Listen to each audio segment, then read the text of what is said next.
ฮัลโหลสบายดีตอนเช้าบรรดาทานต่อไปข้าพเจ้าขออนุญาตดำเนินกองประชุมเนาะ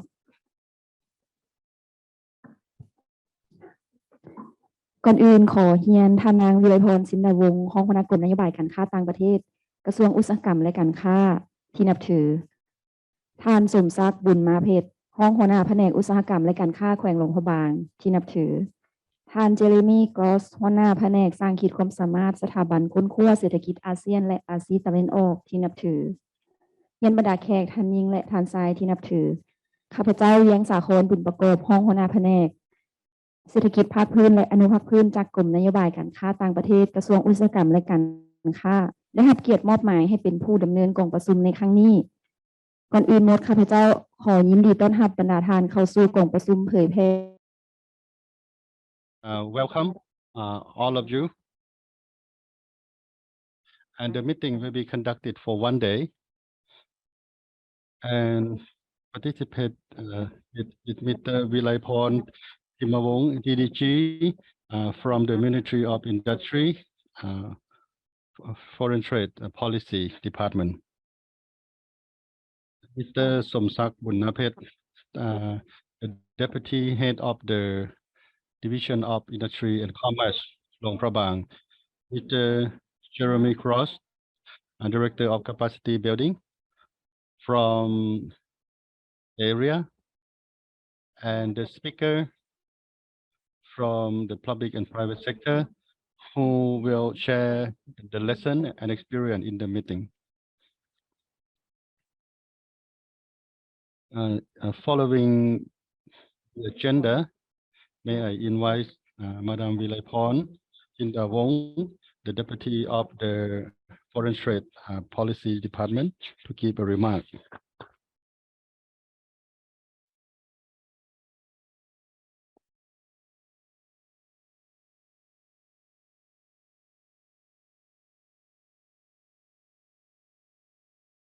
Good morning, ladies and gentlemen.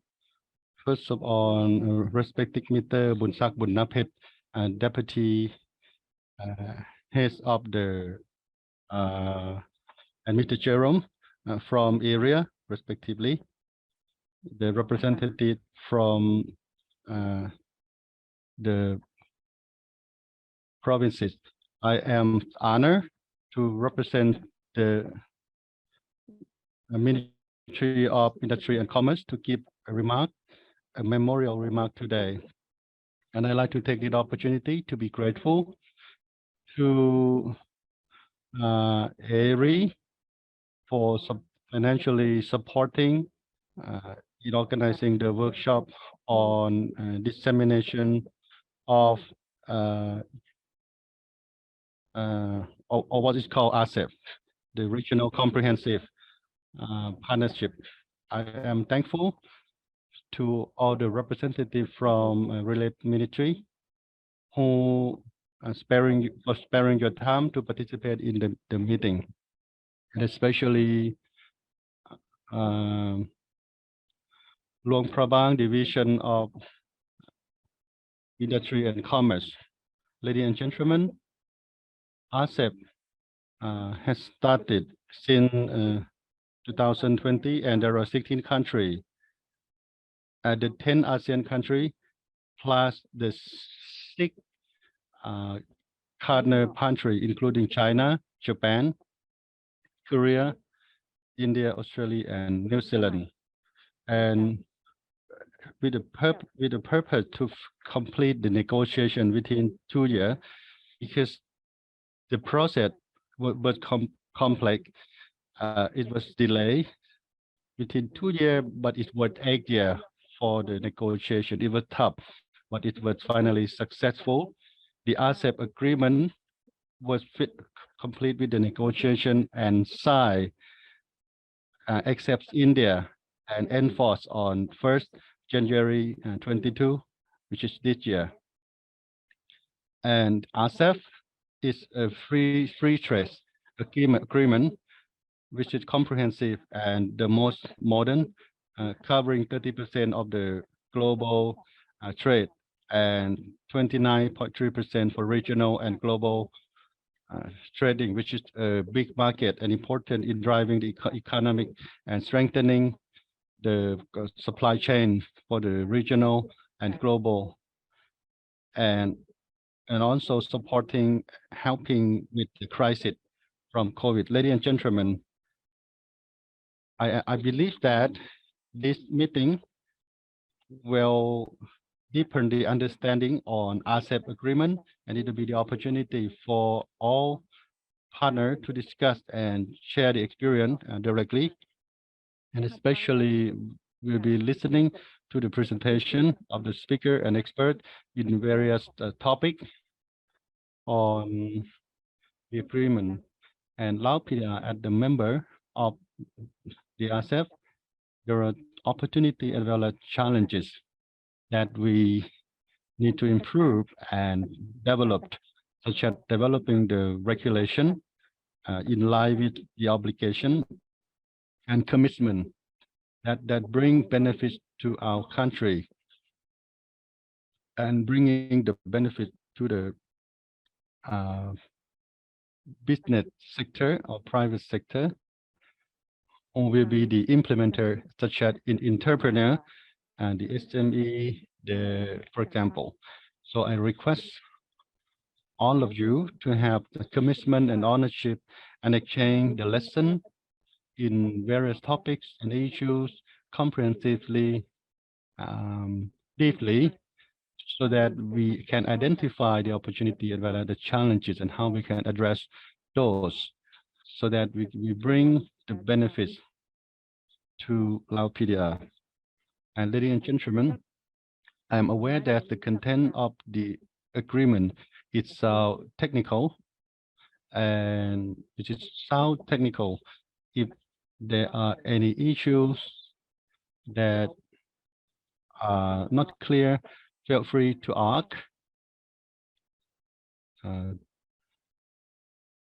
It is the technical floor for discussion, for clarification.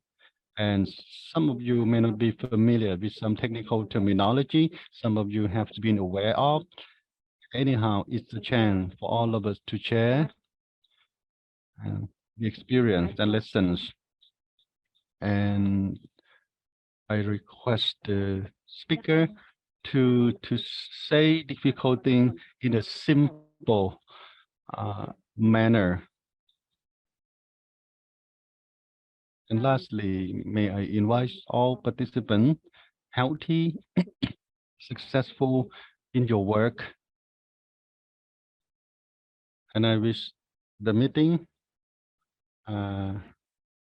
successfully from now on, and hope that we will have the opportunity to organize this similar meeting soon. So I'd like to take the opportunity to officially open the meeting from now on.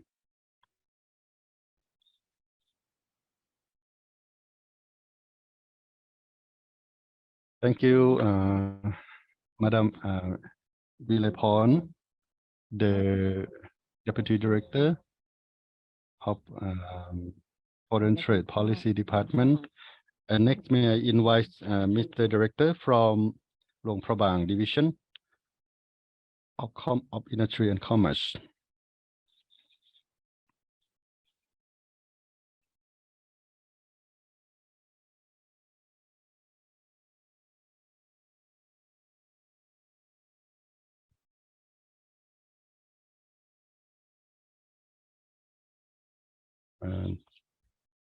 Respected distinguished guests,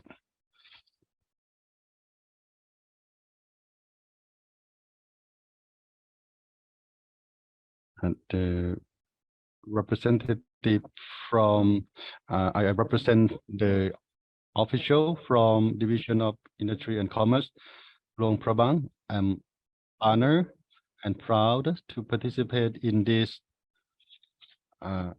meeting on RCEP dissemination in Luang Prabang.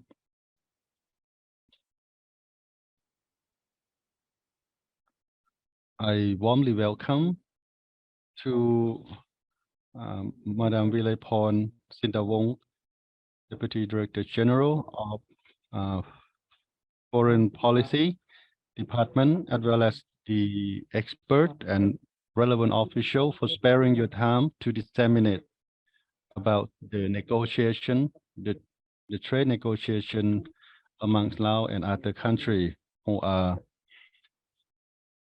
partners.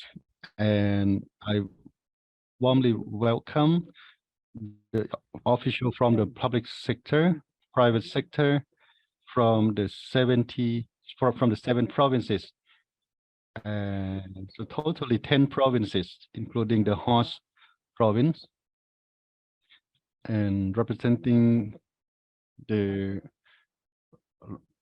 provincial authority. I'd like to congratulate, and let's give an applause.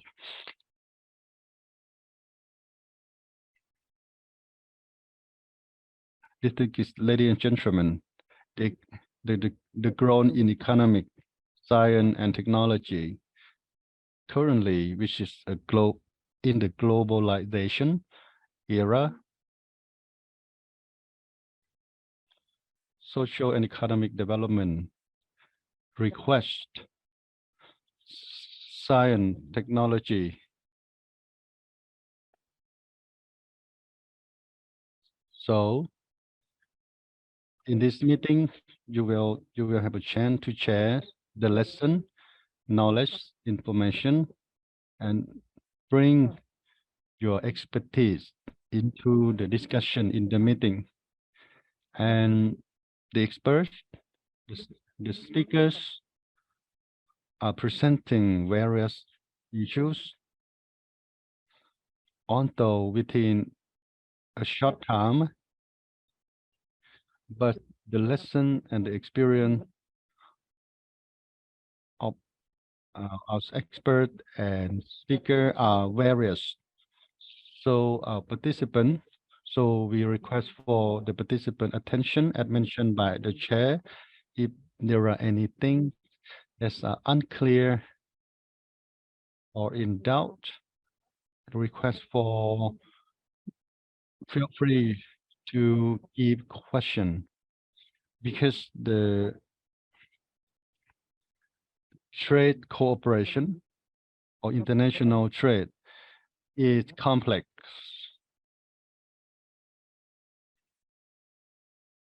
So feel free to ask question for clarification, and after this meeting, the thing will be clear.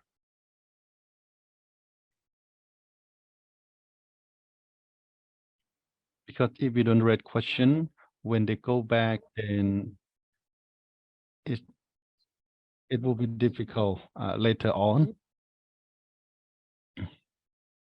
So I request for your participation, your question if you have, and when you implement the thing can be at ease.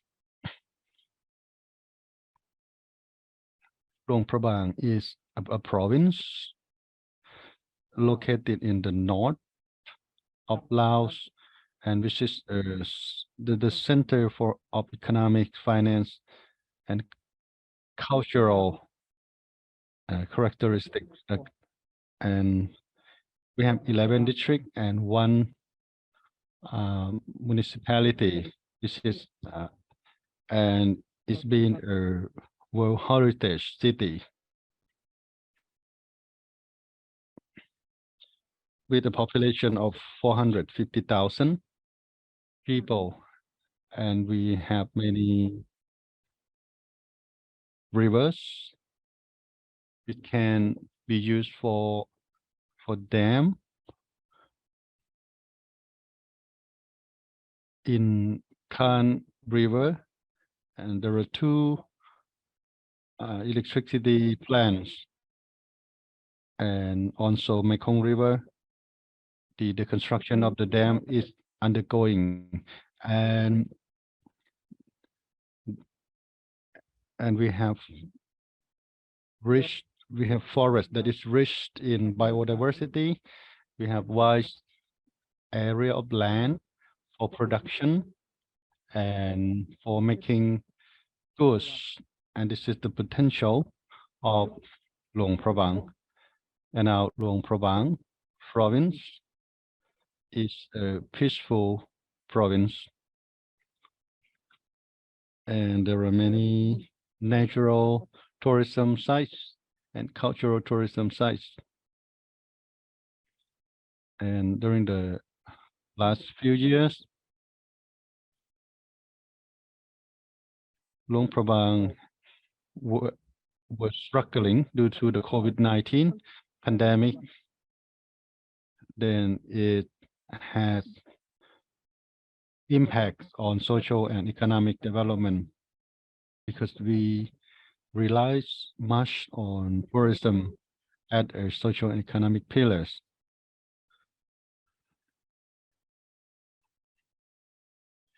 And after the government had lightened the measure, the COVID-19 prevention measure, then Luang Prabang has commenced with the green tourism since then. And the development of Luang Prabang has been active, and the economic development has been going better. So this meeting is a significant step for contribution to social economic development. So representing the leadership within the division, Provincial Department of Industry and Commerce would like to be appreciated to Department of Foreign Trade Policy for selecting Luang Prabang as the host province. And I'm thankful to the expert for your valuable time for attending the meeting, and I wish you healthy and successful in your work. And I wish all the participants healthy, prosperous, and wealthy. Thank you.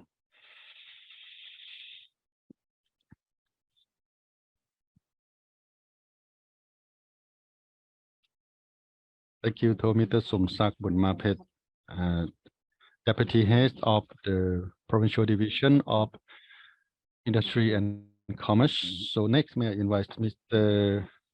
Jeremy Cross, Head of the Capacity Building from ERIA, to give a remark.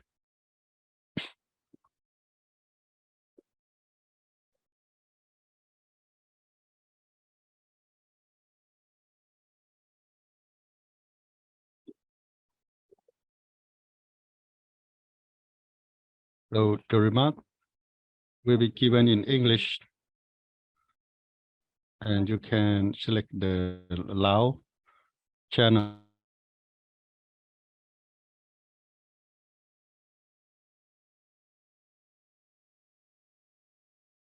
สบายดีท่านนางวิไลพร สินวงศ์ห้องหัวหน้ากรมนโยบายการต่างประเทศกระทรวงอุตสาหกรรมการค้าท่านผู้ต่างหน้าจากแผนกอุตสาหกรรมการค้ายินดีต้อนรับทุกท่านสู่กล่องประชุมและขอบใจที่เข้าร่วมในกล่องประชุมเผยแพร่เกี่ยวกับข้อตกลง RCEP ในครั้งนี้วันนี้ในนามสถาบันค้นคว้าหรือว่า ERIA ค้นคว้าด้านเศรษฐกิจพวกข้าพเจ้าภูมิใจที่ได้มาร่วมกล่องประชุมกับบรรดาท่านในมื้อนี้โดยเฉพาะในกล่องประชุมที่จัดขึ้นในหลวงพระบางข้าพเจ้าเป็นเกียรติที่จะจัดกล่องประชุมนี้เพื่อแลกเปลี่ยนประสบการณ์ความรู้เกี่ยวกับข้อตกลงเศรษฐกิจและการค้าจากผู้เชี่ยวชาญจากรัฐบาลและภาคส่วนต่างๆในห้องประชุมนี้และรวมทั้งผู้เข้าร่วมทางออนไลน์ERIA นี่ก็ยินดีที่ได้ร่วมงานกับกระทรวงอุ อุตสาหกรรมที่ว่ามีความสัมพันธ์สนิทแน่นกันมา15 ปีแล้ว แล้วก็เป็นความคิดเริ่มที่ได้มีการปรึกษาหารือกันกับภาคเอกชนแล้วก็มีข้อตกลงของอาเซียนที่จัดกองประชุมในเดือน8โดยท่านวิไลทองกรมสิทธิ์ณตอนนั้นที่ได้เข้าร่วมเป็นประธานเอเรียนี้เอ่อสนับสนุนอาเซียนตั้งแต่เริ่มต้นนับตั้งแต่การสร้างคู่มือในการโทษถึงการทำปฏิบัติข้อตกลงของอาเซียนหลังจากปรึกษาหารือต่อรองกันมายาวนานเอเรียก็ได้ให้การสนับสนุนเรื่องของเราในการตั้งคณะกรรมการเจรจาเกี่ยวกับอาเซียนแล้วก็ได้มีการตกลงมีข้อตกลงร่วมกัน แล้วอาเซฟนี้ก็ได้มีผลจะตั้งปฏิบัติในเดือนหนึ่งเพื่อให้ทุกคนนี่เพื่อมีการเผยแพร่ให้ทุกคนเข้าใจข้อตกลงจะได้สร้างโอกาสต่างๆให้อาเซียนและก็กองประชุมในหลวงพระบางนี้จะเว้าถึงภาคหัวข้อที่เว้าถึงการบริการด้านการค้าหรือว่าข้อตกลงเกี่ยวกับ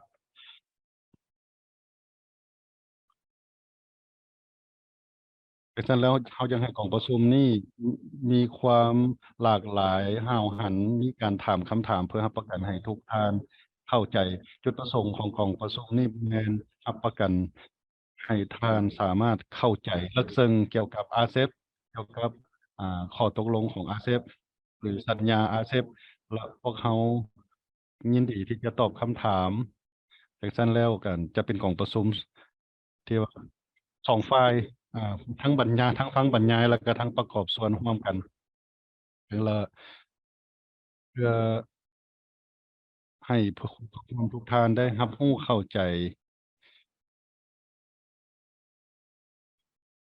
และให้ท่านมีความรับรู้เข้าใจว่าข้อตกลงทางการค้ามีคือแนวใดแล้วก็แผนงานการสร้างขีดความสามารถนี่แม้รัฐบาลออสเตรเลียเป็นผู้ให้การสนับสนุนถึงว่าจะบ่ได้มาร่วมในมื้อนี้ข้าพเจ้าอยากขอขอบใจทางเพิ่นที่ให้การสนับสนุนข้าพเจ้าขอจบการคำกล่าวโดยการขอบใจท่านนางวิไลพรและท่านสมอ่าอ่าสวัสดิ์ที่ได้เข้าร่วมองค์ประชุมในครั้งนี้รวมทั้งบรรดาผู้บรรยายและท่านผู้เข้าร่วมเช่นกันที่ว่าเฮ็ดให้องค์ประชุมนี้เกิดขึ้นมาแล้วก็หวังว่าจะได้ปรึกษาหารือกันอย่างสร้างสรรค์ขอขอบใจ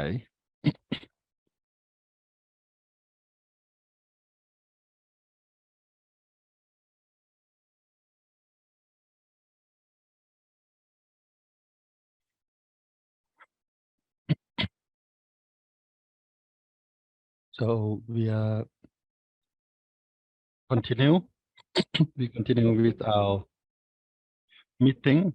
It will be conducted for 2 days, including 2 sessions. In the morning, we are listening to the 3 topics of presentation. First is about overviews of the RCEP, and the second topic is about trading services chapter under RCEP, and the third is about investment chapter under RCEP. And in the afternoon, we are open the floor for panel discussion on benefits and challenges in being the member of RCEP and listening to a strengthening of cooperation mechanism between the public and private sectors.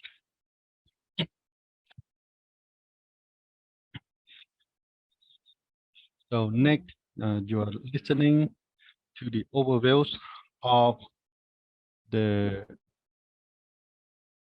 Regional Comprehensive Economic Partnership or RCEP by Madam Deputy Director from Foreign Trade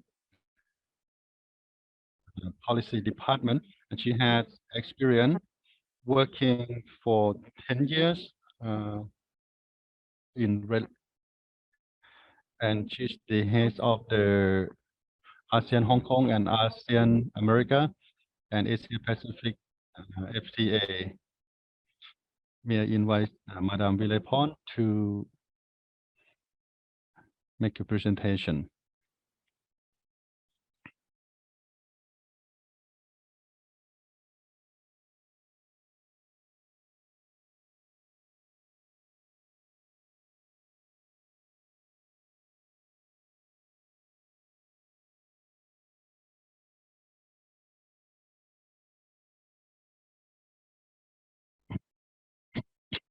Thank you, Yang Sakon, respected representative from the north and the central part of Laos. Presenting about the overview. Please full screen, yes, make it full screen. And what is called RCEP. What is the background and so forth.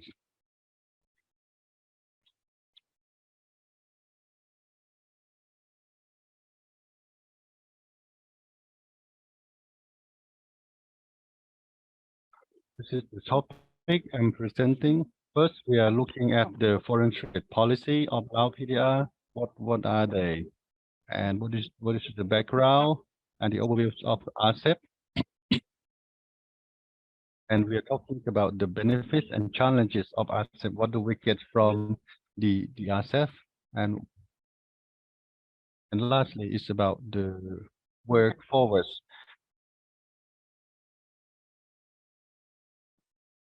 As you've been aware that since 1986,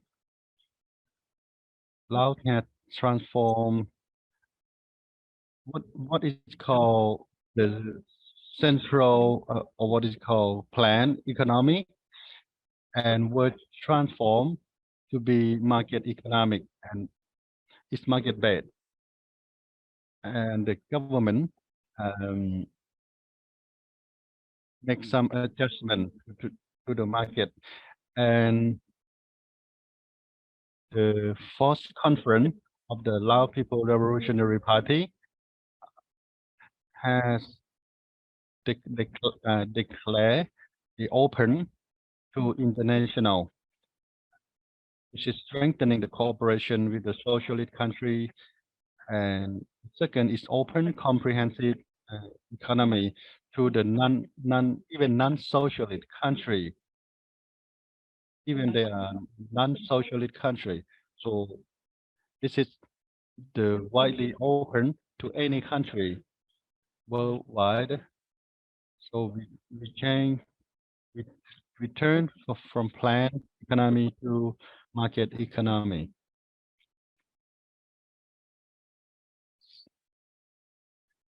Currently, we maintain trade relationship with over 50 countries. In the 90s, we have signed the bilateral contract with 15 countries, starting from Russia, Mongol, Thailand, Myanmar, Korea, Cambodia, Malaysia, Argentina, America, and Kuwait.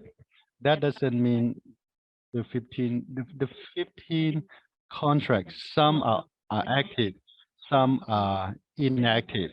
So we have bilateral partnership agreement with 15 countries. Now, look at the cooperation framework at the regional and sub-regional level. We have Asia Pacific Trade Agreement and the Triangle. And the next one is the Triangle Development. And next one is Mekong River, Ayeyarwady, and Chao Phraya River, or Cambodia, Laos, and Cambodia, Laos, Vietnam, and Myanmar Agreement. And we have the multilateral trade agreement. We have the WTO, Asia, Asia, Europe, and regional agreement.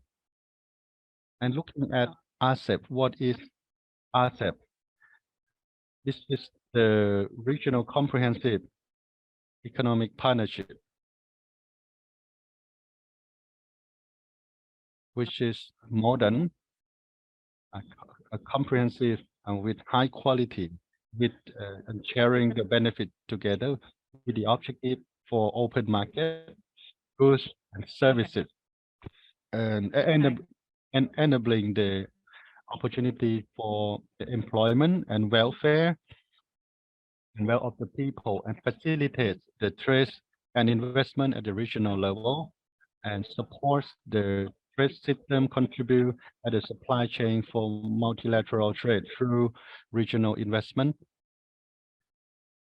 and contribute to the global economic development, what is called, so to enable the partner to recover from COVID-19 pandemic or post COVID-19.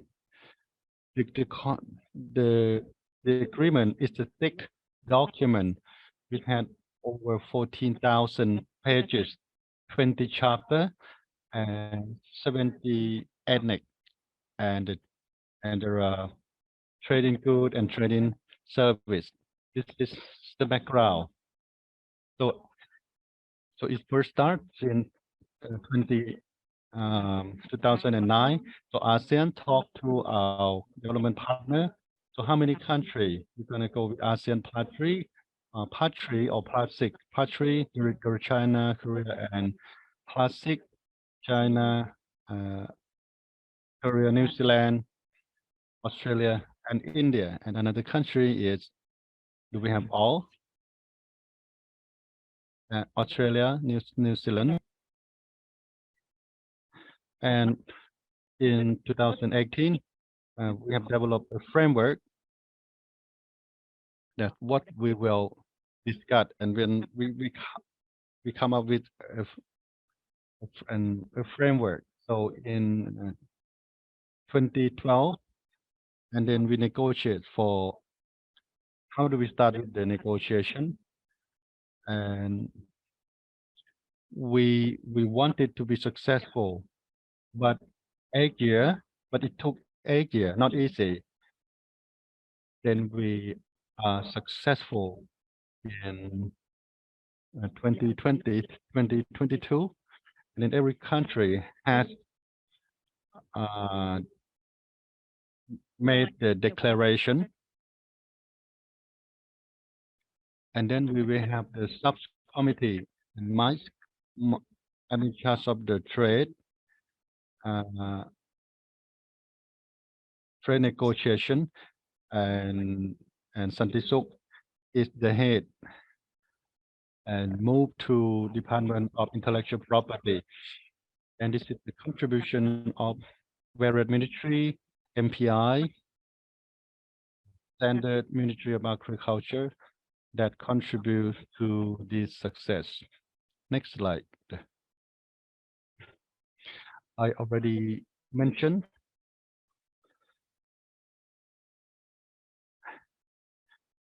And this is the large agreement for the 10 countries, for the 6 countries with ASEAN. Why it's been huge? Because the number of the population is 3.5 billion, which is the 45% of the world population, which is really huge. And it's 30% of the, and it covers 30% of the world GDP. And the main purpose is to make the agreement modern, comprehensive, high quality, and the partner benefits mutually. And how is this modern and comprehensive? I'm telling you in the next slide.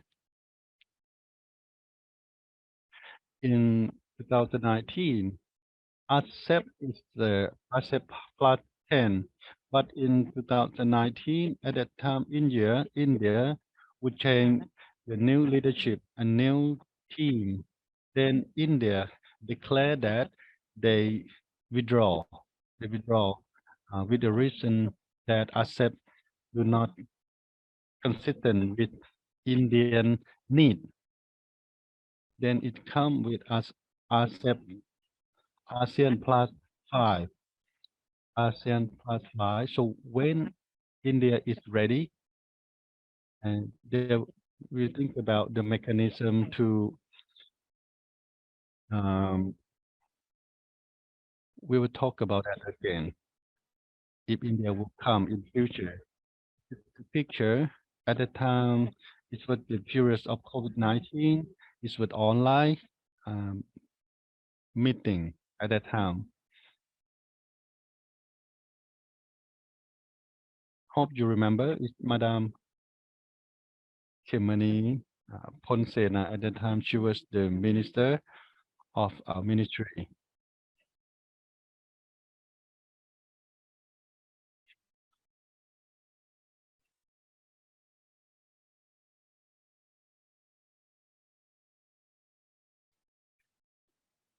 This is the overview of RCEP. So there are 15 countries, including India, and it's over 2,000 billion people, and this is the world biggest FTA, and it's 30% of the world economy, and the value, trade value is 11 billion US dollar, 27 of the world economic, and the inflow, investment inflow is 380 billion US dollar, or 30% of the world investment. RCEP has been popular. Many countries express interest, and the design of RCEP is open to any other country who wants to become member can make a submission. And currently there are Hong Kong, and it's showing interest to become a member of RCEP, and estimated and to be Chile to partner with RCEP in future.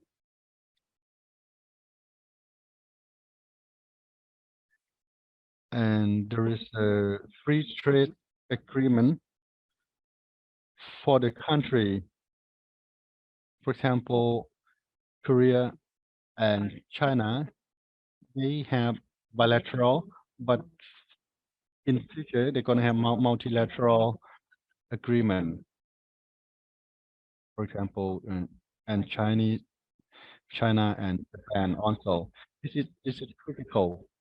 I try to summarize at an overview what is the difference between ASEAN, Australia, New Zealand, and versus RCEP.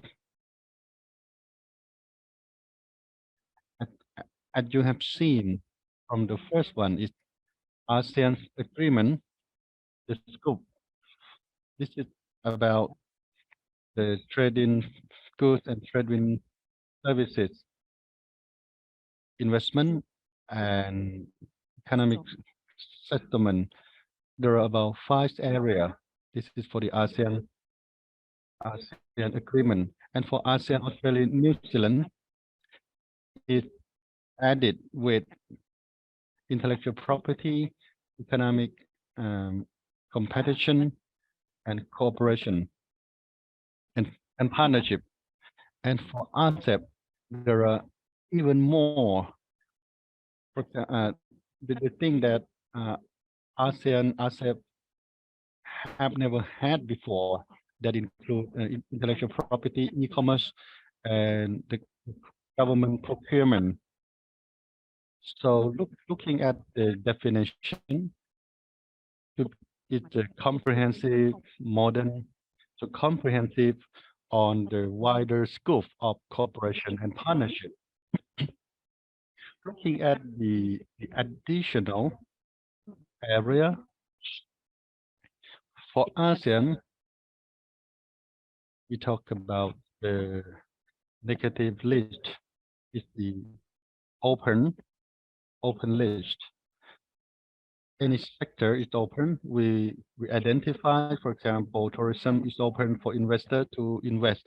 We put in the negative list.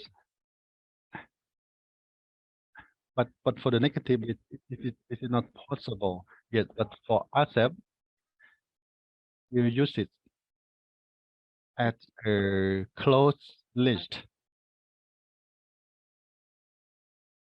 There will be negative list, and the rest are open list. There will be some negative list, and there will be another speaker to present more information on those. Then we can have more details with them. So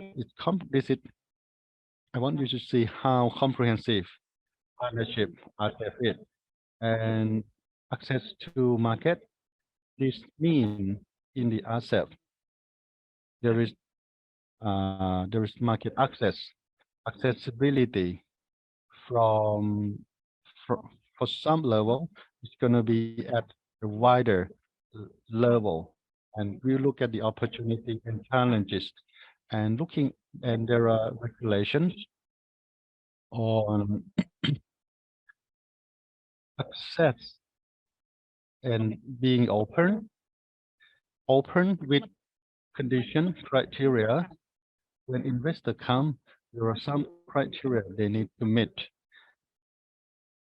So, and then we need to monitor, for example, certificate of the products, the tag process, trade facilitation, Sanit or SPS,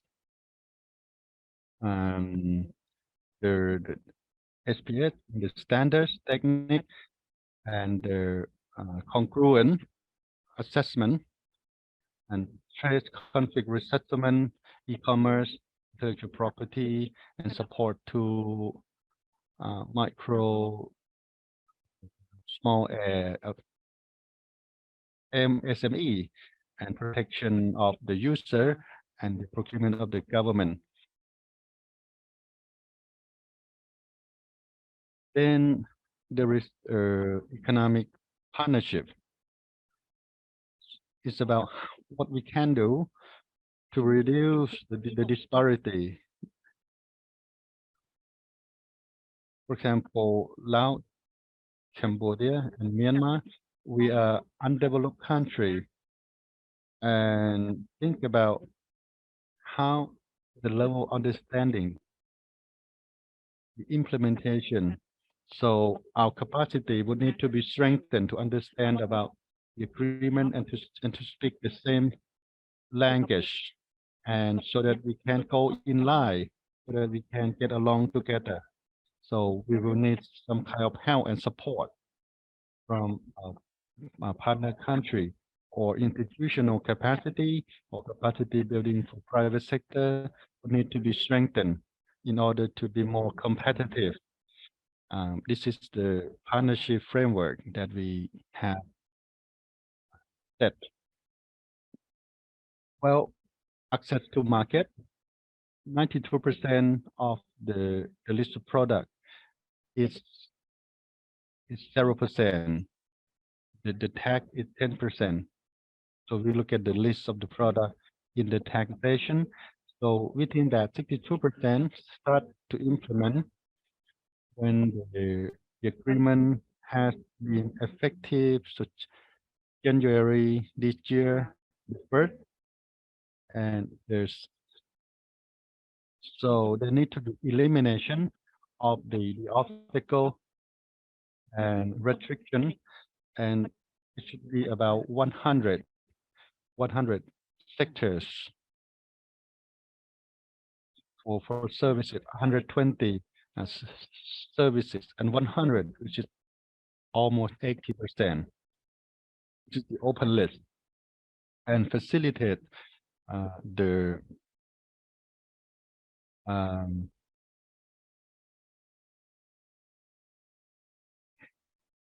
that will be the next speaker to explain more about this. And these are the benefits that we will have additionally. It's about regulation, and especially on creation of the conducive environment for e-commerce. And in RCEP framework, it includes about provision on privacy, protection of the individual using e-commerce, and data movement, international movement of electronic data, and MSME receive benefits from RCEP, especially on promotion of data exchanging and business information, creation of opportunity, and capacity building for SME and private sector. And there will be cooperation in technical issue or economic cooperation, and on how to increase capacity for the least developed country to catch up with the RCEP's member country, and promotion of implementation of the RCEP, focusing on reduction of the disparity and the gap of development of the member country. And there will be training, capacity building. Well, and we can request for training support, capacity building support. And this is the rule of origin. We are a small country. For example, car production, we cannot do everything. We need to think about how we can contribute even a little bit, to contribute to the global supply chain. And this is our standpoint when we negotiate with the partner. When, for example, rule of origins, well, we want to produce clothes and export. And if we can't produce a thread, and if we can show something, we can show some part of the cloth, then we can have certification of origin, and then we can export.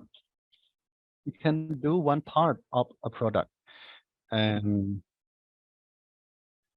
that is the regulation that can support it.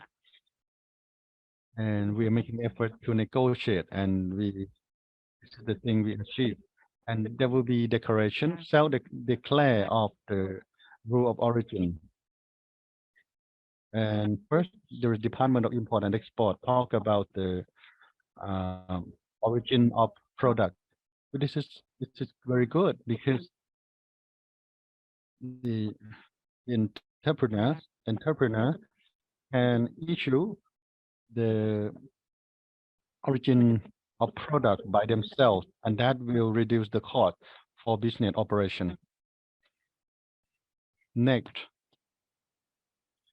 and the custom procedure, and there will be non-tariff procedure will be shortened too. I'm not going in detail. Next, and for trade facility, there will be a technical discussion, and it's about the congruency assessment, or and this is the business competition. This is the benefit. This is about exchanging the lesson, data exchanging, lesson exchanging through technical cooperation, sharing information on law in relation to business competition. This is not the obligation, but this is the, because it is just exchanging the lesson, and information. Because in terms of unfair treatment, the conflict resolution settlement doesn't happen here. And for intellectual property, it's about the copyright, the origin of products, geographical indication, traditional wisdom, and e-commerce, and legislation, environment, and taxation for digital products. There is a moratorium of the Minister of the WTO. There is an exemption for selling the product for the signal for our digital product. The tax exemption for that kind of product, and this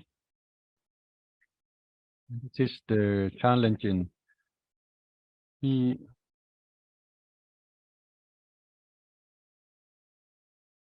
There are challenges classified into two main categories. First, it's about additional competition.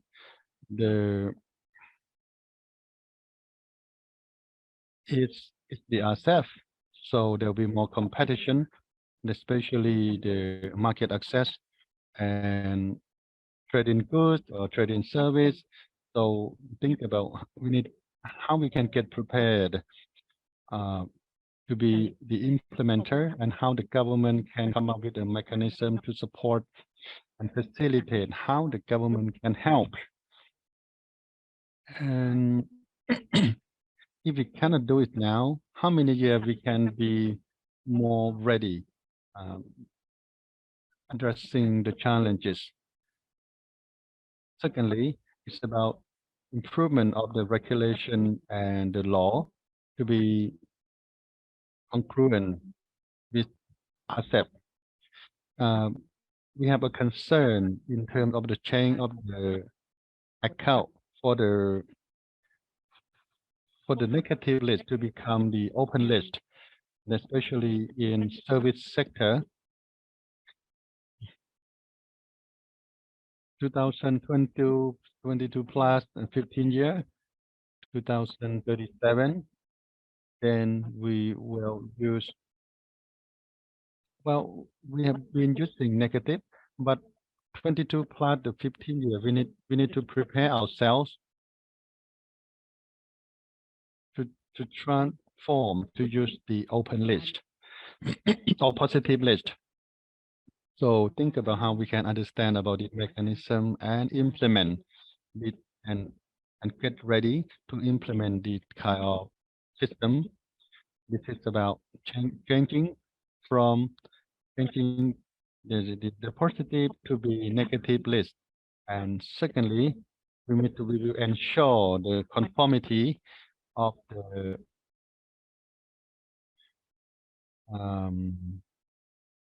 obligation. We will look at the articles, which article are still missing, and what additional legislation should be added.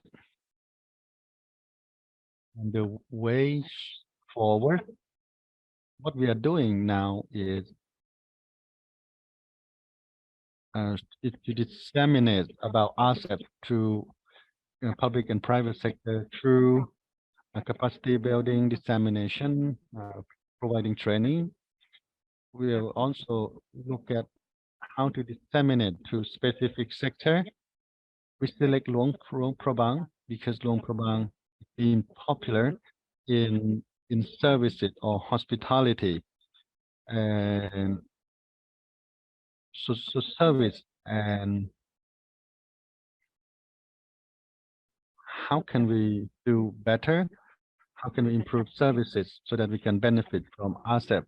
And secondly, it's about making a plan to be comprehensive and delegating the responsibility of relevant counterpart.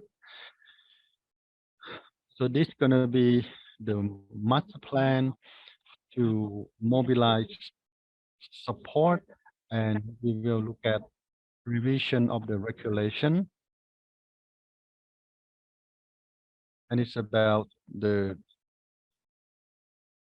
it's about transforming positive list to become negative list, and to receive the new member into RCEP. And we are the member. We will be asked if we will accept the new member of RCEP or not. We will have that role too. And lastly, there will be how can we have a cooperation mechanism between the public and private sector so that we can benefit as much as possible from RCEP. This is an overview of our work that our department will concentrate on. And this is the end of my presentation. Feel free to ask if you have any question.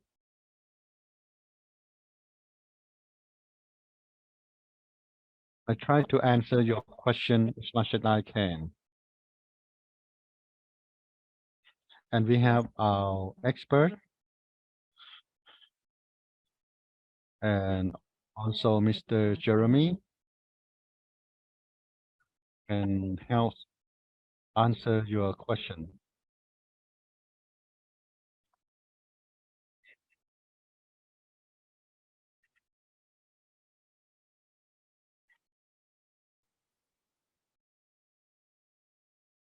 Thank you, Madam Vilayporn Sinawong, the Deputy Director General. And the 8-year experience, speaking in presenting in a short time, which is great. And there might be some missing issue because this is in a short period. But anyhow, feel free to ask for your clarification.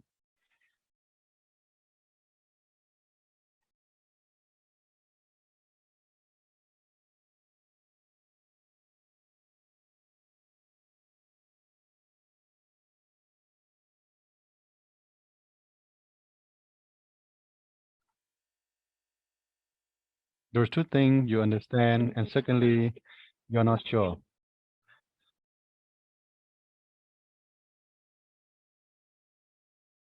When we drink coffee, when we do panel discussion, you feel free to contribute, feel free to speak up and share.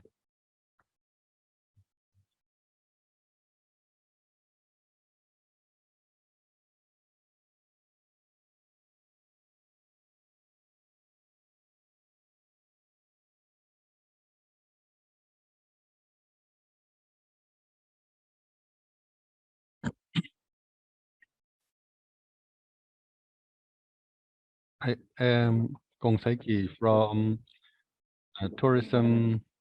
What is the meaning of positive and negative list? As I understand, positive list is about any sectors that is open to investor to invest in our country.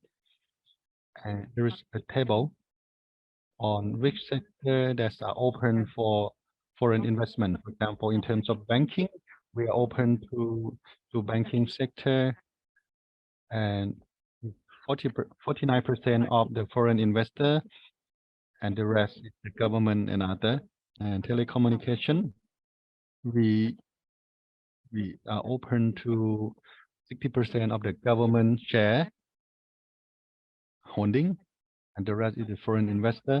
And the negative list, well, the positive list first.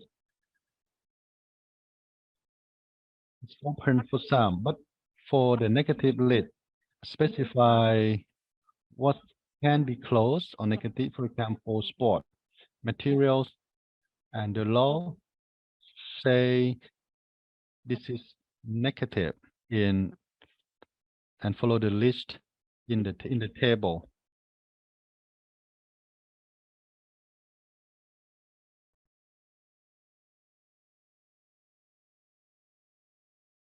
My nickname is Beta, and make yourself countable.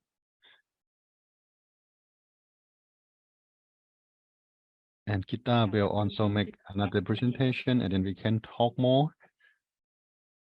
So over the floor is over to BMC. Any question from the back?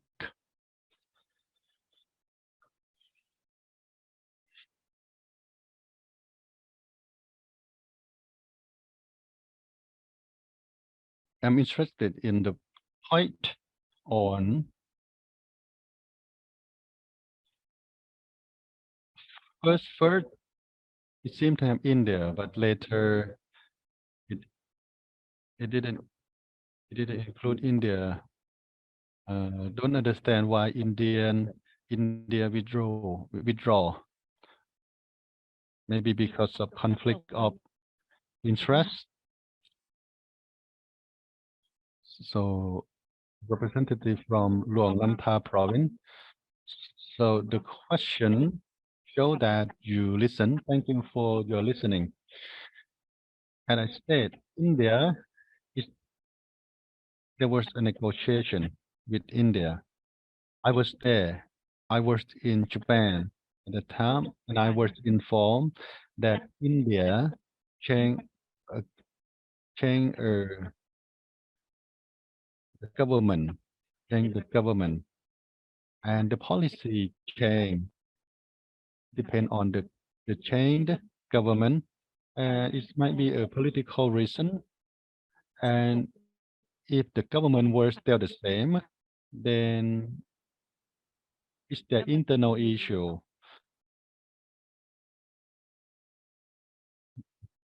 Overall, currently, RCEP is one of the biggest regional framework of cooperation. And look, if compared to CPTPP, and that is the American-Canada framework.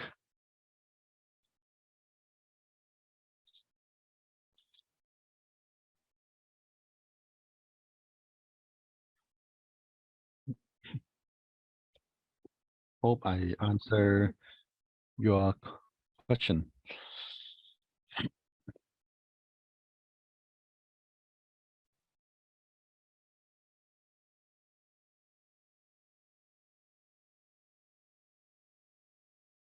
เป็นกองประชุมที่มีความหมายหลายท่านว่าถึงจุดที่น่าสนใจเพราะว่าเว้าถึงการร่วมมือระหว่างภาคเอกชนเพราะว่าภาคเอกชนนี่เป็นภาคส่วนที่สำคัญในการนำเข้าส่งออก แต่ว่าสิ่งท้าทายของข้อตกลงนี้และข้อตกลงอื่นก็คือเพราะว่าอาจจะขาดข้อมูลสำหรับผู้ค้าให้เข้าใจว่าผลประโยชน์ของภาคเอกชนว่ามีคือแนวใดดังนั้นแล้วถ้ามีผลประโยชน์เขาจะเฮ็ดแนวใดเพื่อให้ได้ผลประโยชน์ตัวอย่างว่าพวกเขามีการให้บริการด้านการค้าในสปป.ลาว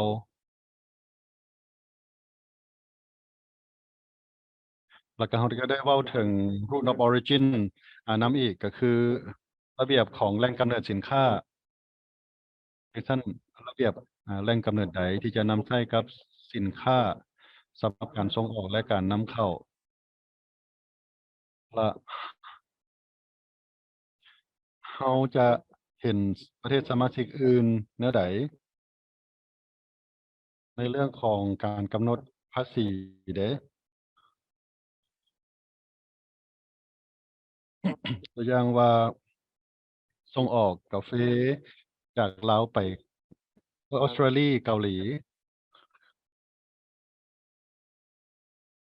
จังซั่นแล้วจะใช้ระเบียบภาษีตัวใดหรือว่าระเบียบการแหล่งกำเนิดใดที่จะนำใช้ เพราะว่ามันเป็นส่วนหนึ่งของความโปร่งใสที่ว่าจะต้องได้จัดตั้งปฏิบัติ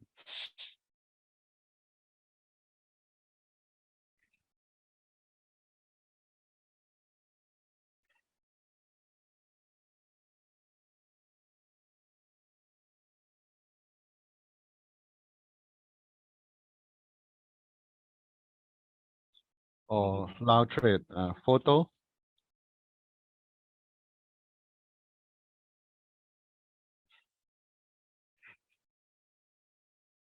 So does the government have any plan to have a database for the rule of origin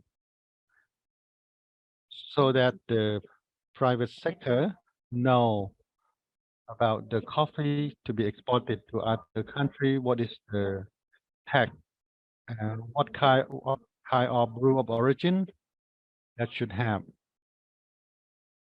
Actually, the division of trading goods are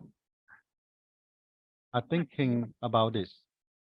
So it very to make it accessible to the private sector to just key in the system to get information about coffee, and we'll see is it the ASEAN Part 3 or ASEAN Part 6, and well tells about the rule of origin and other the private sector want to know, they can know from that. And there is the ICP, there is global trade helper in Geneva. You might want to see how how it can be supplemented, and if you're interested you can type in global trade helpers, and then there is the code, and then it will tell us about the tag information, rule of origin, and other regulation. For example, the sanitary, and if we can have database, and the information from our negotiation can be disseminated through the database. It's a good idea. Okay, we are catching up with the time. Shall we go with the next presentation?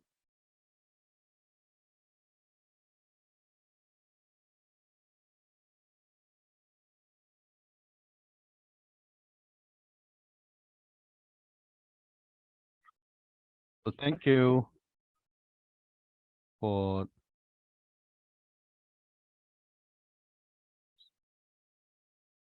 the next. May I invite you for the 15-minute break?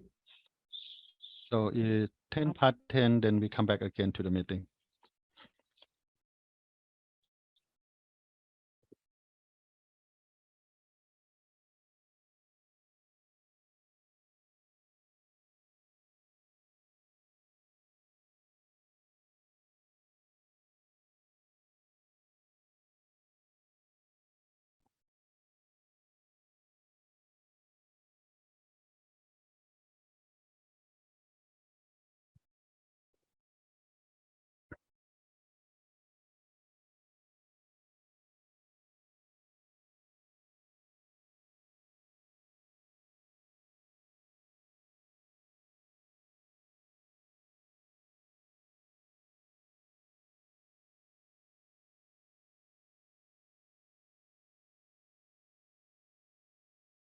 Thing.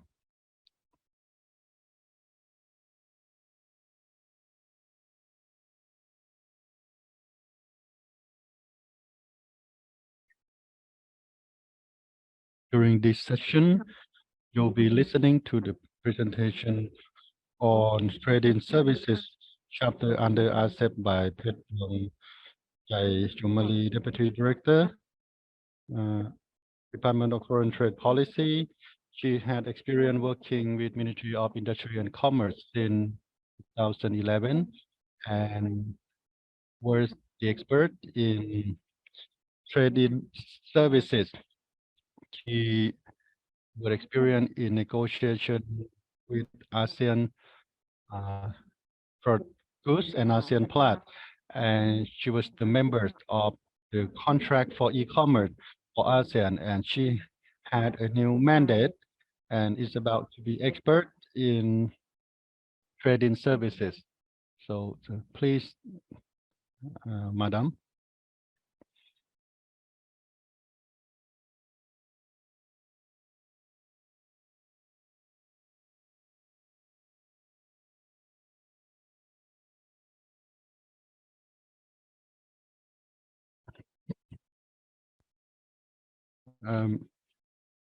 Respected and Honorable Madam Deputy Director of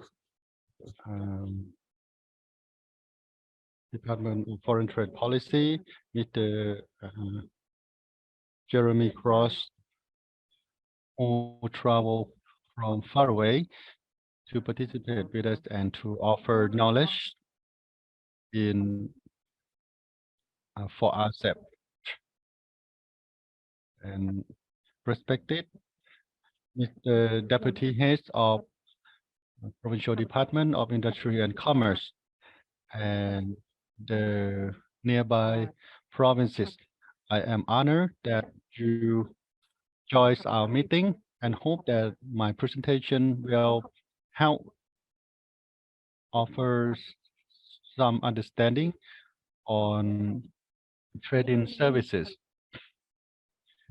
And we have our field partner doing negotiation in trading services, like Pilai Thong, who's been working in Udom Sai province, and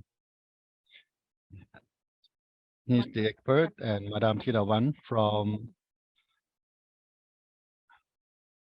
MPI, who are also in charge of negotiation in trading services.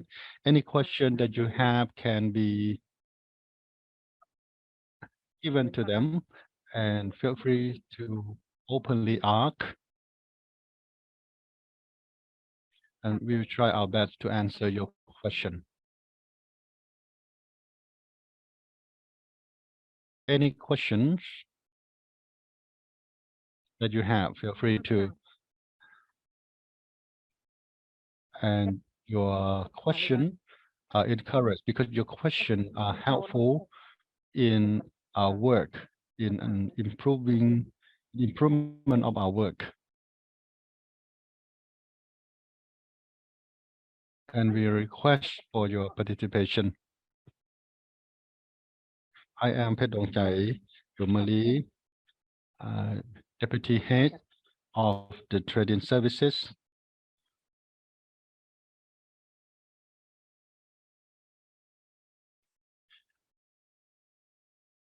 I'm presenting about trading services, and Madam DDG already mentioned about RCEP. So I'm skipping the third. Then I'm talking about the content on RCEP, the negative list and positive list, including opportunity and challenges in trading services.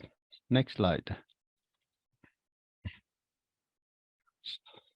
So far, since 2015, trading services help support economic growth for Laos, covering 40% of GDP.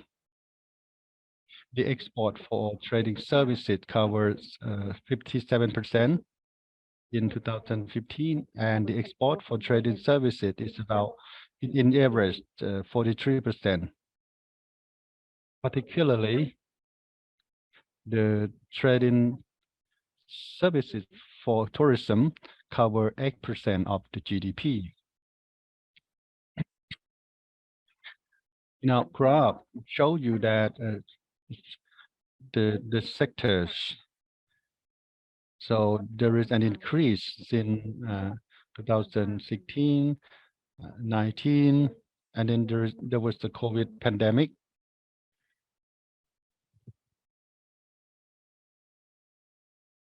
Then the trade-in service come to minus because the trade-in services is mostly tourism and logistics.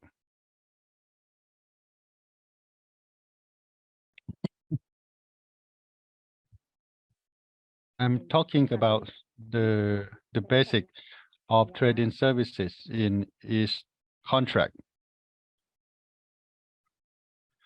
The trade-in services is divided into 12 sectors.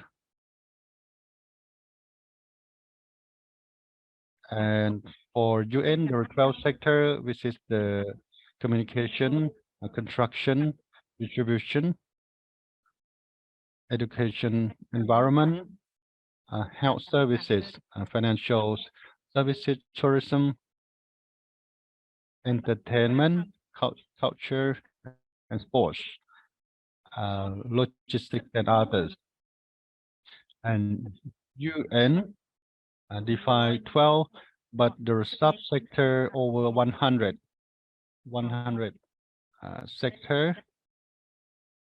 WTO specify 120 subsectors, and this sound technical. The trading service are classified into 4 modes. The first mode is cross-border supply. Is we use the service in other country. Most one, we go to a country to use, for example, we buy air ticket, online air ticket, and we download music and film, and we pay the money online. This is about IP. And this is the cross-border supply. The second one is consumption abroad. This is, for example, mode 2 is that we go to neighboring country. The 16 country as mentioned by the DDG. For example, we study, we use hospital services, the hotel in other country. This is the second mode. The third mode is commercial presence, which is my colleagues will clarify small. This is the investor don't invest. There is a representative investor. There is and there is a negative and positive. And most 4 is about movement of natural person. This is in relation to there is temporary habitant.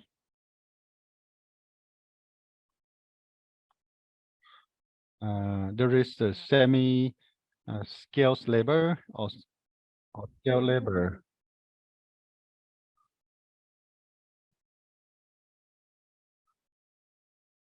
And RCEP include of 16 countries, 8 years of negotiation, 10 countries of ASEAN, and effective in 2012.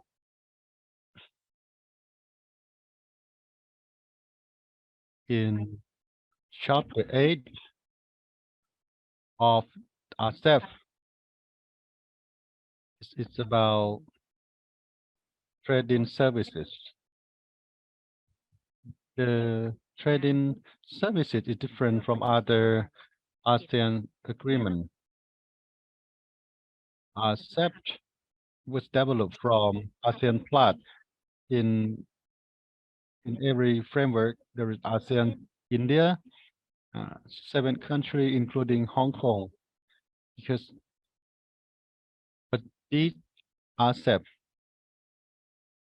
is amplified by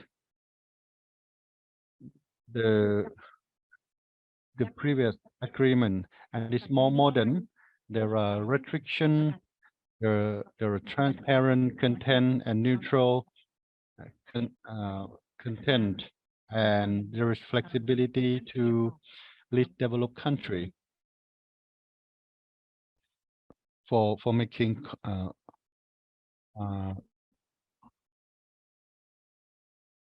and there are 25 articles. This been amplified from ASEAN Plus 1. FTA is about scope, obligation, transparency, commitment, liberalization mechanism, protection and partnership. And there are 3 annex, the financial services, telecommunication services, and services in natural or labor force.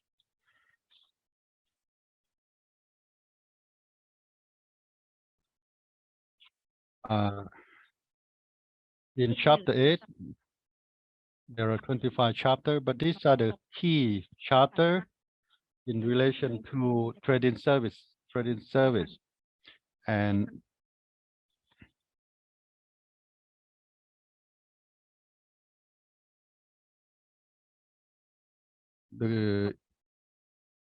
if you have interest, feel free to ask for the document, and then you can study more in detail.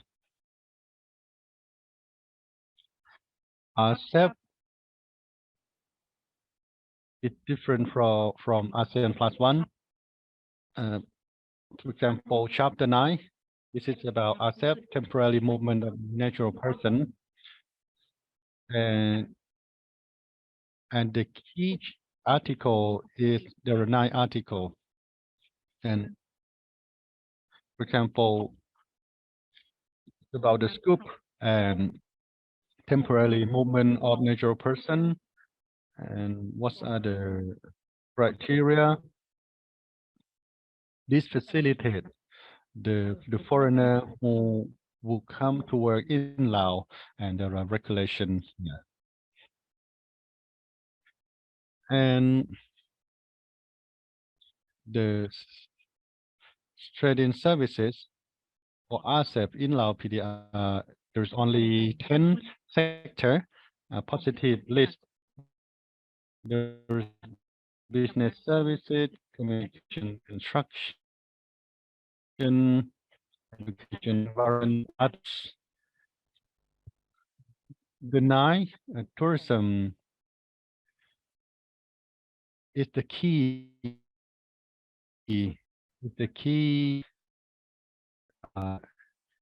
It's the number 1 for boosting GDP.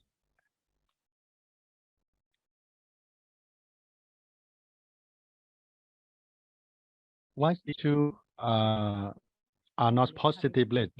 Because we are not yet technically ready in legislation and regulation, and the subsector is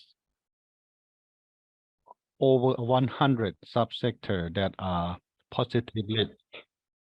And the opportunity from the RCEP is that it's a promotion and attraction of foreign investment from the member country, because the scope is clear, and it's an agreement that would well open other ASEAN agreement. And promotion, and in the promotion of the country who are ready in law and regulation, and that facilitate the investment and promotion of the readiness in implementation of the law and promotion of potential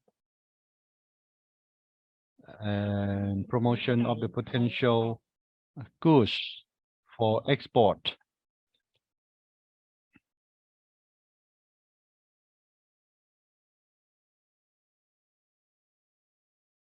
That mentioned by Madame Didiki. We have the annex, the 3 annex that specify details mentioning about negative list,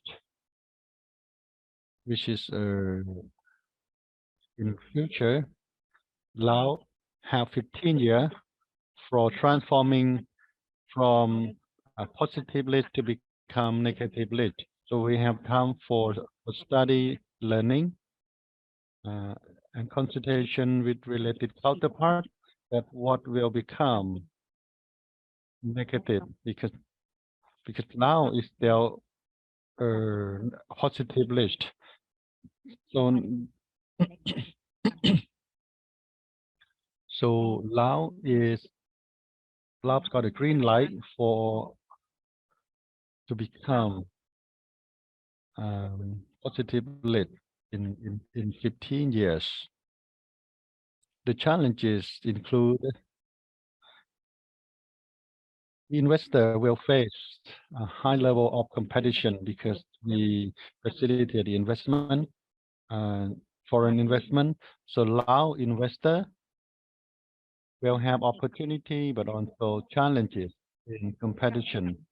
And within the challenges, there are opportunity too that Lao investor, would you coordinate with foreign investor or you will do it alone? And another challenge is conflict resettlement. This agreement is different from others because conflict resettlement, the system is the businessman can sue the government because any businessman who will sue the government, they have to go through the government. But this system, they don't need to go through the government procedure when they want to sue the government. So it's a challenge for us too. And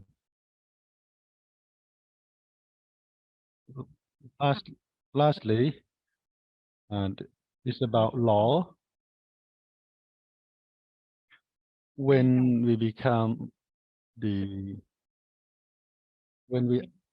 RCEP should be disseminated to related counterpart and especially private sector who are implementer of the trading services. So there should be more dissemination and to raise awareness to the private sectors. And there is some legislation or the sub legislation to be improved to have to be consistent with RCEP. Another challenge is that in terms of negotiation and for the trading services is that the 12 sector that we are importantly is coordination mechanism and participation of relevant counterpart is important. So we need to have the person, we need to have the participant of the meeting who have knowledge. We need to have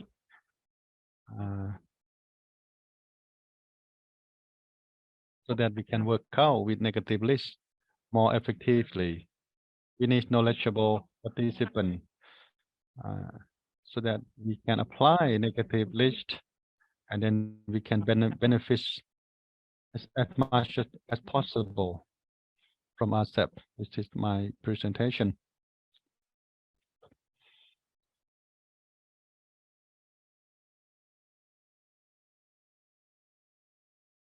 If you have any question, feel free to ask. Thank you for the presentation by Madam Phet Luang Di, which is comprehensive. The presentation talk about negotiation in RCEP scope, and it's about regulation and elimination of the discrimination and treatment, and it's going to be more open than just ASEAN plus one and other contract. And there are 12 sectors for trading services and open for the foremost.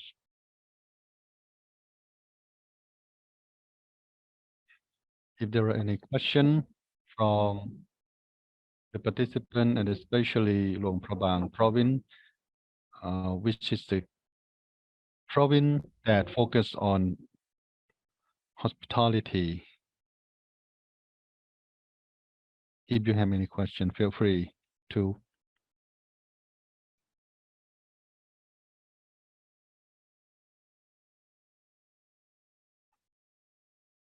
So introduce yourself. Say your name, where you're from.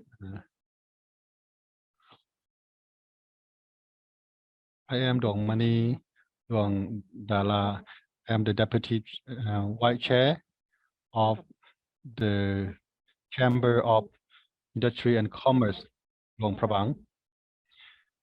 I worked on handicraft and exports, about negotiation for e-commerce. So we have problem with export because the cost for the logistic cost and the cost for export is high. So DHL service is expensive. So can you give a solution?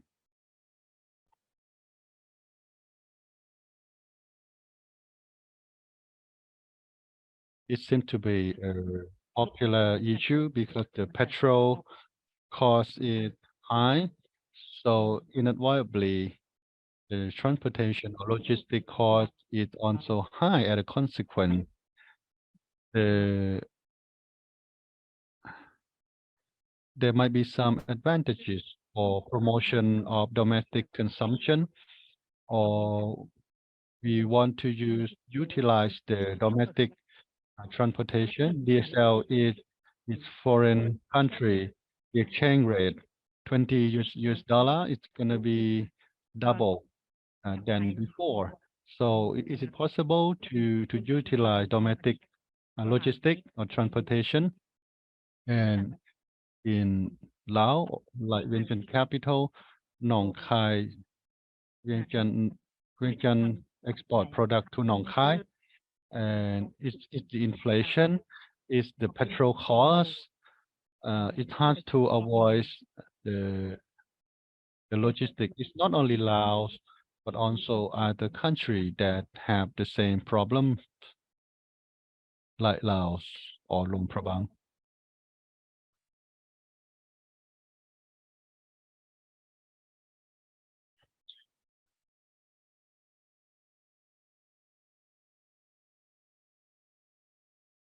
Yes,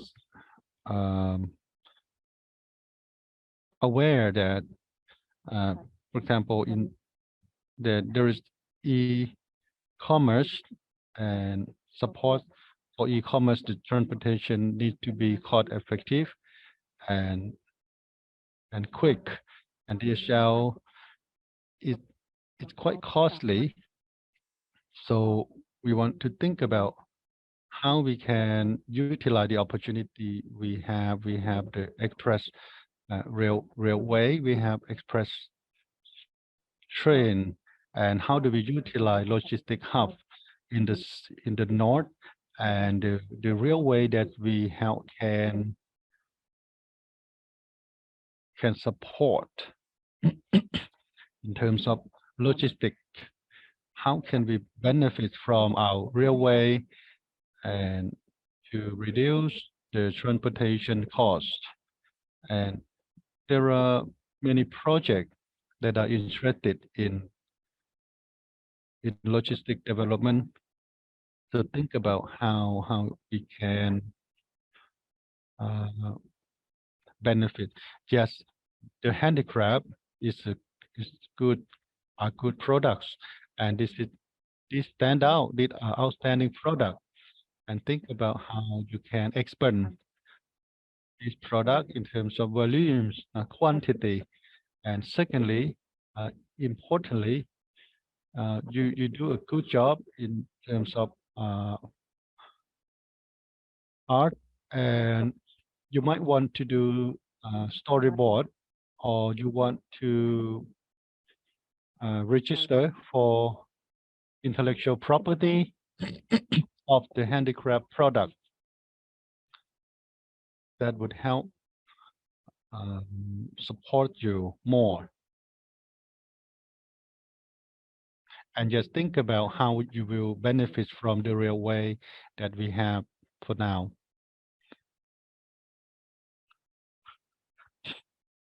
Thank you for the question. Well, the railway, we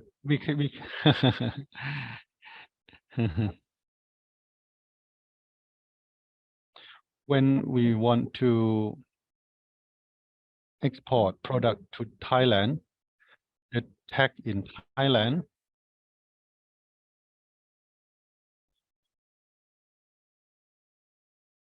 even for e-commerce, how do we can export product to other country through Thailand, and exporting to Europe and America, or through Thailand and Vietnam? Maybe it's more easy through Thailand, but Thailand, they collect much tax, but although they are not the receiving country, they are just transit country, because I don't think it's difficult to use the service of railway, not easy. Even buying the ticket is difficult, railway ticket.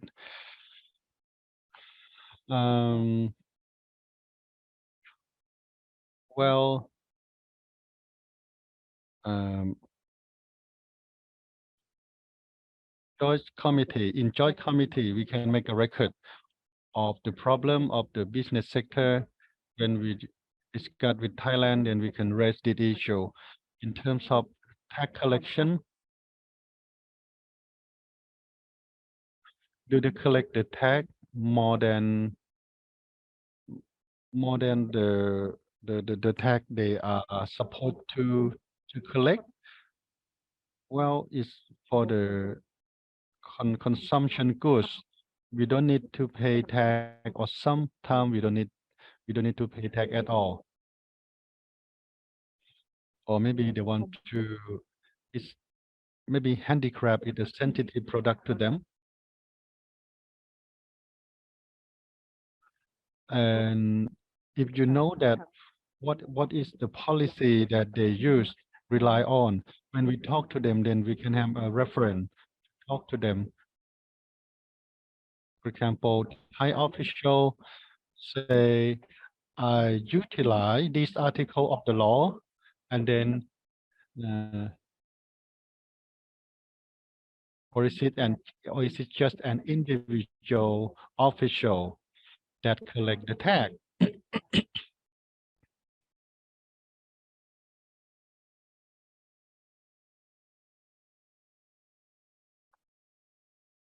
So we need to have evidence and data. It's important to have that.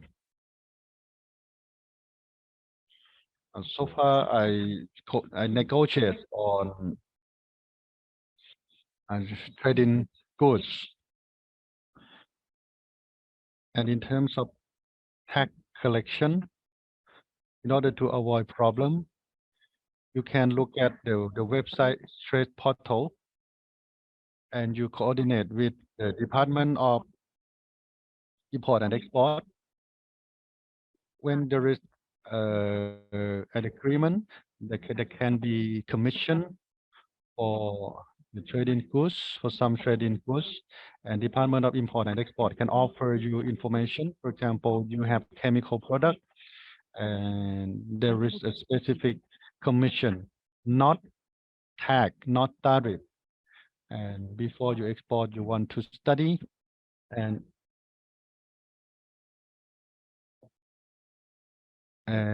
Lao businessman or woman know little about the regulation of neighboring country in terms of tariff and custom. This is the thing I like to share with you.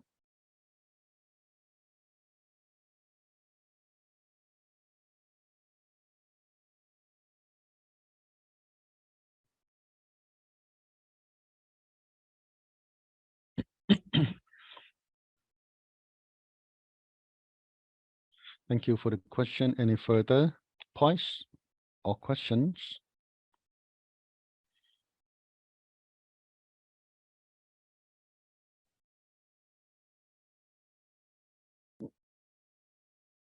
We encourage your participation because the trading service in Luang Prabang is the main area for your economy. Your idea can good information for the government.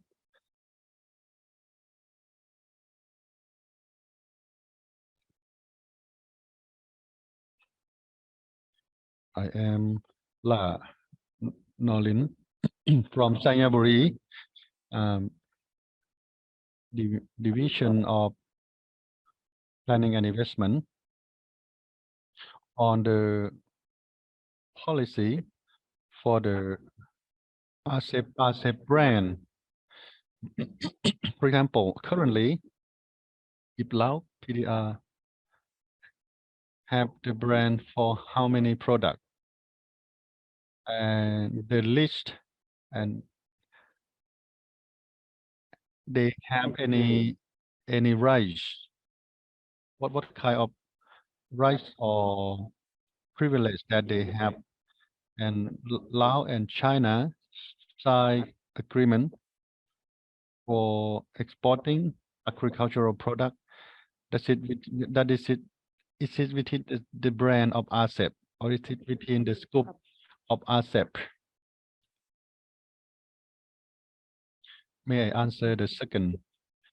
The Chinese government signed a contract for exporting livestock. This is one of the WTA framework allowing for least development country with zero tax. There's tax exemption. It doesn't include in RCEP, and is it the brand of RCEP? Not really. For RCEP framework, when we have RCEP agreement, and during the implementation, there is a list of product.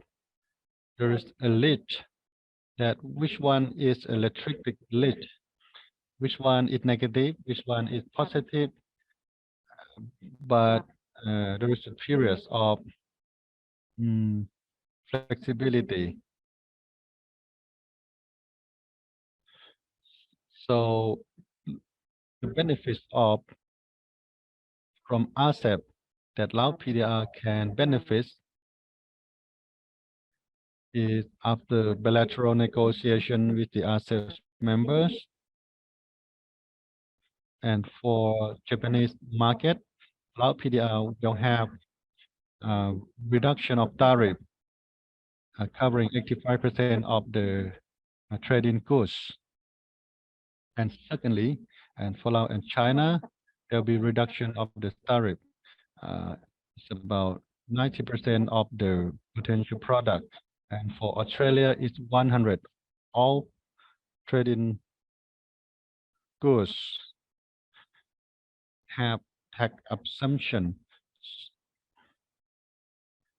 Then when we want to have a privilege and the production from RCEP, we want to look at the rule of origin, and does it have a brand of RCEP? It's not a brand. It's about the origin of product of RCEP. It's the origin of products from RCEP, and the list I mentioned that is concrete is Japan, New Zealand, Australia.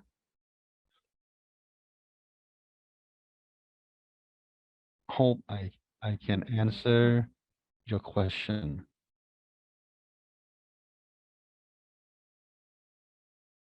I have a question. I am the Vice President of the Chamber of Commerce, Luang Prabang Province.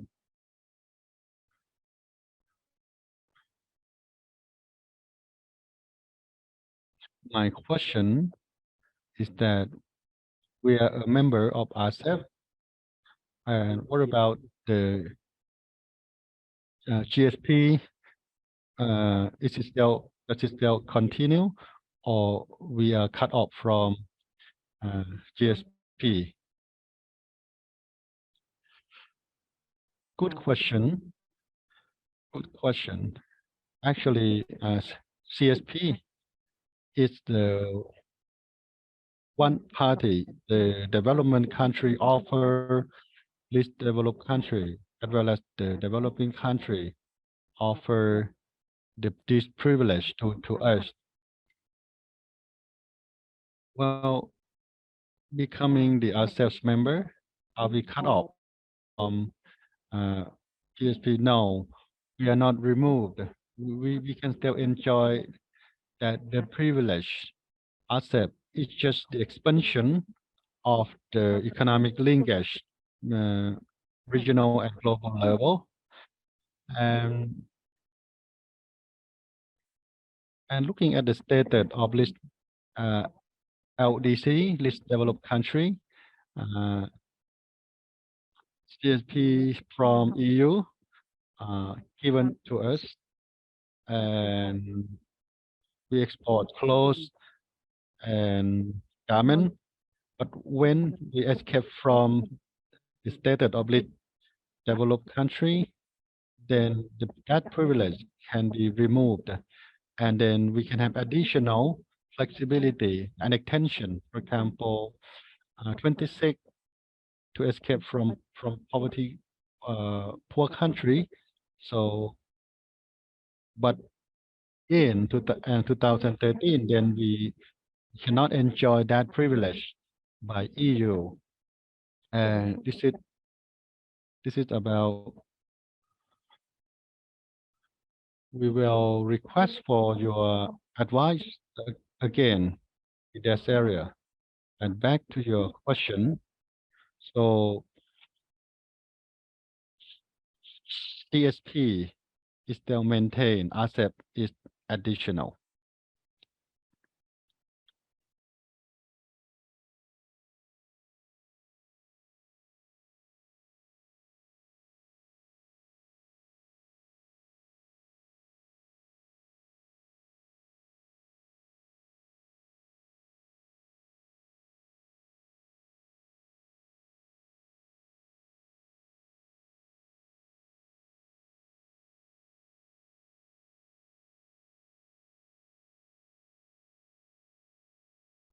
Next session, we are listening the presentation on investment chapter under RCEP by Madam Thidawan Jungsit. She's been the expert in investment, and she participated in RCEP negotiation, FTA, ASEAN, Australia, New Zealand, and she's a negotiation committee for ASEAN Canada.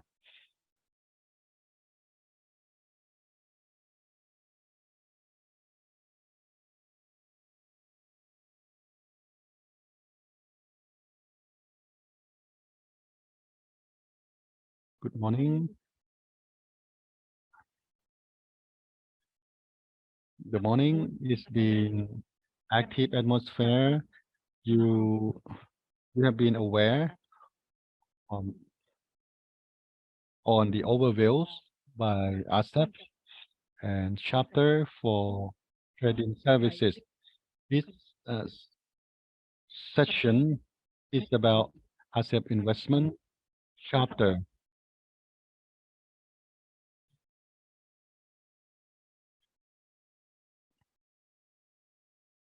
I am sharing you and about some key content from our negotiation of our committee, and we declare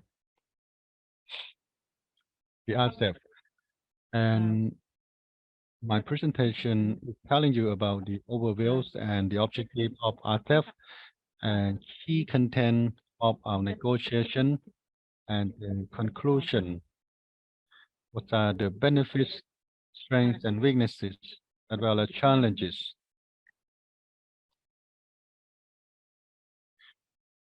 In addition, I'm telling you about investment promotion in the size of Lao PDR when we negotiate, and we are looking at our investment policy and how can we contribute to the linkage. As mentioned by Madame Vilepon this morning on RCEP is comprehensive, modern, and very updated. So in this chapter,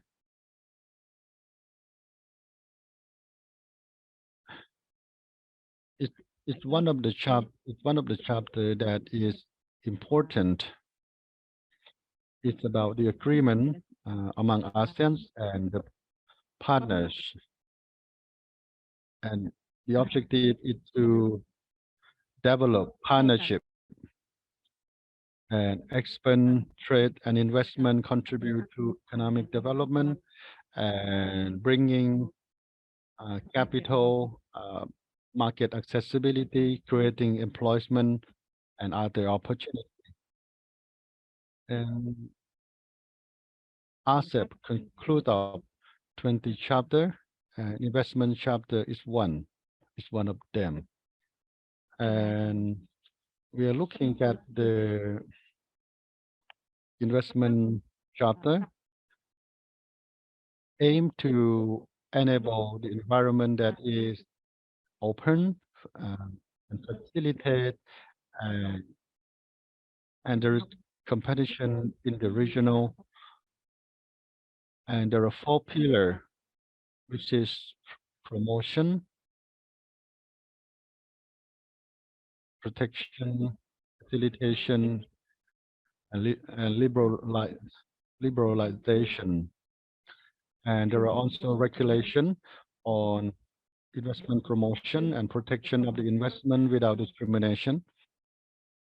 And simultaneously, there is protection of the government and offer a privilege to authority to the government to achieve public policy in a fair manner, so promotion of transparency for approval of business operation. Key content of negotiation on investment chapter RCEP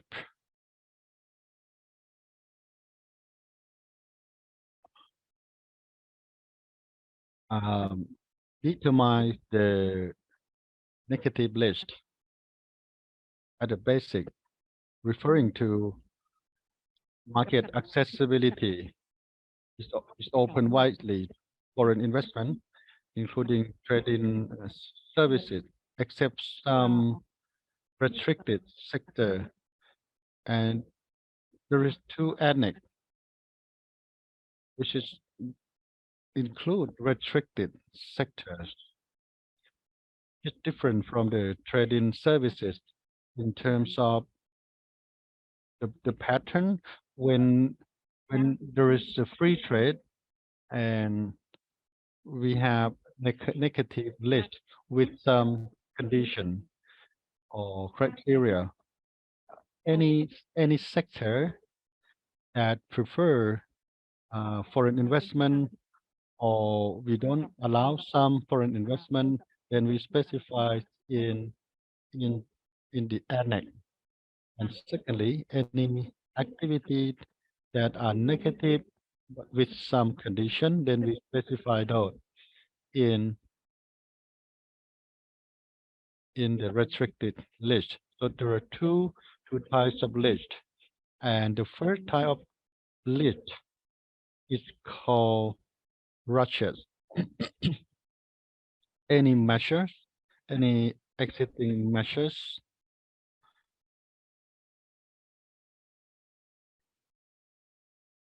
that restrict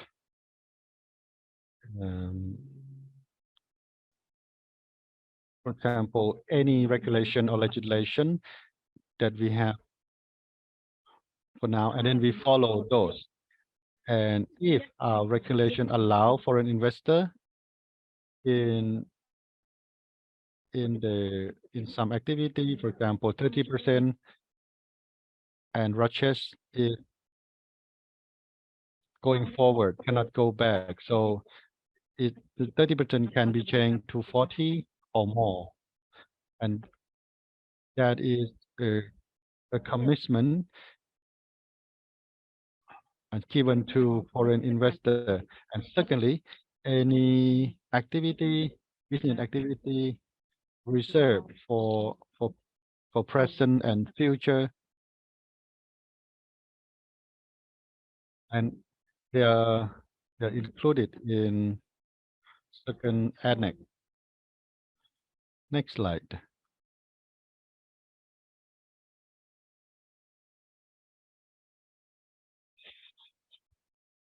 The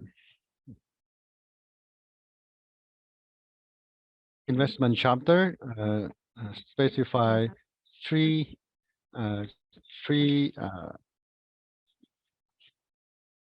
sector, which is the national treaty and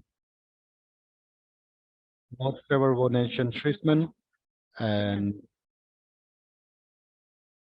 the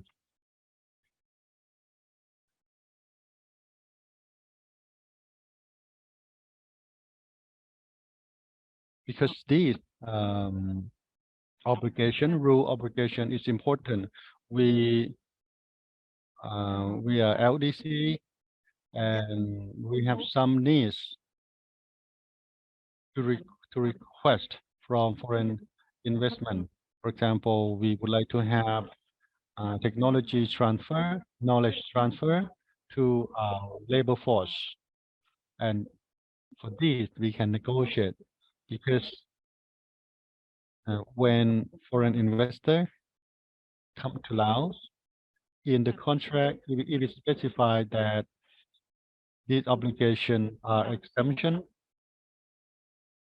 because it's still open to the government that the government can request for technology transfer and capacity building. So this is the benefits of our country, which is crucial. And this is also the same. It's also the benefits of the private sector when they invest in other country in the RCEP member countries and they implement this obligation.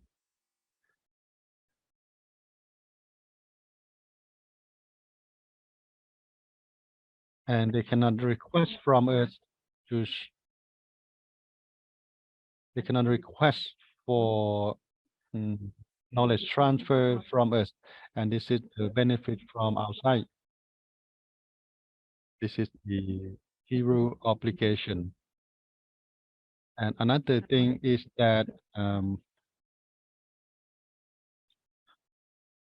seeds taking possession of the investor asset is prohibited.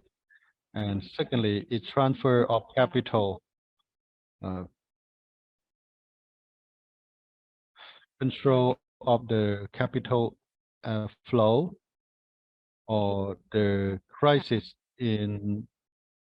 or when economic crisis happen, the capital transfer can be done, but there might be some case that have exemption. When there is crisis, then the capital transfer is not possible. Next slide.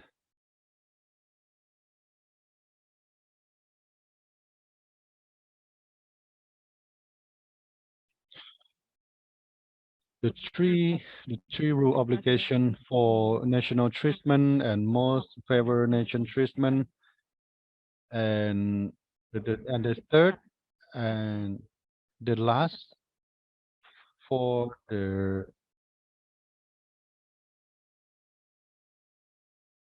TRIM. This is related to streams, what is called stream.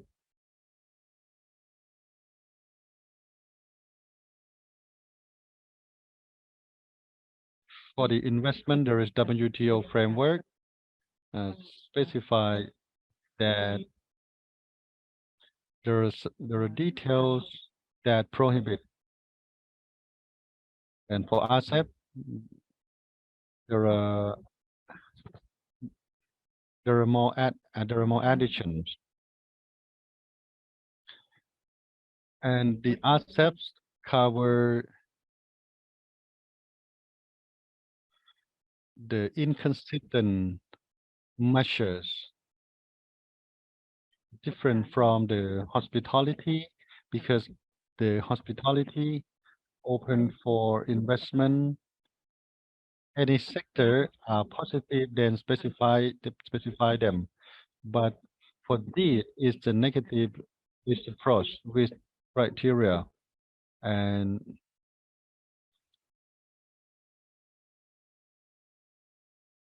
is the list with control.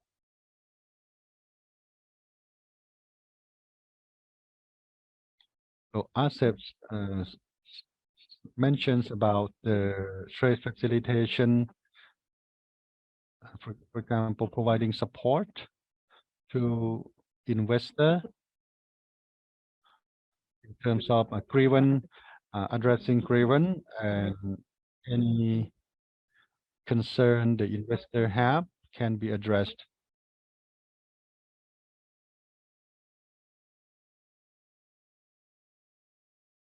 In conclusion, in becoming RCEP member, for example, in terms of investment chapter, what are the benefits? The benefits include, first, we build trust to international investor as we are a member of ASEAN, and this includes Laos, and it supports and attract investment at the regional level, and expected to lead to capital inflow and new capital inflow, and bring profits, and having accessibility to market and regional market, a regional capital market. And secondly, this enable jobs employment to the people in regional and Lao PDR, and there is knowledge transfer, technology transfer, which is consistent to the development goal of Lao PDR and the ASEAN goal.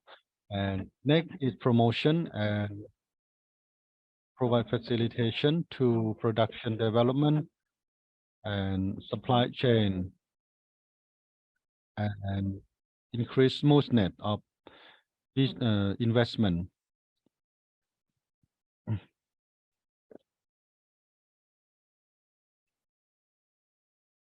And in parallel is to enable business opportunity for investor of Lao PDR and ASEAN for an expanding trade and investment in the region. And for Lao PDR, we are still LDC. We can have some exemption and flexibility of some obligation. Anyhow, RCEP, when we escape from LDC, and what are the obligation when Laos escape from LDC that haven't specified yet in RCEP, and the challenges for liberalization of trade in RCEP did facilitate the investment and investor, enable and encourage competition in private sector. Importantly, the government should improve the regulation to be consistent and transparent, be more providing more facilitation. And the second challenge is when we escape from LDC, we need to be ready because there will be a review of the rule and obligation for Laos. So it's still be a challenge because in terms of human resource are still limited in some areas.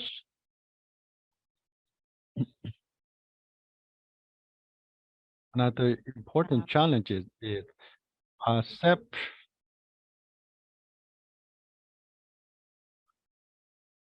we want acceptance by international acceptance and allowing right for investor to sue even the government, and so it's a challenge to the government. It cannot be negotiated successfully yet, but there will be negotiation by the beginning of 2023. So I will need to work more on preparation. There are part A and part B. Part A is the content. Part B is about the ISDS or about the making complaint to the government or suing the government. Next slide. As I brief you at the beginning that when listening on investment chapter of RCEP, we are looking at the promotion, investment policy promotion. Investment policy promotion is a key component of the government on development and paying attention. And the government issue order number 2, Prime Minister, and number 3, Prime Minister on reduction of the business operation procedure, turning to one single window services, and turning landlocked to landlink country, utilizing railway or express train as effective and efficient as possible. Next slide. And for driving economic development, turning landlink to landlocked and making effort for the regional linkage. And yes, there need to have a facilitation and there is utilization of railway up to Yunnan, China, and this support and this motivate the economic development, and especially in logistic sector. And we are a transit country. We can say that we are a transit country because we have a railway that facilitate transportation and travel more conveniently, and the government approved establishment and development of the special economic zone, and that will reduce the transportation cost or logistic cost. And there is an investment in special economic zone, totally 21 projects in 7 provinces nationwide. And Luang Prabang is one province that has special economic zone. And there is the potential sector, which is tourism. And agriculture is one of the potential sector.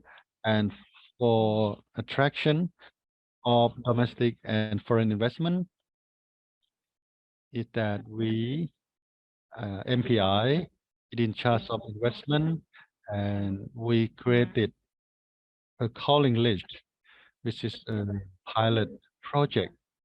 And we start working on it in 2019, and now in 2022, we still implement in 5 provinces nationwide.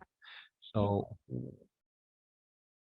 and Luang Prabang is one of the pilot provinces, pilot project province. Investment opportunity, we can mobilize investment from abroad to our country, and by joint venture or mobilize 100% FDI in the 9 sectors based on the investment promotion law, or to invest in the key business and quality investment is required, including technology transfer, commodity production for consumption goods,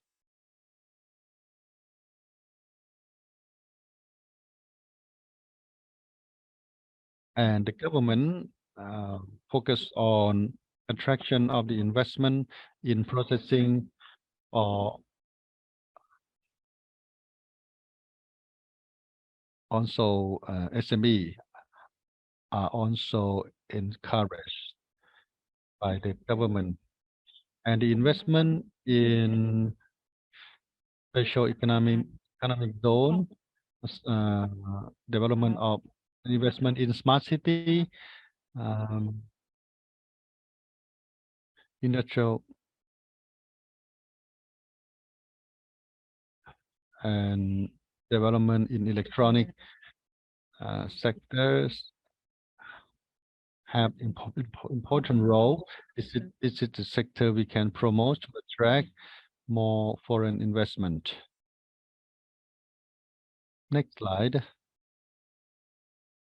This is the information on special economic zone, Lao PDR, and we have Luang Prabang, one economic special zone. And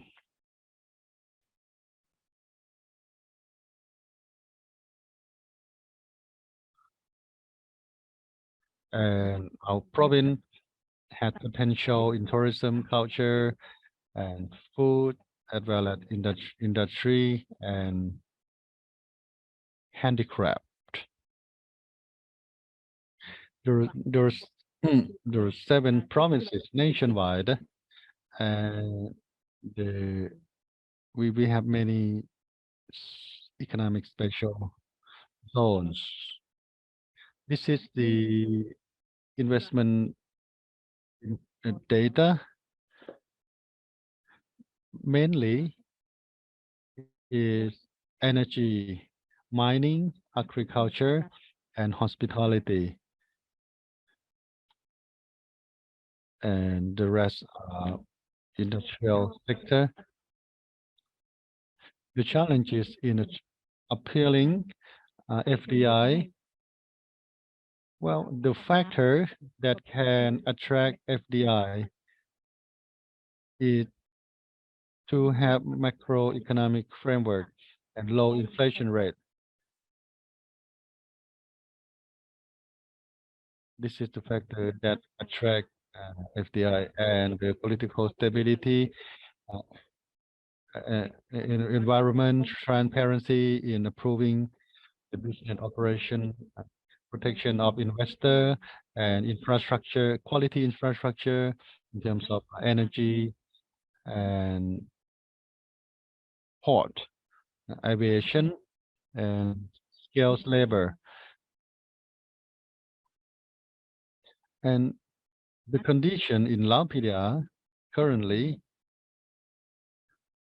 in terms of macroeconomic of Lao PDR is not that strong, but we have a political stability, and the government issue sub legislation, sub law, for improvement of the investment environment, and we have a railway improvement of the express road and east-west corridor, and Lao PDR have young natural person or young labor, but still they are unskilled. So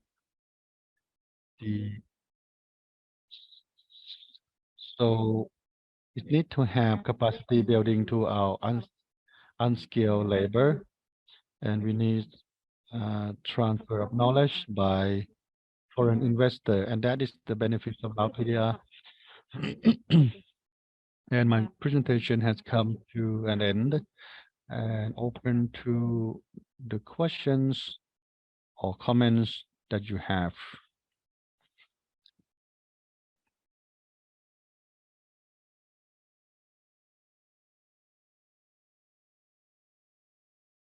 Thank you, Madam Thidawan Chongkit from Department of Investment Promotion, MTI, for her presentation on investment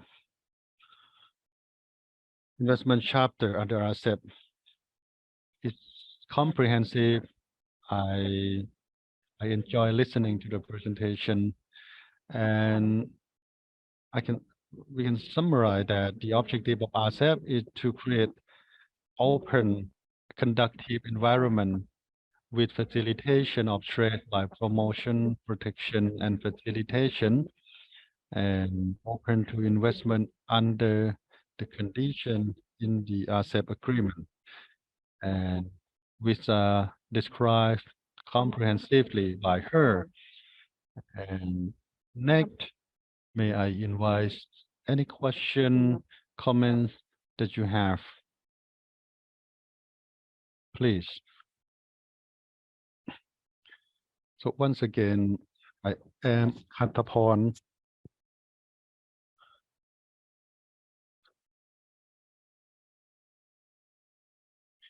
Regarding RCEP, when political conflict or other conflict happen within the member country, how does the agreement protect and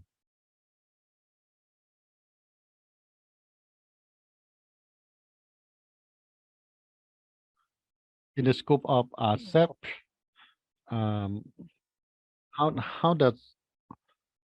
does it protect? How does it protect?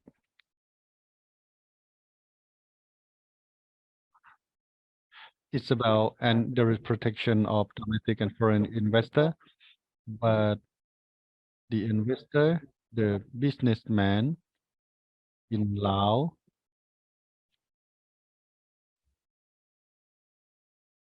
does it apply the same standard for domestic investor and foreign investor? do the same rule apply? Because if it's like that, then we allow investor can lose benefit. And thirdly, in terms of finance, the RCEP country in terms of finance, and they might need to have the money that circulate within the member country, because the inflation is a big problem for Laos. But if we become RCEP member,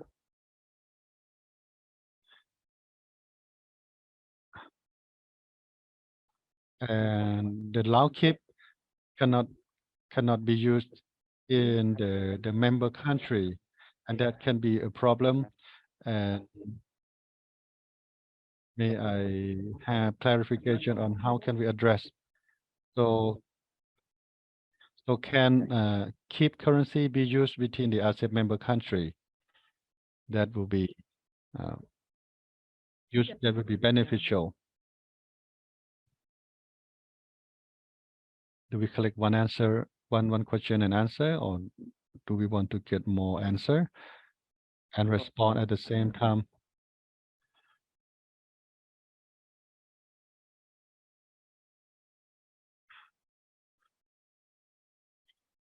Thank you to the representative from Department of Investment Promotion on Investment Chapter. I am Hong Fa from Provincial Division of Planning and Investment, Luang Prabang. My question is, the RCEP member country, in terms of investment, the investor invest in RCEP member country, besides the policy specified in the law. We have investment promotion law of Laos, exemption for concession and exemption for profits tax. So the RCEP member country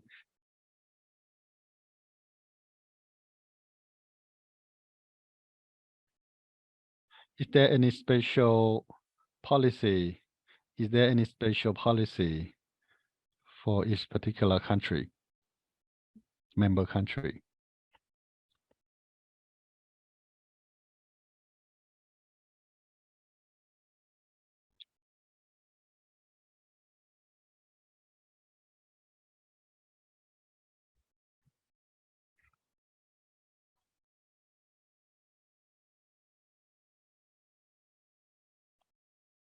And Kanya also raised the hand. Kanya from online. You want to respond to her?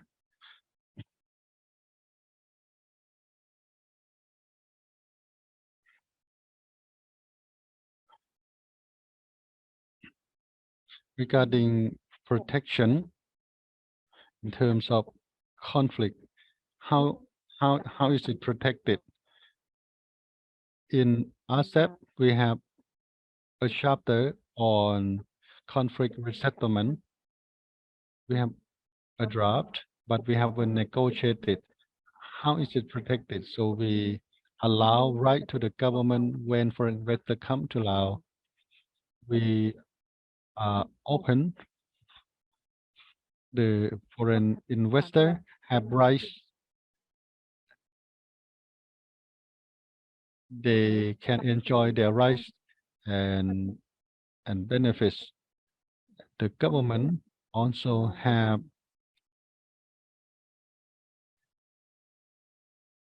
regulations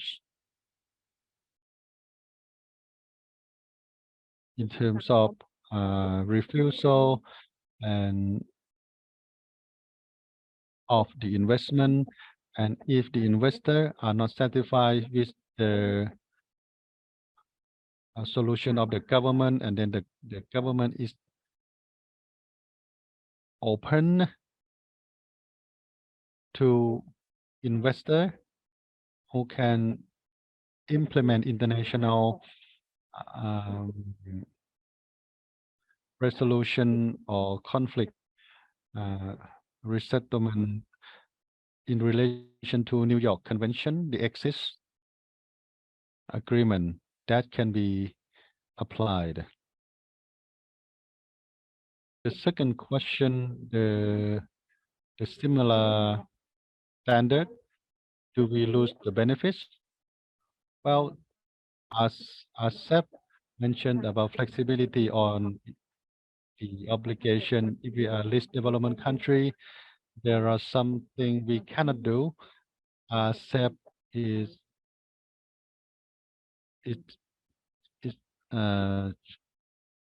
treat might treat differently, and LDC might have some flexibility, as I mentioned in our presentation. What are the things we cannot do, and we can request for exemption and flexibility, and there is period for flexibility for LDC for Laos.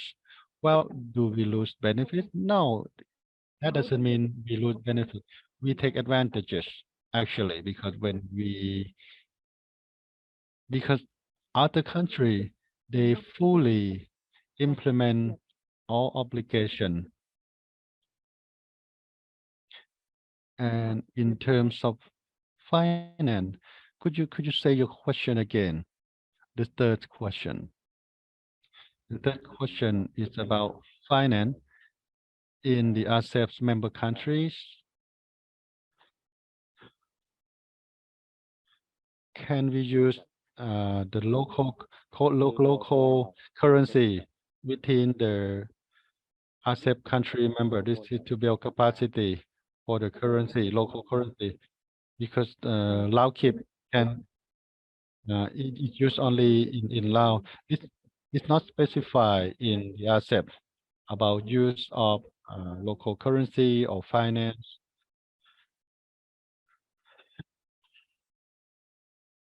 Because RCEP, there is other chapter on finance.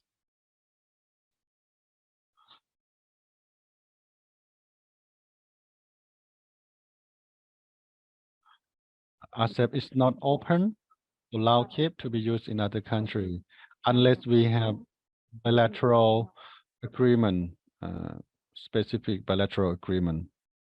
For RCEP, no, we don't have that type of policy for now. And a question from Provincial Department of Planning and Investment, Luang Prabang. Do we have any special policy for LDC? Well, in RCEP doesn't specify in detail like that. When foreign investor come, what do we give? It just mentions about the principle that we don't discriminate.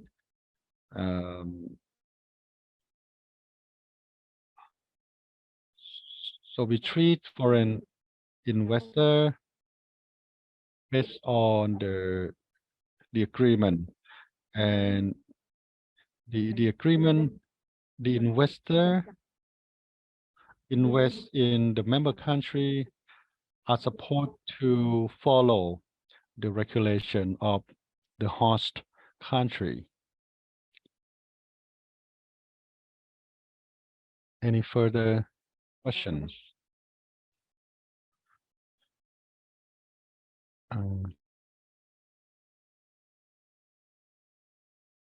Kanya raised the hand. No one respond to Kanya from online.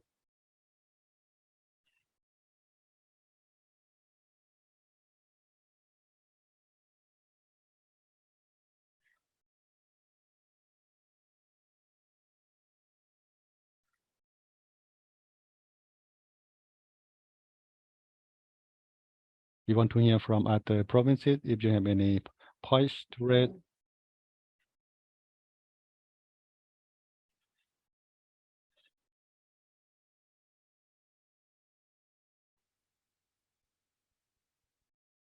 So there will be more issue to discuss in the afternoon. If you don't have question for now,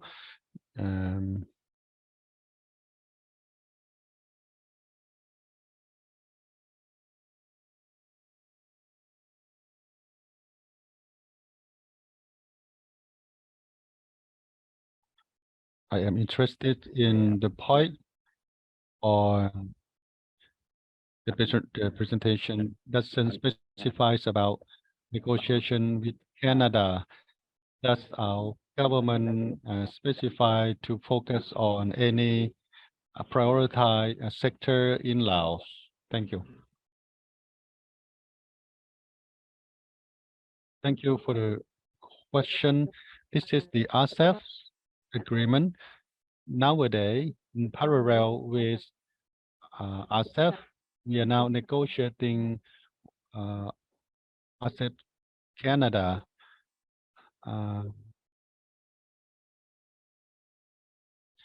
If in RCEP, if are there any prioritized or specific sector? What are prioritized activities haven't specified in the agreement? Haven't.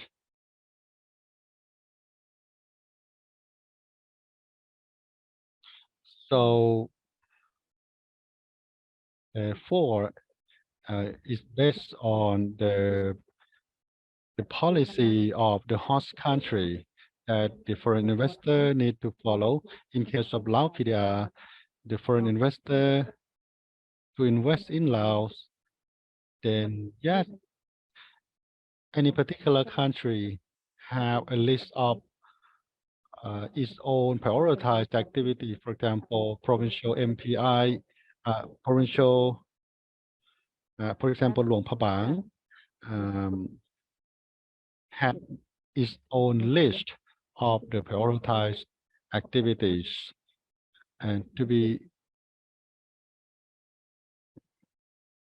consistent to financial improvement of Laos, we are working on to add potential sector, potential activities that can help Laos be more ready and can support it. For example, logistics. So service sector are crucial sector that the government support. We need to make improvement based on situation. Before we focus on natural resource investment. Now we turn to prioritize for services because Lao PDR has potential in agriculture and the other prioritized sector is hospitality, services, tourism.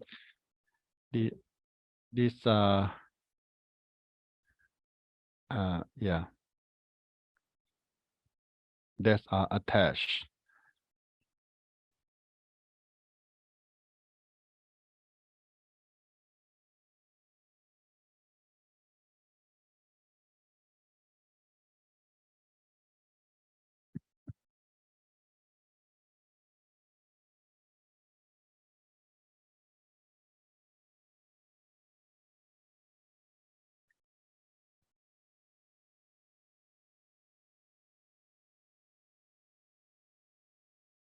ขอบใจสำหรับสองบทเสนอที่เว้าถึงการเจรจา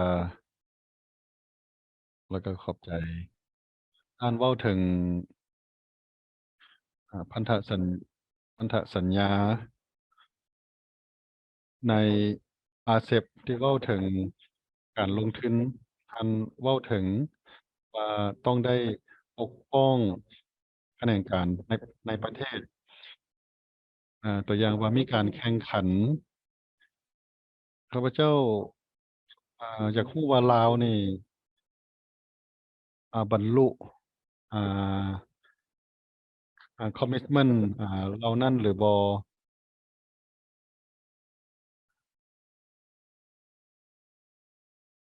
หรือว่ามันมีข้อตกลงใดที่อาจจะมีการ ลาซาตัวอย่างว่าการเว้าถึงการส่งความรู้ความสามารถอ่าข้อกำหนดต่างๆมีข้อกำหนดใดบ่ในแขนงการสำคัญ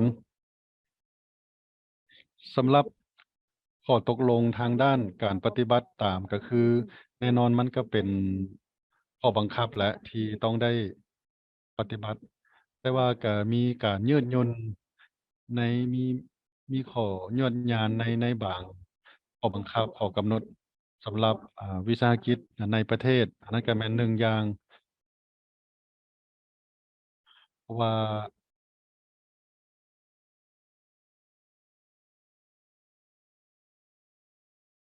เนื่องจาก RCEP มีพันธสัญญาสำหรับการปฏิบัติตาม RCEP ก็คือมี2องค์ประกอบอันที่1แม่นเว้าถึงการถ่ายโอนเทคโนโลยีและก็ความรู้2อย่างนี้สำคัญสำหรับประเทศและรัฐบาล เพราะว่า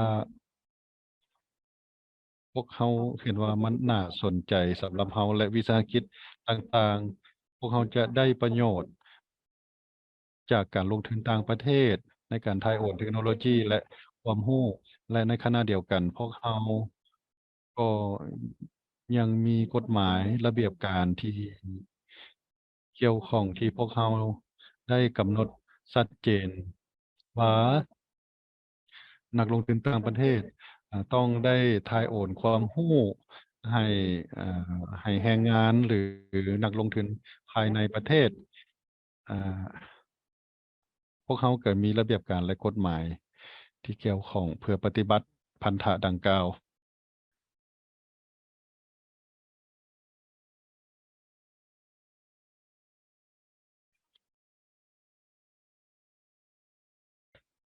or questions.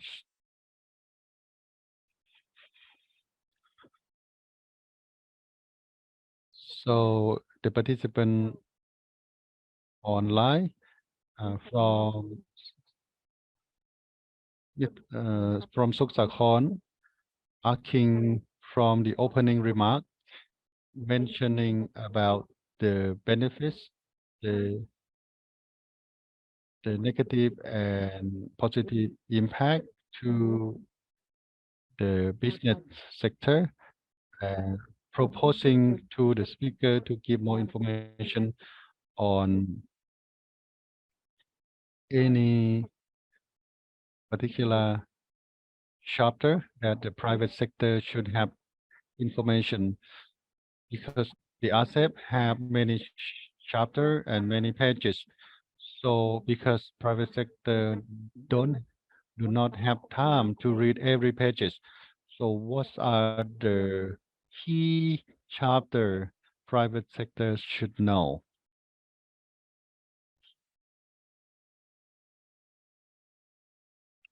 Thank you for the question of Mr. Suksakhon. Not sure if you are still here. In regarding your question, with limited time we have actually in the provision have challenges and opportunity. Raising the 2 points. The first is the trading goods, and especially there is a list of 2,000 items of goods, which is 30% of the chart of account of Lao PDR. And we have tax exemption 0% starting from January this year for implementation of the RCEP over 2,000 lists, and then it will come to zero tax. And these are the lists that we want to import. And some items are produced, and we produce this type of product was not enough to supply, so we need to import with zero exemption of tax. And there is a challenge in future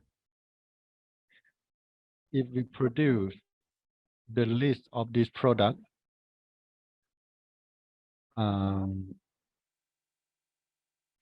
It's a big list, and the private sector can, if you can produce this item, and when we are positive, when we become positive list, then we should be ready for competition. Think about how we can, if you would like to have a list, and after our meeting, you can contact our department, and I haven't have a list in my hand for now. I can provide you later. And for a list of goods to export and to get the special right, and we should have the certificate of origin. And I mentioned about the self-issuance of the certificate of origin. There are Laos, Cambodia, and Myanmar. We have flexibility period for 20 years after RCEP is effective. This is the opportunity as well as the challenges. The opportunity is that the private sector can self-issue, can self-certify the origins of products without coming to our official. And we have 20 years, but we don't have legislation. So we want to think about development of something on how can self-certification of original product can be done. So the institution in charge of the origin of product, we may have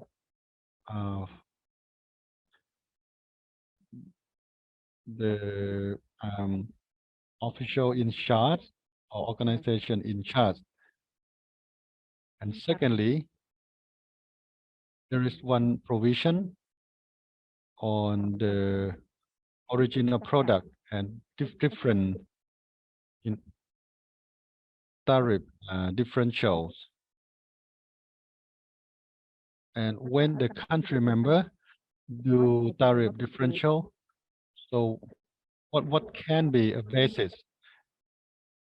The RCEP said that when the tax rates are different in each country, then we want to look at the CSR, the original product, and it is so technical. This is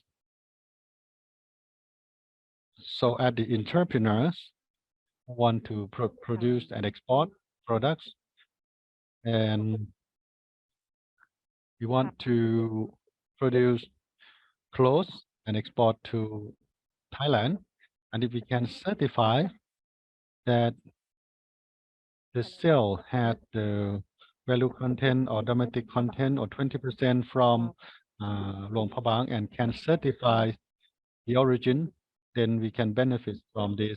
And if not, then it will be a challenge. So we need to create value content. And for the services I already mentioned, especially on transformation from negative, positive to become negative list, and the 10 main sector for positive include over 800. 10 main sector, and changing from positive to become negative list. A big challenge if we don't know what to preserve. And then it had to be all positive, then not easy.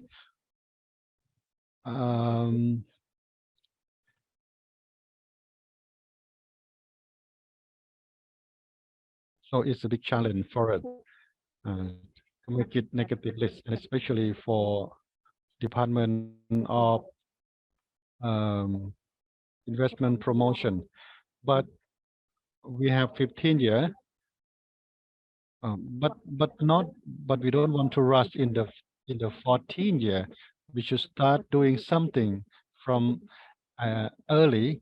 For example, Australia had a good lesson, and we can learn from experienced country. So, but importantly, we need to know what will be the negative list, and Mr. Suksakon can contact us, and we can provide you more information.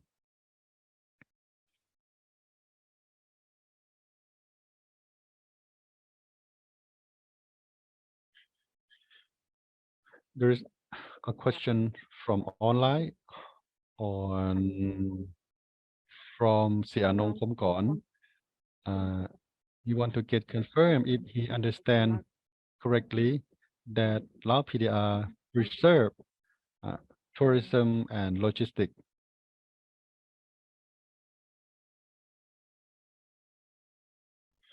Thank you for the question.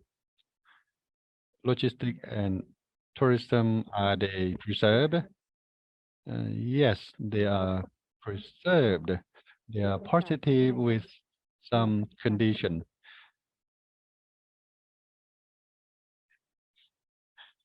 Before, it's positive for 49% by foreign investor,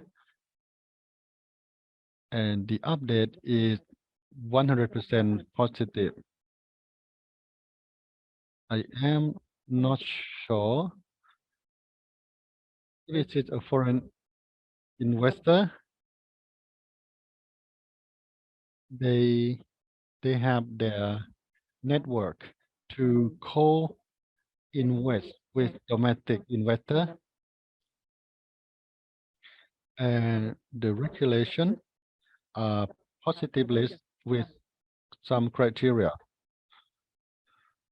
And I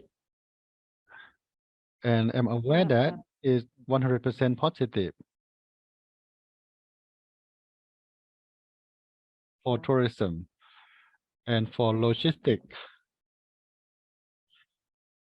It's also positive list with some conditions, because logistics are varied in terms of category, but for domestic, it's 49 and 51. But now it was positive, but what is the percentage? But positive with some condition.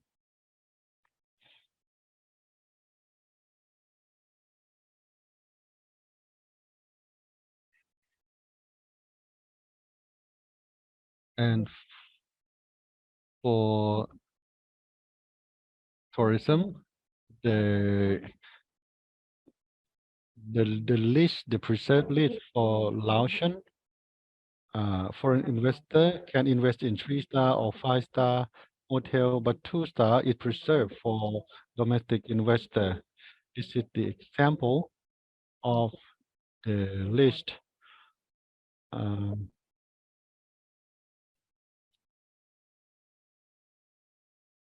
The tour guides are Laotian, except in terms of language barrier, they might need to have interpreter.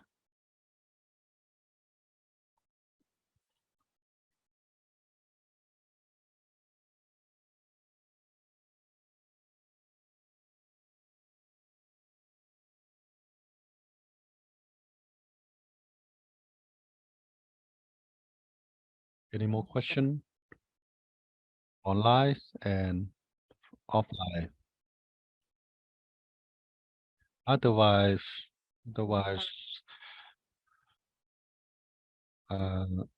it's been discussed actively. There are question actively, good discussion. So keep the active participation and discussion, because otherwise after having lunch, you're full and you'll be sleepy. Continue your energy in the afternoon. We have a lunch break and come back at 1:30. So let's end the morning session for now. And in the afternoon, there will be a panel discussion session. Okay. Lunch break and come back at 1:30.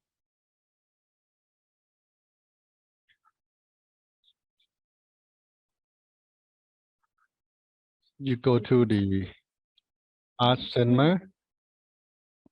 This is the lunch room.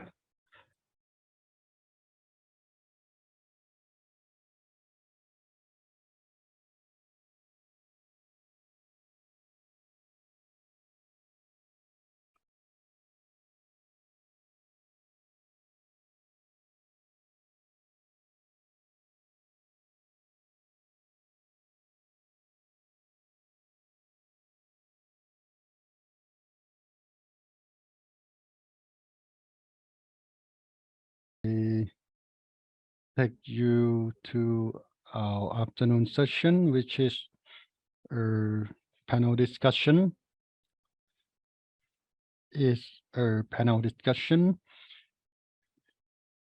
Inviting the speaker up to the stage, and we are discussing about how could businesses in Luang Prabang benefit from trading services, investment provision under RCEP Agreement, and what's possible challenges and opportunity that can be identified. And the discussion will be moderated by Dr. Pakaiporn Siposi from National University of Laos, who is a lecturer since 2013, and his research topic is on analysis of tourism and services. So please, Dr. Pakaiporn.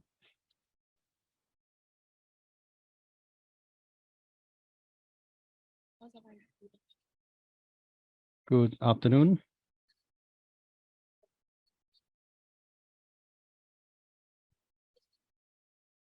And so may I this the discussion topic, and there will be 4 panelists. The first one, may I invite Mr. Somsak Bunmapet, Deputy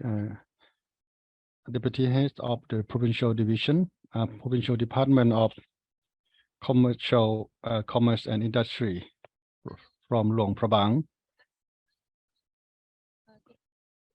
Mr. Somsak Bunmapet is the Deputy Head of Provincial Department, and he had experience in teaching and research. He was lecturer at the Luang Prabang Teacher Training College and was a researcher at the Provincial Governor Office. And now he is the Deputy Head of the Provincial Department of Industry and Commerce. Next, Madam Phet Duong Chai, Deputy Head of the Provincial Division. And Madam Phet Duong Chai had 10 years of experience working in commerce, e-commerce, and other trade agreement at the Ministry of Industry and Commerce. She worked in many divisions in relation to commerce. And next, Madam Thidawan Chongchit from Department of Investment Promotion, MPI. And Madam Thidawan Chongchit has many years of experience in the division in relation to RCEP, ASEAN's agreement, AFTA +1, or ASEAN, Australia, and New Zealand, and others. And last person is Kongchaki Panthasomvan, the president of the Tourism Association from Luang Prabang, and graduated in Master of Arts from German in philosophy, and he was the vice president, and 19 up to now, he is the president of the Tourism Association in Luang Prabang, and he's the owner of Asia Tourism Company.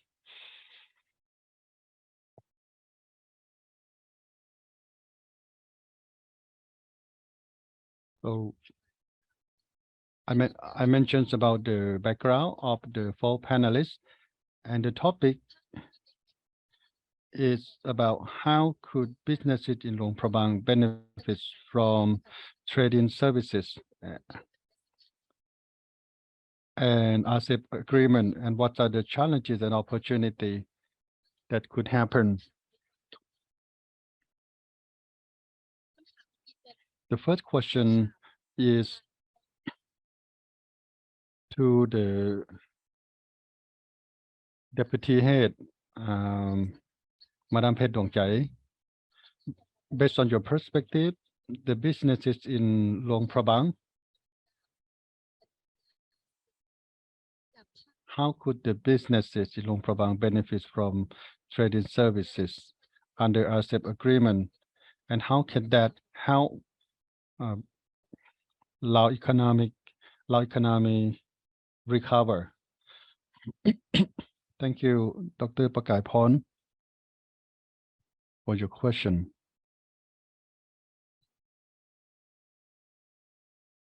For the trading services in relation to tourism, our department conduct a study in tourism, because tourism is number one sector that support income generation, the 8% of the GDP, and the second study is about logistics, which is the second sector. Number 2 sector, in my view, tourism had potential in Luang Prabang, observing that the tourism in Luang Prabang has unique characteristics compared to other countries. Livelihood of the people, and it's a peaceful city compared to other more developed countries with are less peaceful than Luang Prabang. So peace is the potential. Costume, food, traditional food are the potential advantages of Luang Prabang. And hotel, there are like Pullman and brand popular hotel have lost their business in Luang Prabang.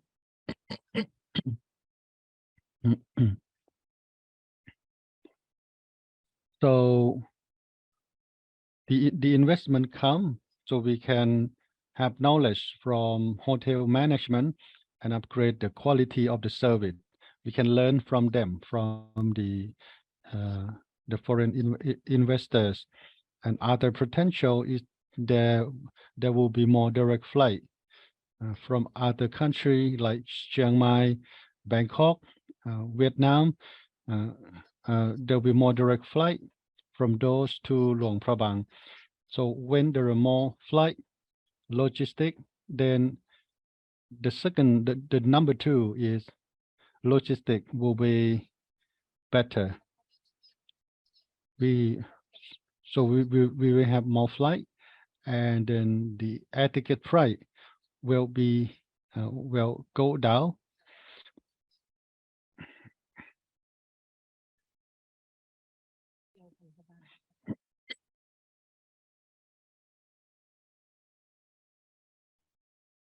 And what do you think, the deputy head of the provincial department of Luang Prabang industry and commerce, is a positive for 3-star and 5-star, and negative for 2-star hotel for domestic people or domestic investor? Tour guide, and the question is to Mr. Somsak.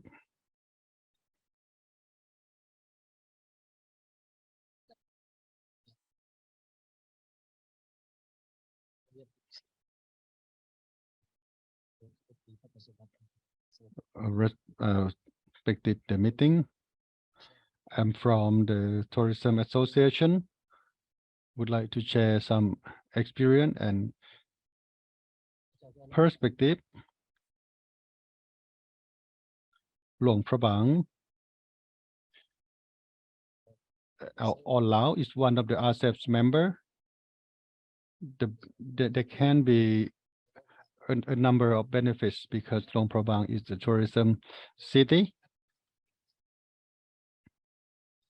and you've been aware that Luang Prabang is a World Heritage City since 1995.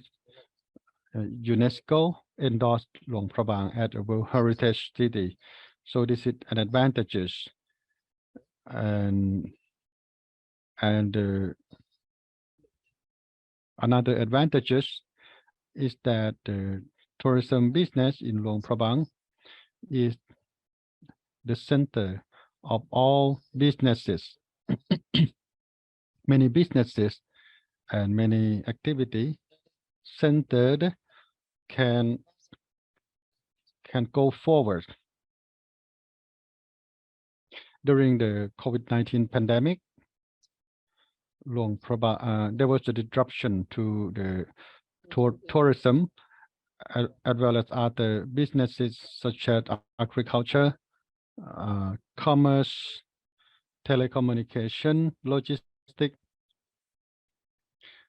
all stopped, all were inactive. So tourism is the center, is the core of all other businesses. That is the advantages, and the challenges also happen simultaneously. When the country is was open since May, the country has been open since May, and we can observe that tourism has been active quickly. The first reason is the high speed train. It is a factor, and at the beginning it's just the domestic tourists, but since the 9th May, international tourists, the number of international tourists, and especially our neighboring country and Vietnam, the number has gone up quickly. There are challenges. Then we need to look at the readiness of the tourism company, hotel, restaurants. During the 2 years of disruption, some businesses cannot recover, are not ready, because it took quick that the tourism become alive. Anyhow, and there need to be standards. There need to be standard for safety and prevention of the COVID-19. Thank you, Mr. Kong Jackie and Chong Chai, for your useful comment for the benefits and the potential of Luang Prabang having various characteristics and potential in tourism, and there are challenges in terms of readiness to welcome, to accommodate a number of tourists. The question to Madame Thidawan, we have detailed potential in RCEP agreement.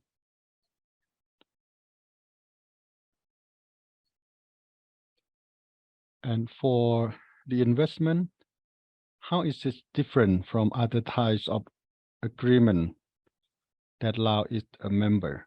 How is it different from other? Thank you for the question. Interesting question. So far, Lao PDR participate in many agreement, almost all agreement.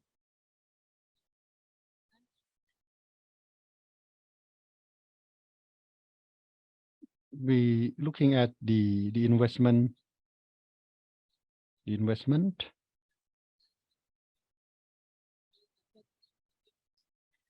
It's about to facilitate and to liberalize the investment and protection of the investor. With a South similar. So far, we have only ASEAN +1, which is ASEAN plus China, Japan, Korea, and India. And there are separate agreement, and there are ASEAN +3, as mentioned by Madame Vilaypon this morning, that include Korea and Japan, China. And the negotiation has been started for a long time. So when there are many partner negotiation partner, so there might be different in terms of the agreement, but mainly focus on liberalization. And when there are many partner, then it come to the ASEAN +6.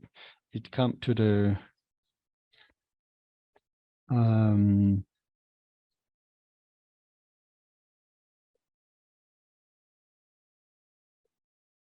and looking at the modern, looking at the comprehensive, to be included, to become RCEP.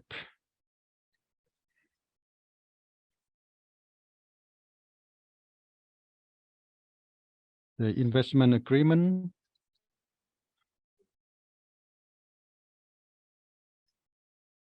in negotiating for the investment agreement,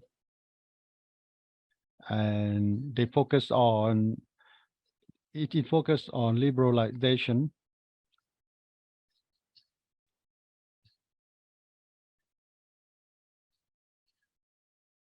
But well, for ASEAN +1,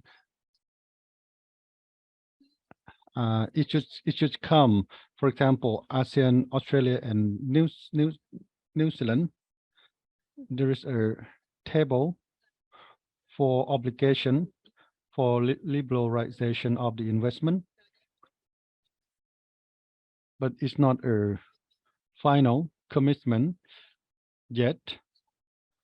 The other framework for ASEAN, China, India, and Korea, they haven't a table, such table yet. So RCEP is an agreement that is open to the partner to create a obligation table, a table of obligation or list of obligation. So the RCEP has or what is called reservation list or such schedule of commitment. And for so it's the negative list, and RCEP is different, that is open to free trade agreement,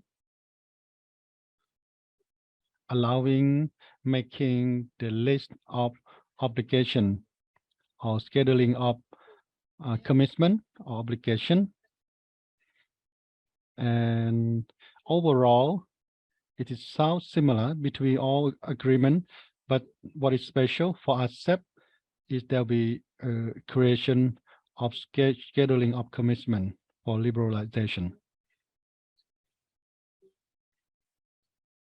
Thank you to Madam Thidawan for mentioning about the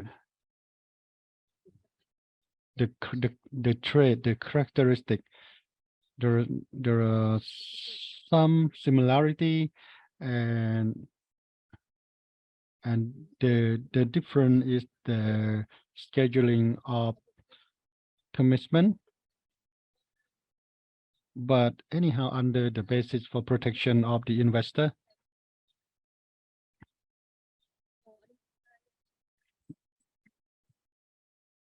So back to Mr. Somsak.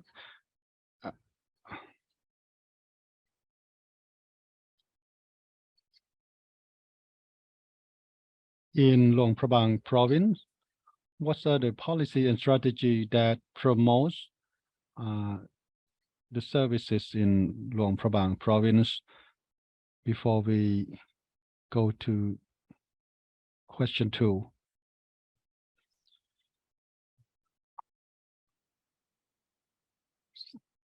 Thank you to the question, and thankful to all the representatives in the meeting regarding the policies in Luang Prabang or Lao country at a whole. In terms of the implementation, we based on the government direction and policy, and especially in the existing regulation and law.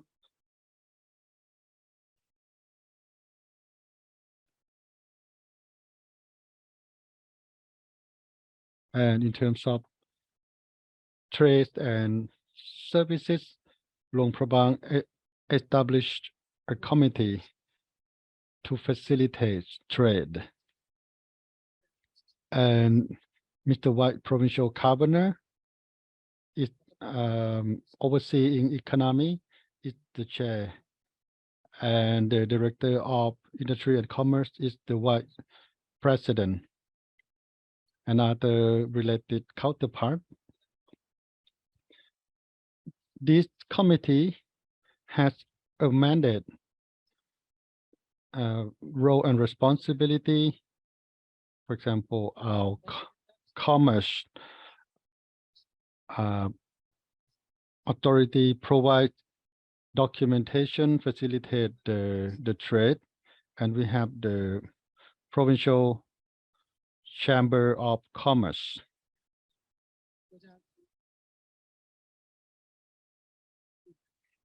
In terms of giving certification of origin of product,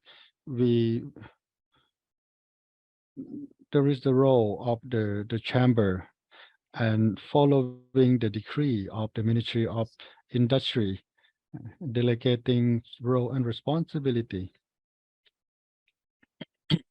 And for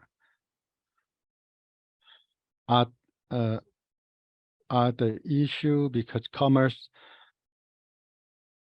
cover many other issues in terms of investment, and we participate with the Provincial Department of Planning and Investment.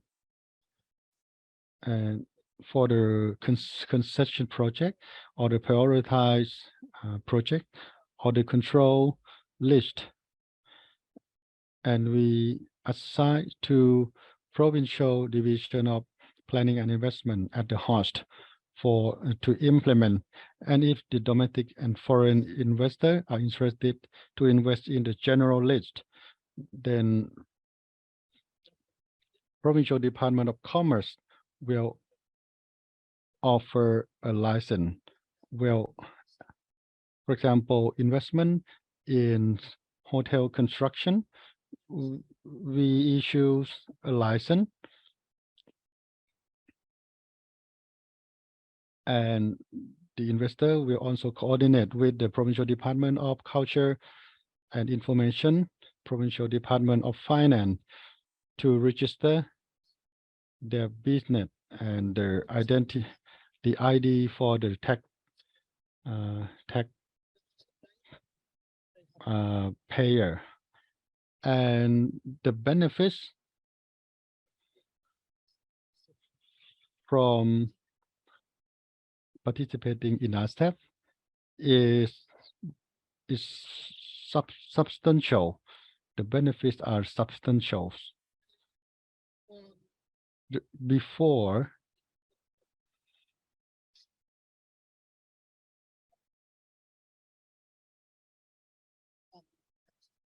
Luang Prabang had 3 hotels. First is Puwao Hotel, second Posi Hotel, and now we come hotels. There was just 3 hotels. So when the country liberalized to the world, then we have more hotels. We even have big hotel that can accommodate over 5,000 tourists a day.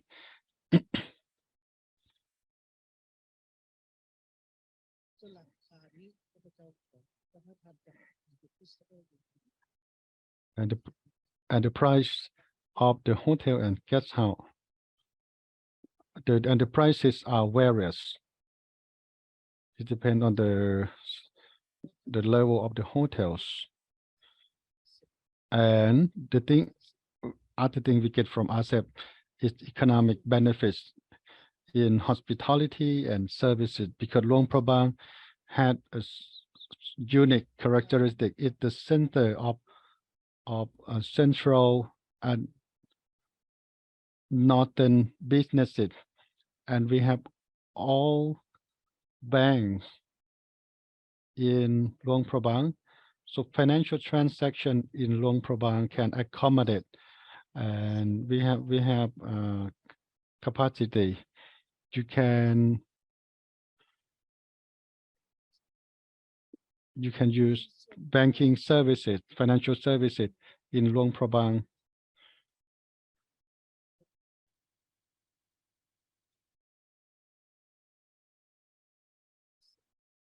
And there are some challenges of being a member of RCEP because business operation in Luang Prabang is limited. First, if it is the business in agriculture to export to neighboring country, it raw material. It's not the processed goods or products. Because in Luang Prabang, we don't have processing factory. We don't even have one factory for processing any raw materials. We seem to start to have a factory. The provincial authority is making a contract with a company making the cassava powder. It's about 1 year to complete the factory, and that will add value to the agricultural products.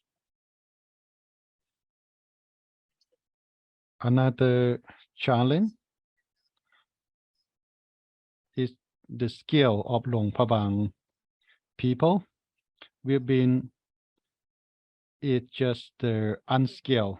They are just unskilled. Their knowledge to use machinery in big factory are still an issue. So the government are working, collaborating with the Provincial Department of Labor and Social Welfare, Provincial Department of Education, establish a curriculum providing vocational training to develop human resource to provide to society. And Savannakhet University is in charge of the 8 provinces, partially construct people to service the society. This is the limitation, is the human resource. And the third limitation is the businesses in Luang Prabang are mostly micro, small, and medium enterprises, mostly.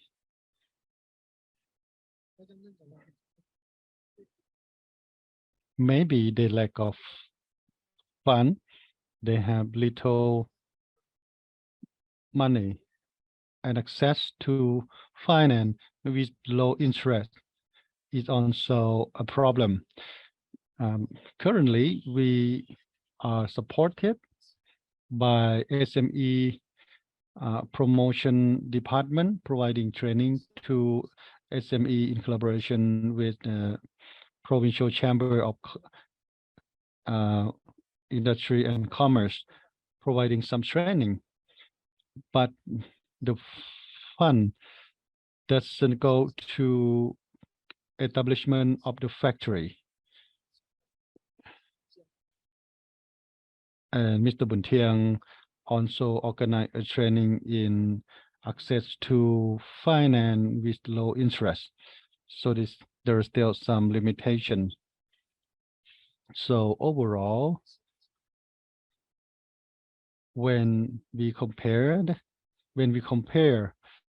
to the benefits and the challenges, we have more benefits than the challenges. The challenges could be addressed. These are my comments. Thank you, Mr. Butsak, for your comment on promotion of the tourism, and we have seen various aspects, whether it is the potential and challenges, and the province had a plan to address the expansion of the market at the member of RCEP. So next, anyone else want to add? Anyone else have any further points?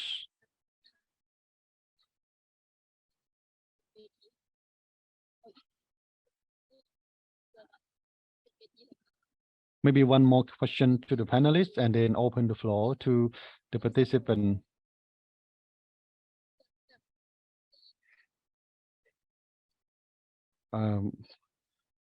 Can we hear more from Madam Thirawan after being a member of RCEP? Our market will be more competitive. The business units would need to have potential, have to showcase the potential. Do you think what kind of readiness the business units would need to have? Thank you to the question. Thank you for the crucial question. You would want to consider participating in RCEP. Well, there are some challenges, but the challenges are also opportunities, because free trade and the enterprise can think that perceive that these are opportunity that we can look at the neighboring country market, what kind of production they focus on, and then we can think about how we can partner, how we can seek for partner to join with them. It's important that we focus on what it called production chain, what we can produce to export or to co-invest with our RCEP member country. It's important to study their markets so that we know what potential we have, the thing we have, how can we build upon, and what kind of production we can do. And Luang Prabang had a good location, geographical strength, and the weather is good, cool weather, mountainous area. So in terms of production to supply to at the regional level, so I think agriculture and tourism and hospitality is also another potential. And agriculture is also a potential of Luang Prabang, like Nambak, orange, cantaloupe, and lemon, tea, and I try the Chevron coffee in Luang Prabang, which is a popular brand. So accessibility to market, so there can be possibility to think about what Laos can support the production chain and bringing our raw material to be processed well as an industry. But you would just have one factory. Well, but anyhow, think about that. Luang Prabang is very famous. The example of Ban Panom, very famous in handicraft, which is a unique and gorgeous, and if we go forward, it can be registered for intellectual property or copyright and can be exported. So in crisis, there can be some opportunities. Thank you, Madam Thidawan, for readiness, for preparation, and for the provincial tourism association. Do you have any comment in terms of entrepreneurs? What preparation can we do? Can you do? I agree to Sister Thidawan, who talk about turning crisis into opportunities. We cannot be stuck to our traditional standards. So we have a good competitor, then we need to push forward ourselves to catch up with our competitors.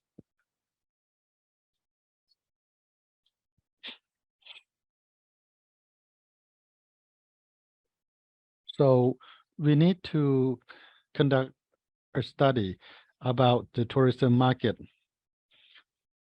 in comparison to neighboring countries such as Vietnam or Cambodia.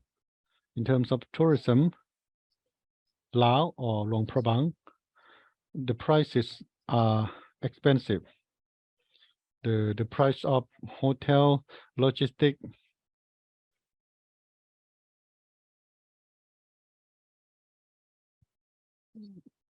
so the information from World Tourism Organization.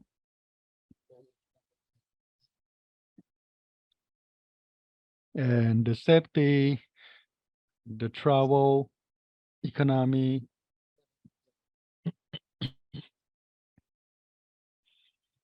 so the tourists who are far away from it, there are a lot of them, and regional tourists, there are medium up to premium tourists. We have railway. We cannot just focus on the premium tourists only, but other, and we turn from landlocked to landlink, and it's a good opportunity, especially for Luang Prabang province. And for MPI, before giving a license to investment, it need to conduct a research. During COVID pandemic, there are 100 tourism company.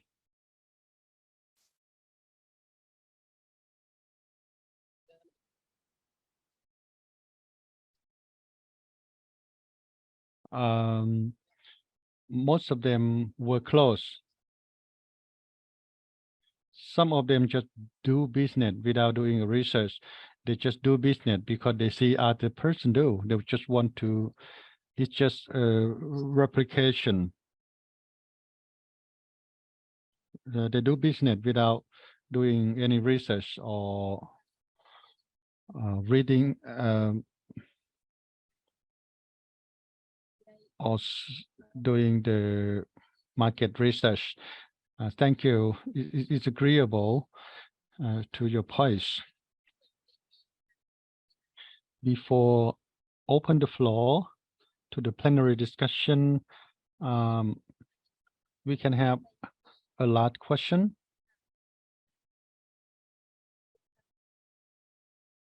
To Mr. Somsak, the question is Provincial Department of Industry and Commerce. How do you implement the policy in order to benefit as much as possible from RCEP agreement?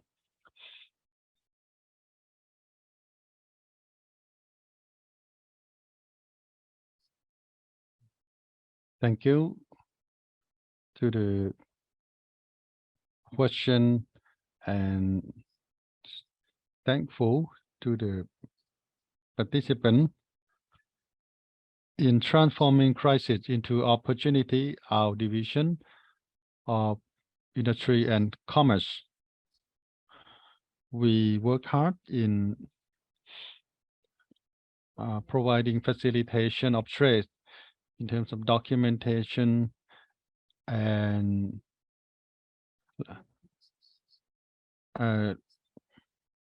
considering the business recommendation.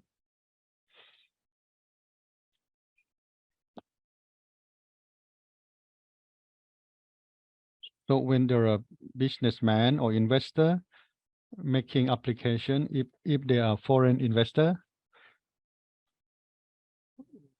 we collect data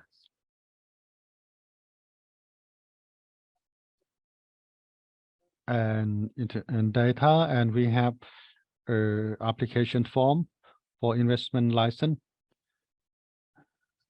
request in the general list, and we provide facilitation. We help with documentation. We fill the form for them and make appointment for them to come back and get a license. Not later than 3 days for foreign investor, and for domestic investor, less than 1 day. In policy, it's 24 hours, but we provide very quick services to facilitate the business. And for requesting for movement of goods, it's also the same. When they request and we issue the approval,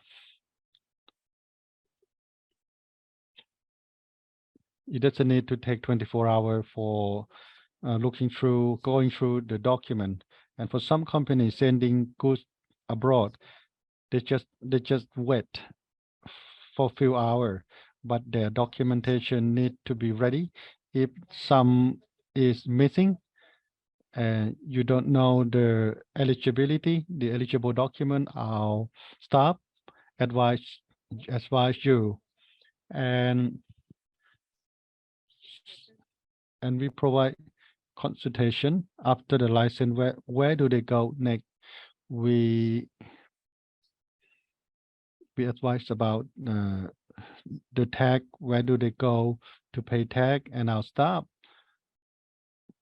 take the investor to the tag authority. This is how we facilitate the business. And next, we have a policy, because business are important. We don't want them to waste time waiting for our documents. So we are making ourselves ready to provide rapid facilitation. And we are always trained by the ministry. And recently, Department of Foreign Trade provided training to us.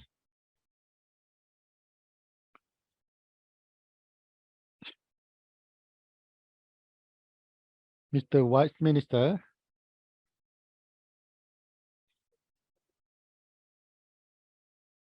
said that we are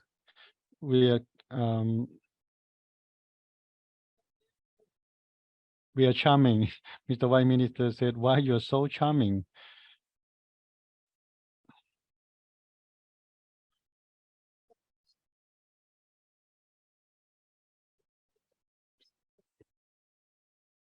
And some went to Pukun district and some has gone to Siang Khong province. We work hard. We do everything to facilitate the business operation.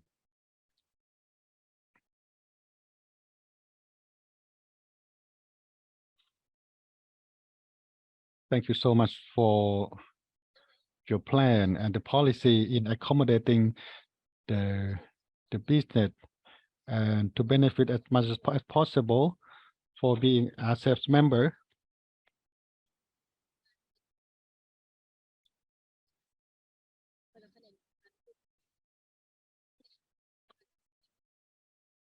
That facilitate the business in Luang Prabang.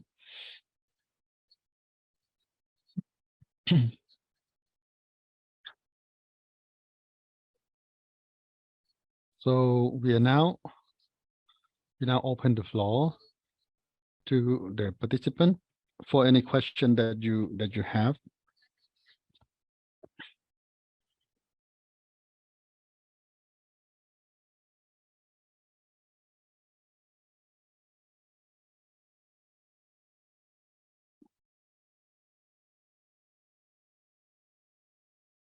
Object.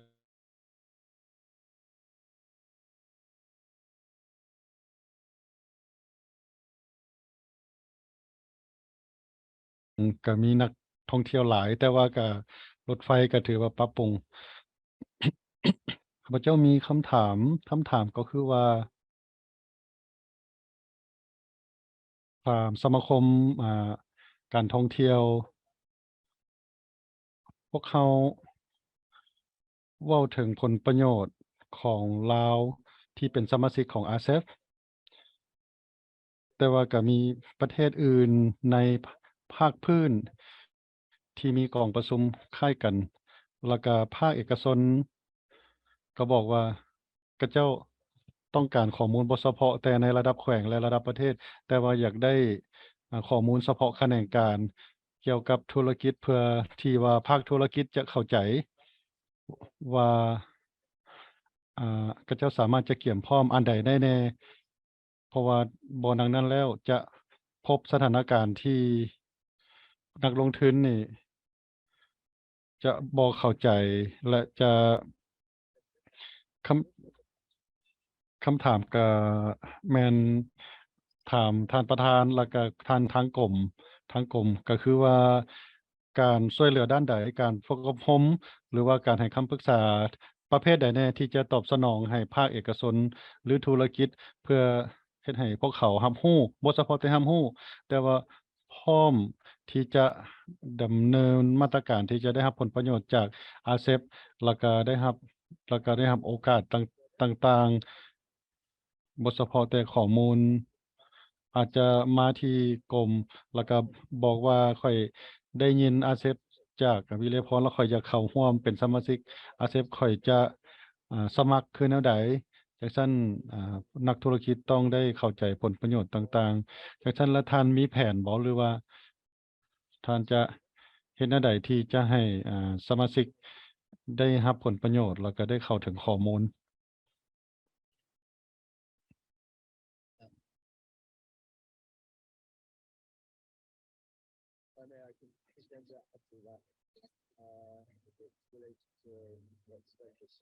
อันนี้ก็คือมันเกี่ยวข้องกับสิ่งที่เพิ่นเว้าไปก็คือบางเทื่อท่านอาจจะได้ตอบไปแล้วในบทเสนอที่ผ่านมาแต่ว่าเขาอาจจะนำบ่ทันพวกเรารับฟังว่าการปรุงแต่งแป้งมันต้นมีโรงงานตัวนี้ในหลวงพระบาง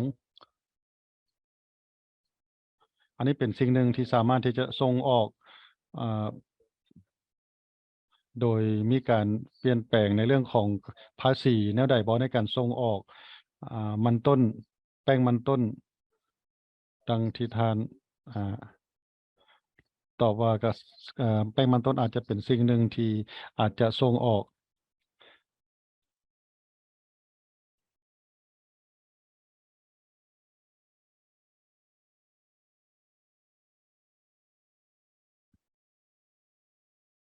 อาจต้องได้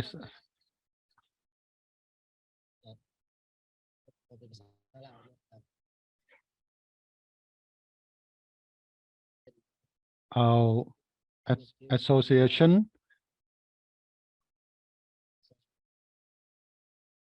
and we rely on the provincial division of information and the horizontal is industry and commerce.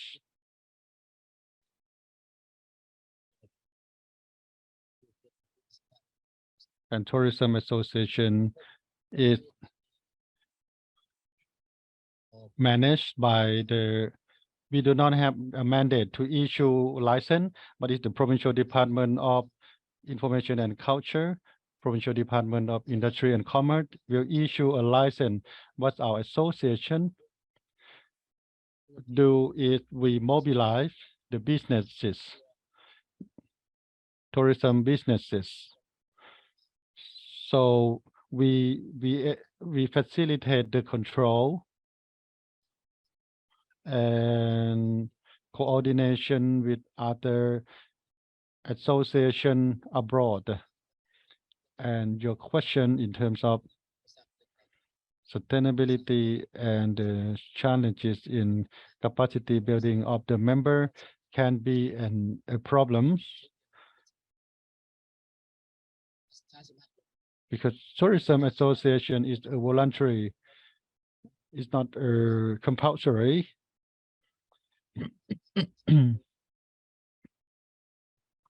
So our association is try to meet to generate activity and to partner to implement mutual activity with Laos, Vietnam, and Thailand, participating in tourism market or ITB in Korea and Singapore in collaboration with the Ministry of Information and Culture.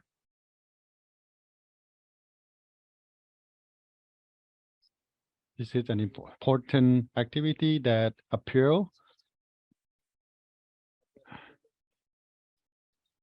the member, and for sustainability, we are making efforts to make it sustainable in order to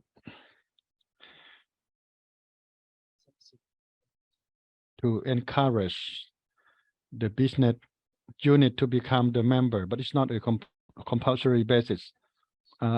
Another question to you is, once you has become the partner, the member, do you have any plan to disseminate about the benefits from participating in RCEP? Or what kind of support that you require in doing this kind of work? Well, in terms of dissemination of the association policy, the benefits of being a member, well, so far, Mr. Bun Thieng was the chair and I was the deputy, and I fought hard with the government constructively. And there was a case for Lao Prabang, the tourism from 30,000 to 80,000, and utilizing audio tour or guide. It is compulsory that all tourists visiting the palace and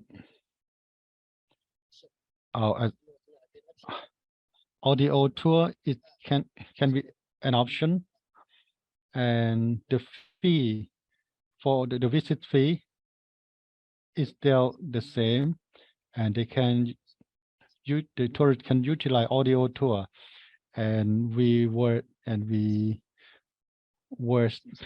winner at the time. And who are not the member, then it's compulsory for 80,000 kids. They have to use audio tour. And secondly, our associations negotiated with many associations.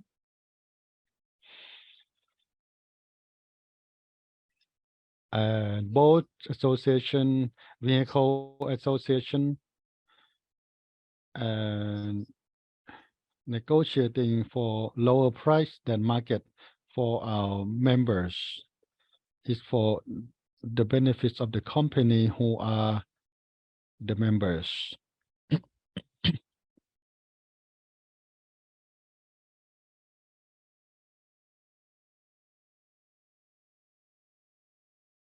Another question is about cassava powder, cassava plantation.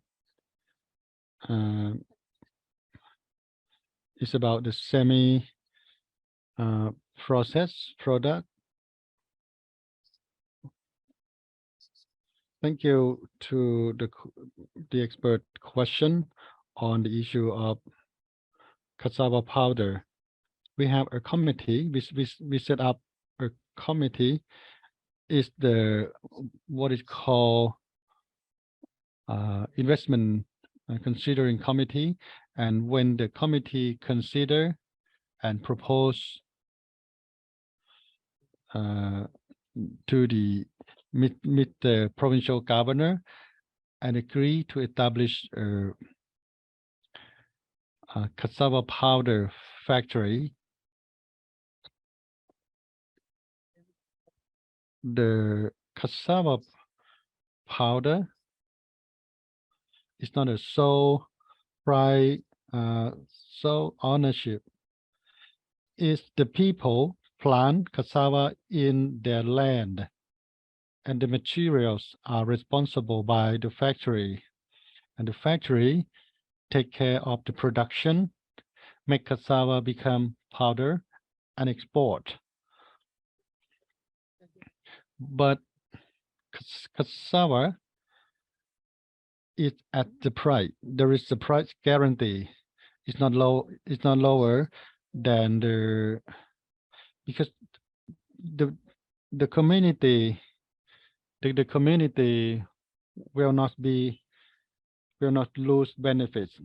If the cassava price increase, then they gain more benefits. And if the market price is lower, so the cassava price is still fixed within the contract.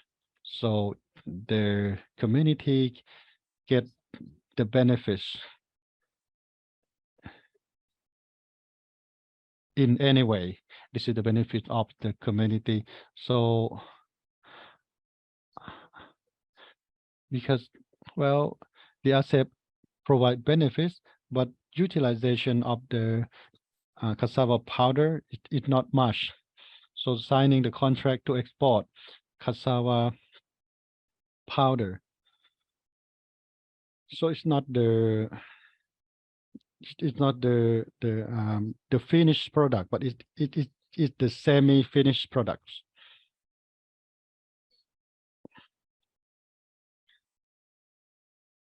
Thank you to your answers. There are questions from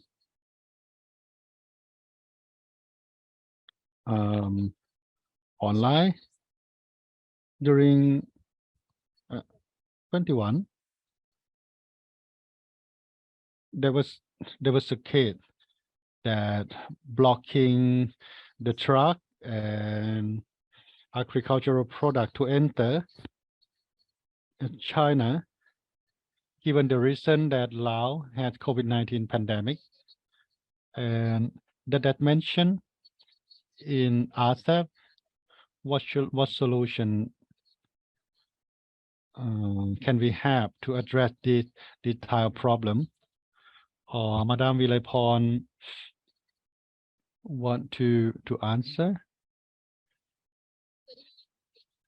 Have you ever heard this case?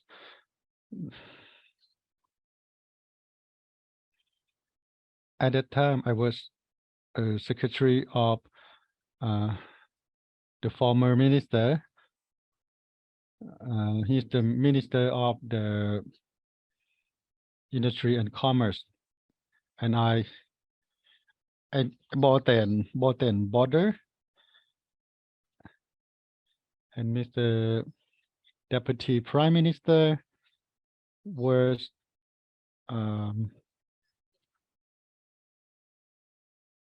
oversaw at that time, and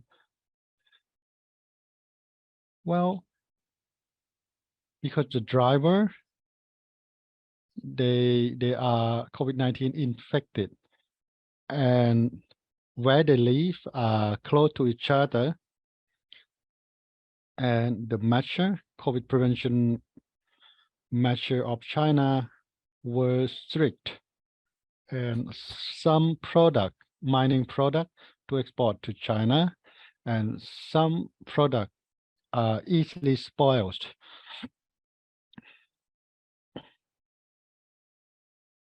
And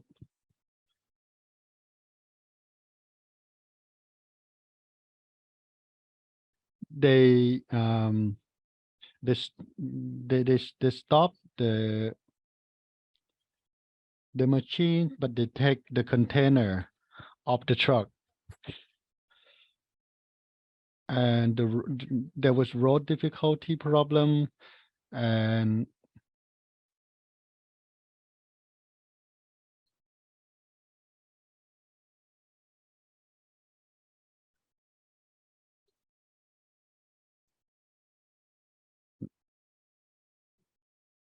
thank you for your comments of Madam Phet Dongchai.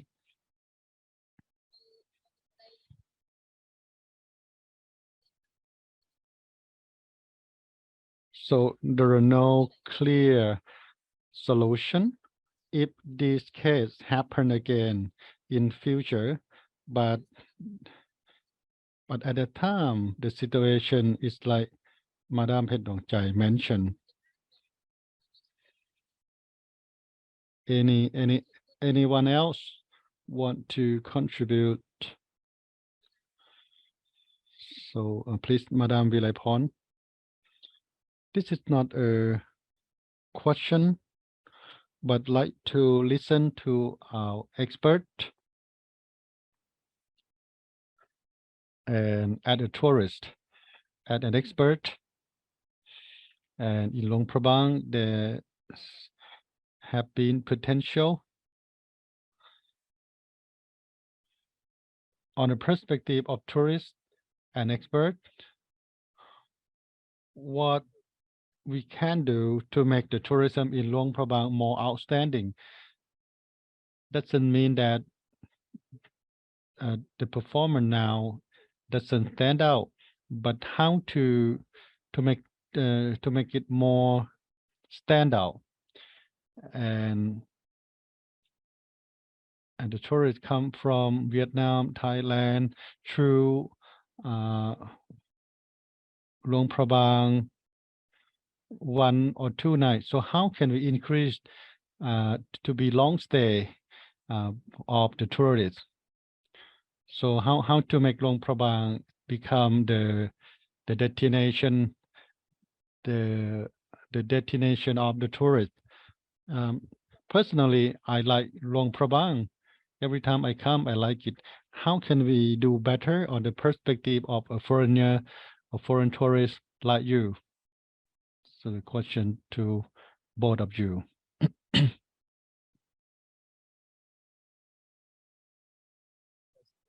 ขอบใจสำหรับข้าพเจ้าก็บ่แน่ใจข้าพเจ้าก็มาเบิ่งแล้วข้าพเจ้าก็ดีใจที่จะกลับมาอีกข้าพเจ้าย่างเลาะเบิ่งก็เป็นเมืองที่มีเสน่ห์แล้วก็อยากใช้เวลาอยู่ในนี้ตื่มอีกคำตอบที่มีก็คือก็บ่เฉพาะแต่หลวงพระบางเกี่ยวกับหลวงพระบางเท่านั้นดังนั้นสิ่งที่ข้าพเจ้าเห็นแม่นดีหลายดังที่หลายคนก็เว้าไปนั่นก็คือรถไฟก็สะดวกสบายแล้วก็ที่แล้วนี้ก็มีแอปพลิเคชันที่เราสามารถซื้อปี้รถไฟทางออนไลน์ได้แล้วซึ่งว่ามันก็เป็นจุดดีอีกอันหนึ่งแล้วก็อีกอันหนึ่งที่เราต้องพิจารณาในระดับประเทศก็คือสำหรับนักท่องเที่ยวมาลาวข้าพเจ้าบ่ฮู้เกี่ยวกับเที่ยวบินมาหลวงพระบางว่ามีจักประเภทก็คือจากซั่นละเวลามาฮอดสนามบินหั่นมันตัวอย่างว่าถ้าเราอยากให้นักท่องเที่ยวนี่มีประสบการณ์ที่ประทับใจมันต้องเริ่มจากการกวดคนเข้าเมืองตั้งแต่อยู่สนามบินพู้นแล้ว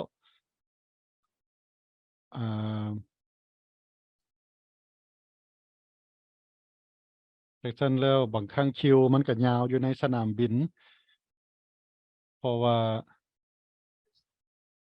ช่วยแก้ไขปัญหาระบบให้เป็นระบบที่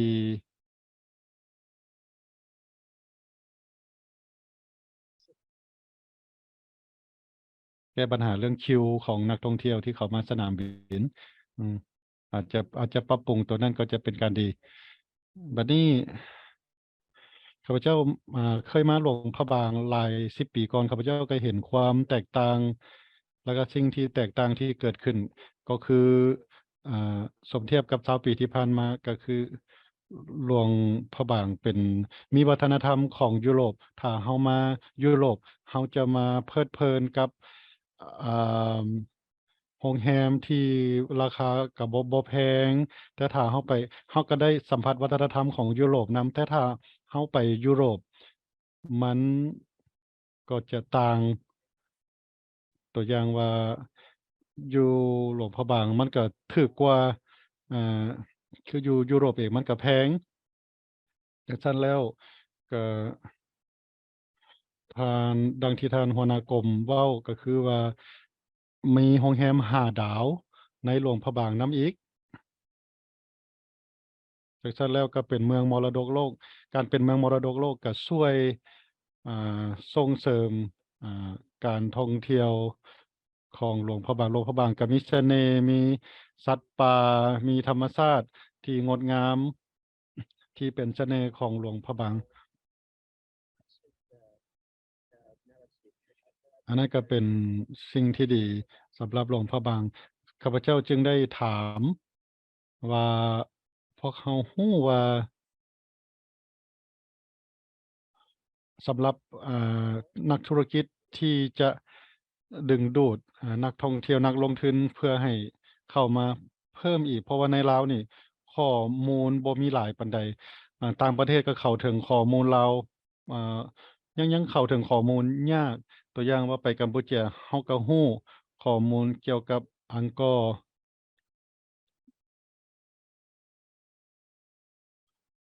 ก็เจ้าก็มีการปรับปรุงซ่อมแปลงโบราณสถานจังซั่นเฮาก็จะรักษาภาพพจน์ตัวอย่างว่าโรงแรม5 ดาวนี่ราคาก็บ่แพงในลาวอ่าแล้วก็รักษาเอกลักษณ์แล้วก็สุดท้ายแต่ก็คือข้าพเจ้าคิดว่ายังสามารถที่จะลงทุนในเรื่องของการบริการทางออนไลน์เติมอีกเพราะว่าหลายคนเขาเจ้าก็เกี่ยมที่จะเดินทางการจองโรงแรมการจองการเดินทางต่างๆนี่ควรจะให้มันเป็นออนไลน์หลายขึ้นสำหรับหลวงพระบางหั้นนะมันก็บ่แม่นสมัยตะกี้ที่ว่าต้องใช้เว็บไซต์ดอกแต่ว่าปัจจุบันนี้พวกเรามีแต่ว่ามีอินเทอร์เน็ตแล้วเราก็เชื่อมโยงกับอินเทอร์เน็ตเราก็สามารถจ่ายเงินทางออนไลน์ได้ซื้อปี้จองโรงแรมทางออนไลน์ได้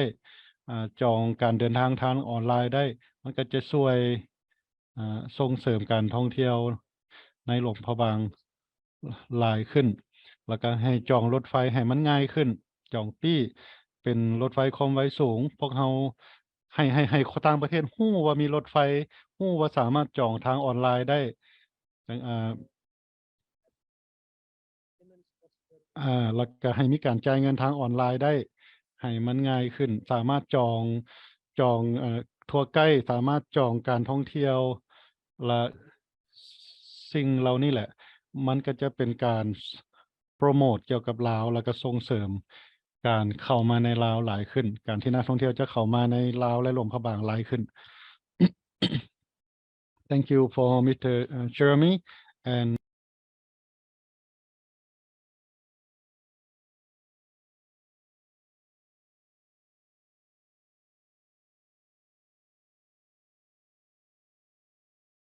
so in summary it's in the value chain it's about providing online service and access to information and we have to increase the value chain and maintain the image and expansion of the market.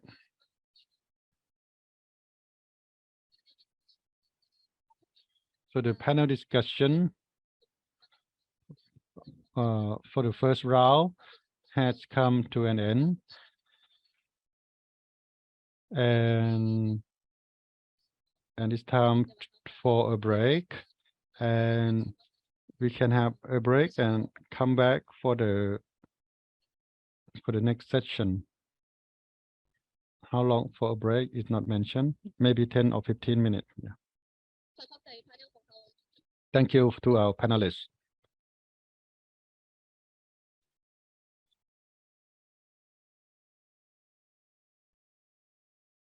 It's about time.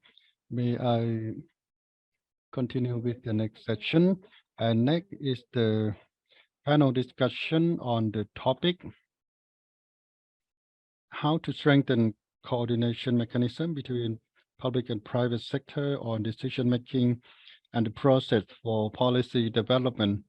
And this session will be moderated by Madam Supapon Buttawong from Department of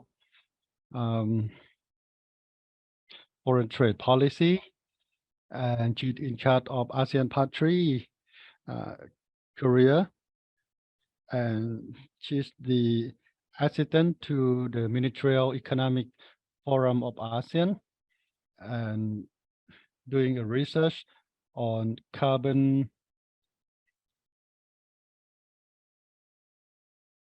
So please, Madam.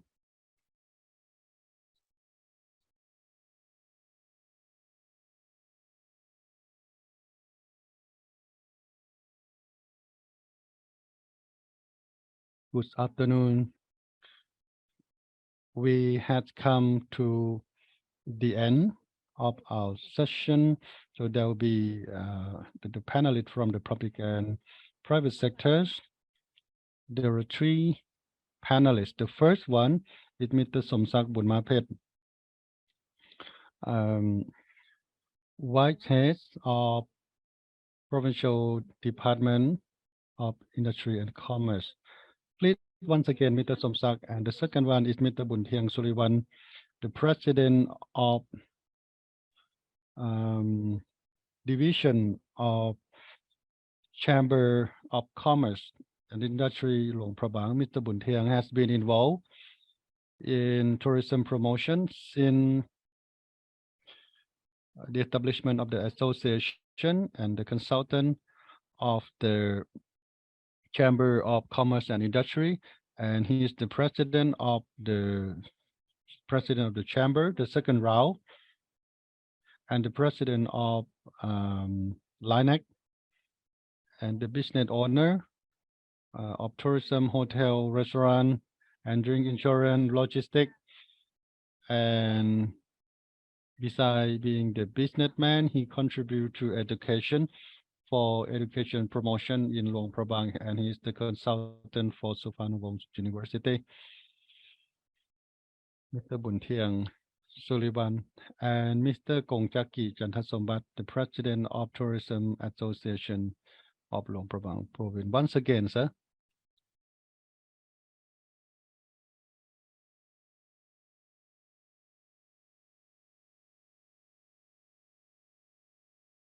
Before we exchange, we discussed about the benefits from RCEP to business units in terms of trade and investment. And Mr. Somsak mentions about coordination between public and private sector in implementation of the FTA or international trade, on who do what and who, and especially on facilitation of trade. And we know about the benefits and the challenges, and we are now looking at the implementation. And the second discussion topic is about strengthening of the mechanism for coordination between the public and private sector.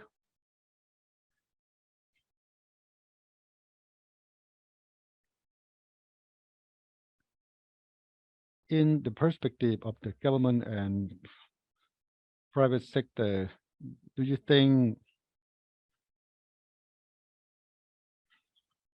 what is the coordination mechanism of Laos nowadays?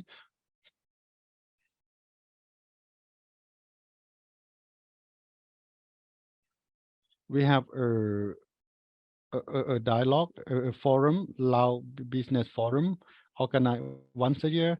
And in Luang Prabang, what is the coordination mechanism that you have in Luang Prabang?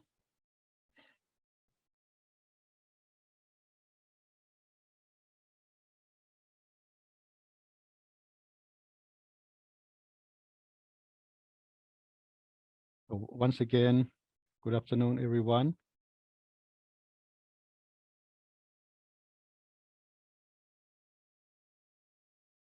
So I mentioned quite a lot about the coordination between public and private sector. We have a different role and responsibility. For example, in terms of trade and services, we have a separate role based on the system defined by the central and provincial level.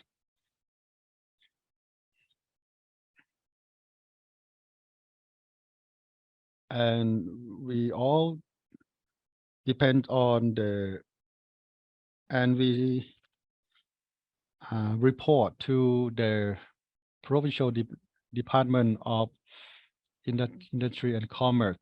And as I mentioned, we need to speed up the process, the documentation. It cannot go for 4 or 5 days. The license process need to be rapid. And the Chamber of Commerce is certified with our services. Mr. Bun Thieng discussed with us, and we provide support. And in terms of template design, we provide training to the staff of Chamber of Commerce to understand about the form, the template design, and the form. And we don't have problem in the implementation. So we have done well in terms of providing facilitating trade. And in terms of management of businesses, it's similar. As Mr. Jackie also mentioned that business units, all units operating in Luang Prabang has to become member of Chamber of Commerce.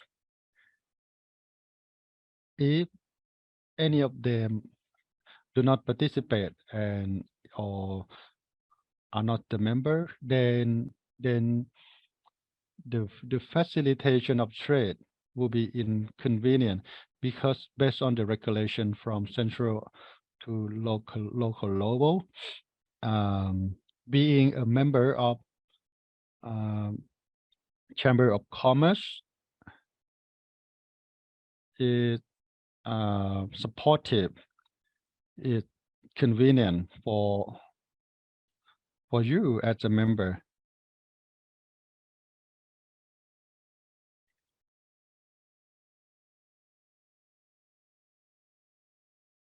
And Chamber of Commerce is an organization, but they also report to the government as well.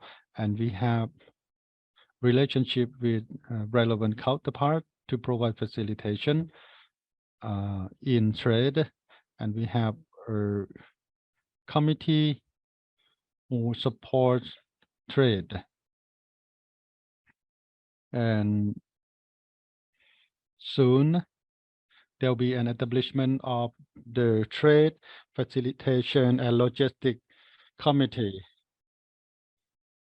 This will happen because there are problems in logistics, lack of there are conflict, and then there is an order to establish the committee, and we nominate the candidate from relevant sectors and counterparts to be the committee members. Being a member of RCEP, we are good in facilitation, and especially through the railway, Laos, China. Anyhow, Luang Prabang has little area along the railway. The investor want a lot of company want to invest, requesting at least 50 hectare of area for their investment. Some company they request for all area. Many project request, and there are duplication of the project. And Laos China request for 500 hectare, and the committee has no idea how to solve the problem. Based on the investment regulation, if it's over 100 hectare, the government will approve. If 99 or up to 1 hectare, provincial authority can approve. So this is the challenge. We have little budget, but many companies have interest requesting for the land for concession, and some company request for logistic for the port to invest to make the port, and this is a challenge. And we will make efforts to turn the challenge to opportunity for Luang Prabang. We are making efforts to facilitate the trade, to gain technology and knowledge from foreign investment. And thank you for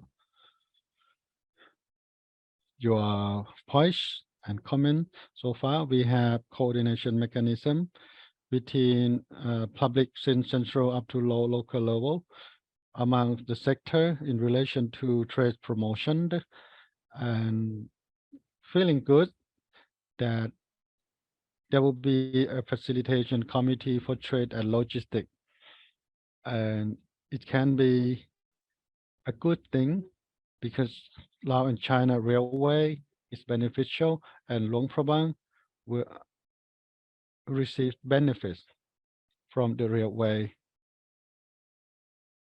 The huge investment come.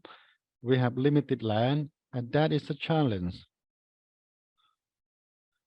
Then we need to think about how to allocate the land so that the government as well as the private sector benefits and have little impact. So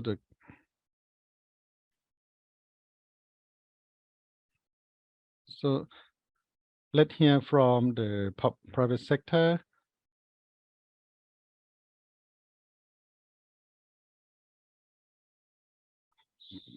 So far, coordination mechanism between public and private sector, how effective it is on the perspective of private sector in providing facilitation, coordination, and working with the government.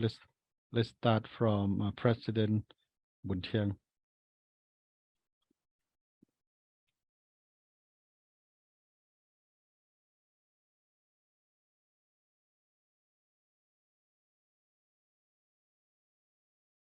I represent the Chamber of Industry and Commerce, Luang Prabang Province.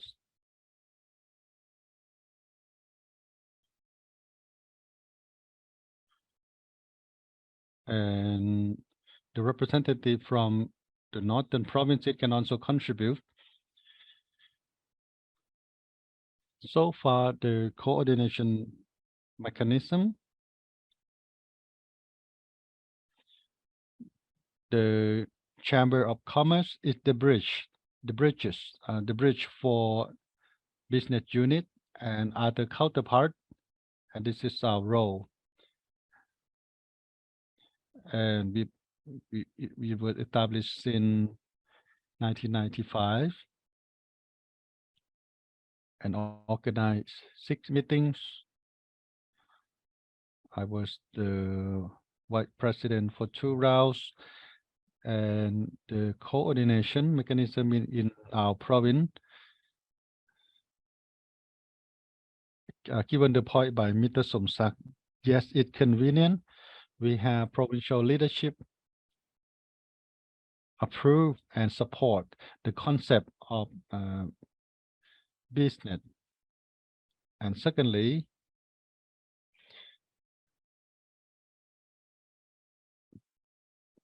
the sector in Luang Prabang also support our work. And fourthly, we have regulation and legislation of Chamber of Commerce based on National Chamber of Commerce of the 2020. This is the tool. This is the tool that we use as a reference, and we work with the government hand in hand, and we do many things in the province.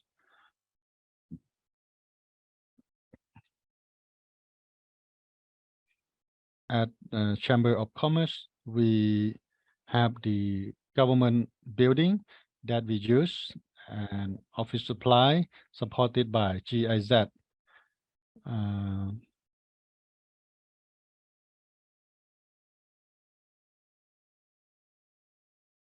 And we have 4 to 5 staffs.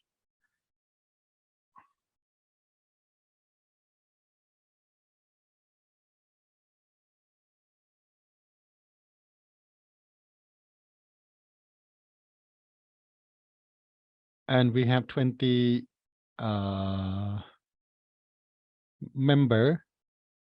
We don't have salary, and we are 26 member, and we have administrative costs for the 4 or 5 staff, for other administrative costs and travel costs, and we organize many meetings. And the government also supported, and we organized LIMEC corridor in Luang Prabang. We are successful, and we propose to Division of Industry and Commerce. They are whether they get money. We get the money not from entrepreneurs. We get the money from other source. This is a good thing.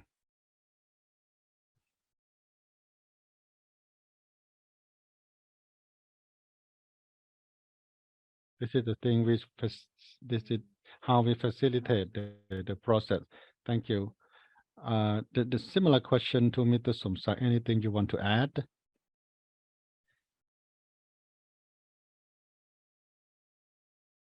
Overall, I am on the same page with the 2 panelists,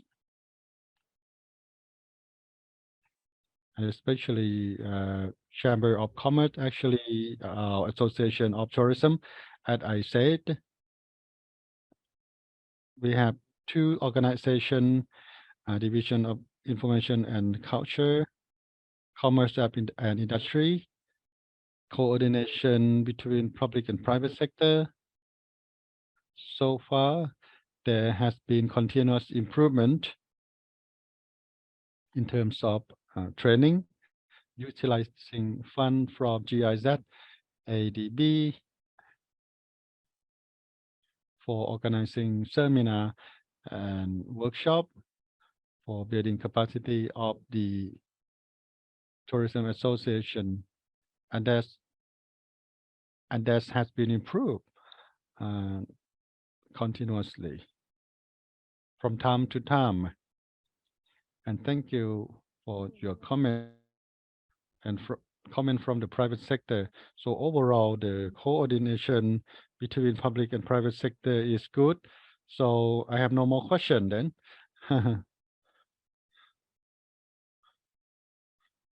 So it's a close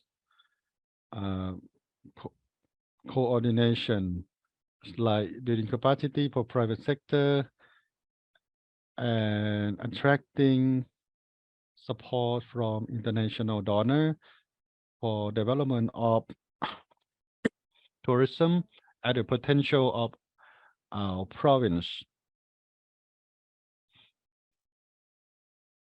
Now we can hear from other participants from Luang Prabang or other provinces.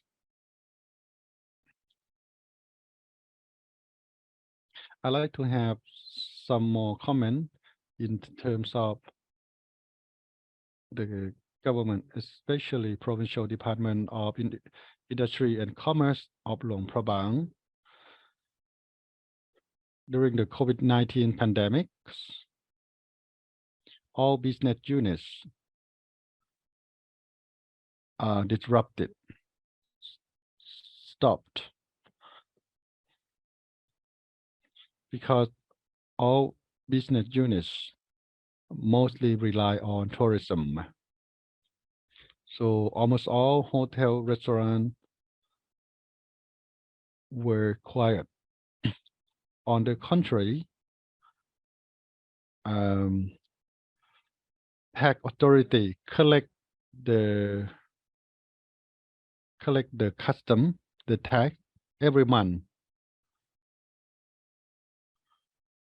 So any hotel, restaurant that are still active, and any hotel and restaurant that are inactive, so request, and then we issue the certificate for 1 or 2 year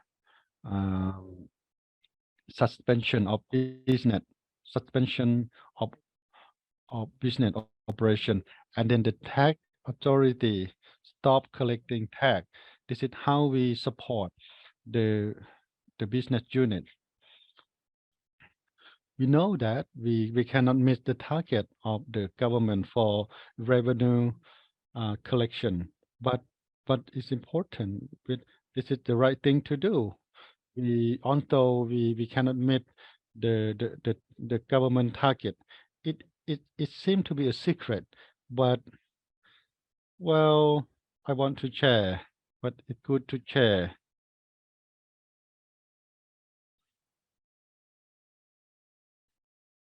So it's a good example for assisting business unit in order to make them survive and can continue after post-pandemic situation,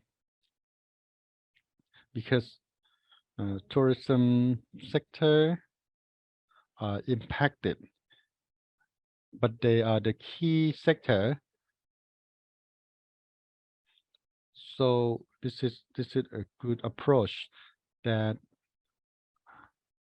help the business unit. So we open the floor for the question and comment for online participant and the northern participant.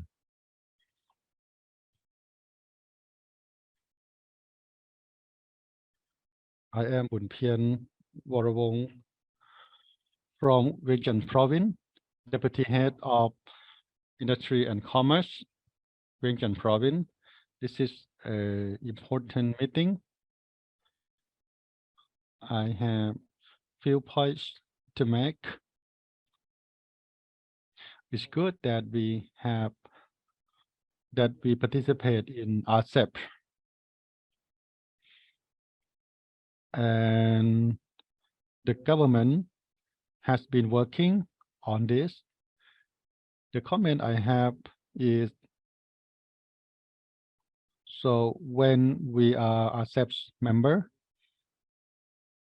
so one mentioned that GSP will continue.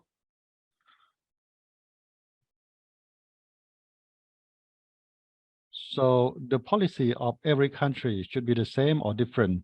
This is the first question. And secondly, in terms of logistics,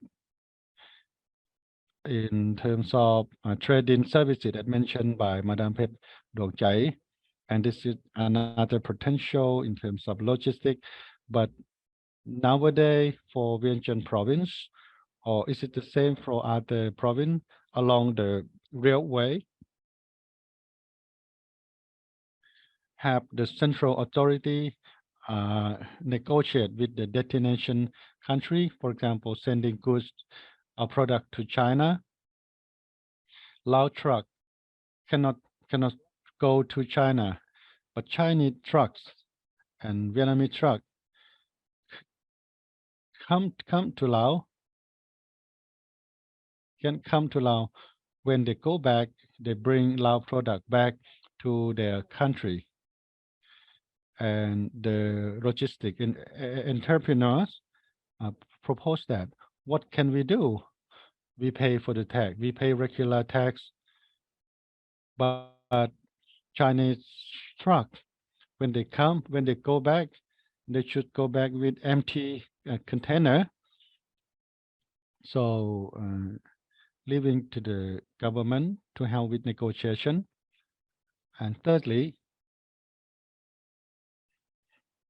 it's about the accommodation or the foods and services at the hotel, restaurant in Vientiane province in Quang Vieng might be similar to Luang Prabang.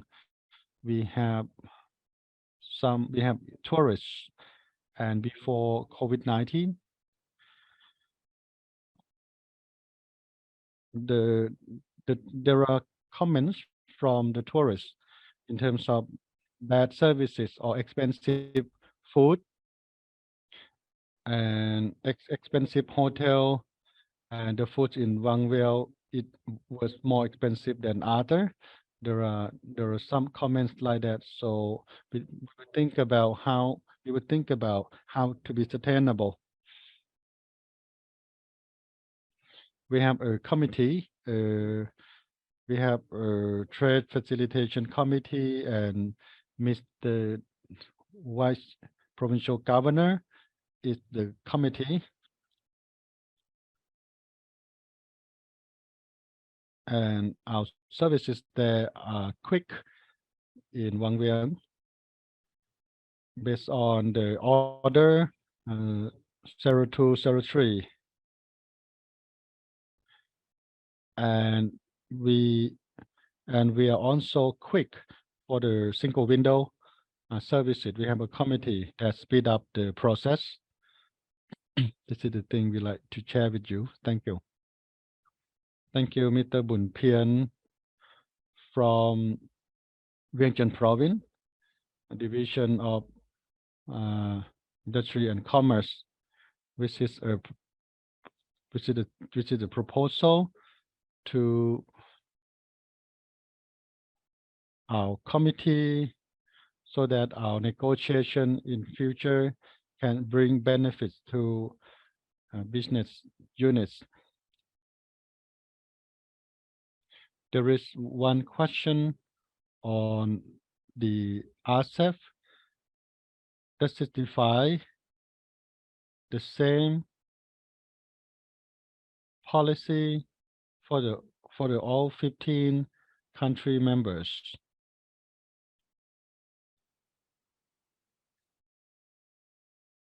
I understand that it's about the free trade agreement or the right, and yes, the special right is giving to one single, for example, EU allowed to allow all products except weaponry can be exported to EU, and China offer 89 items of products. So different country member have different policies. So Laos still enjoy the special rights. And in relation to Laos, truck cannot go through China, and we have a contract on logistics, and the Ministry of Transportation is in charge in terms of the facilitation of trade. Actually, the trade facility policy that should not be obstacle for transportation crossing the border. Well, yes, as mentioned by Mr. Somsak, we have a secretariat and we have trade facilitation committee and logistic committee, and understand that the government has been aware of the importance and the logistic and the trade will be merged into one committee so that they don't throw the ball to each other and they can become one committee. And let's see, maybe the neighboring country, they implement some measure. They may have some reason like a COVID infection, and that's it. That's other thing that we can negotiate.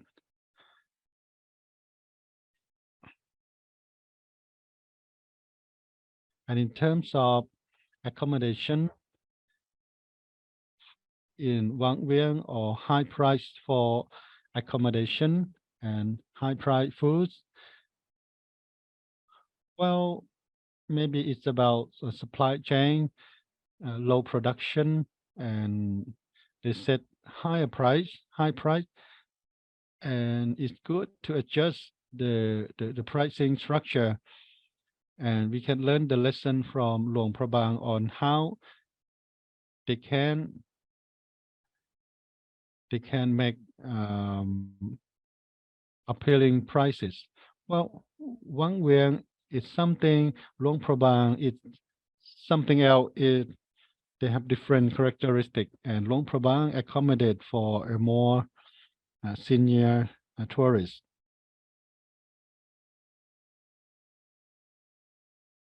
More senior or more premium tourist.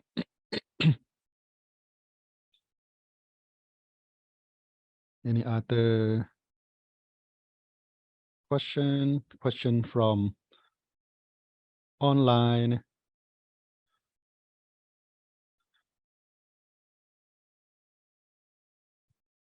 The online question from Mr. Suksakhon asking, have we done any research on strengths and weaknesses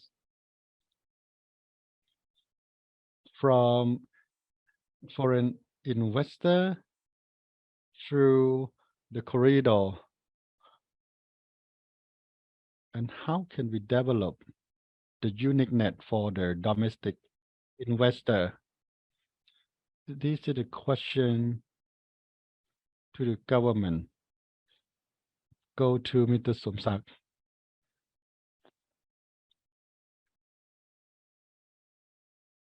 Thank you for the question. In terms of investment promotion policy through based on investment law number 14, National Assembly 2016 November, the government do not deter investment, the investor can invest through the real way. You can request, and then as long as you have money, but in investment principle, I apologize for to the MPI. You have to have 30% of the total investment, and the rest you can get a loan from the bank.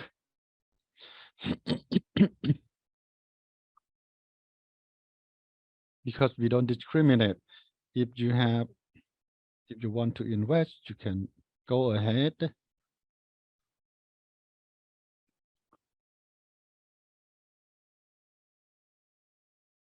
Thank you, Mr. Somsak.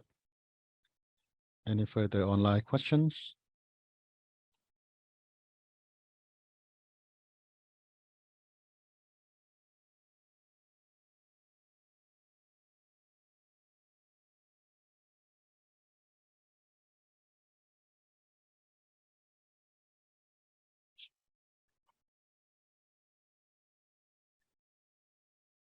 Mr. Bun Thieng would like to share more about coordination mechanism, right?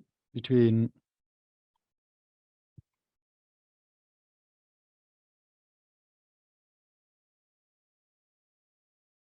before we exchange about the strength of the public and private sector supporting each other to expand and attract investment in Luang Prabang, and we want to strengthen, we want to do better. So the next question to you is, what improvement can be made? What are the challenges?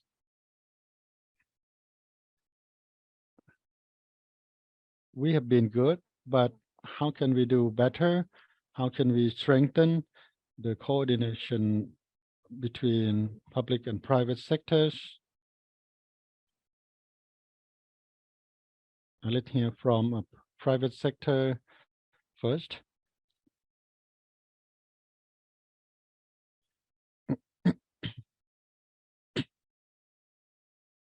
Thank you to the question. The constraints I gather from our various meetings and the information are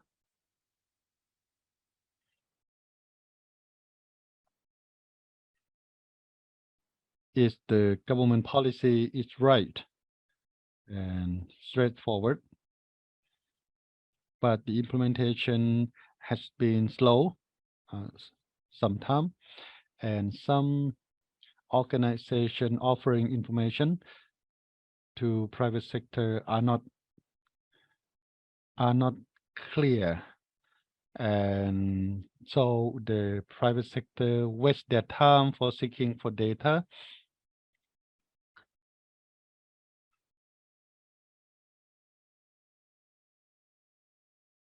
And for RCEP, the new legislation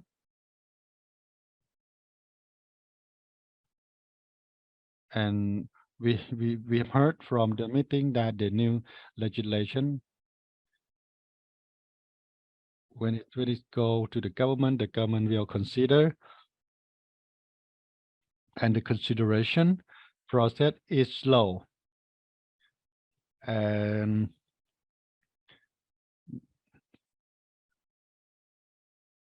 the private sector in Laos, 80% are SME,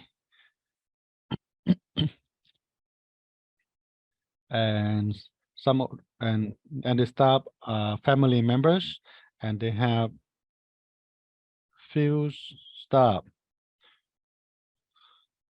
so the lack of capacity, the lack of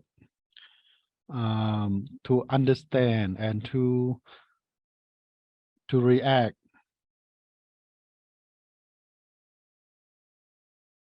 And SME is little in number of staff and fund.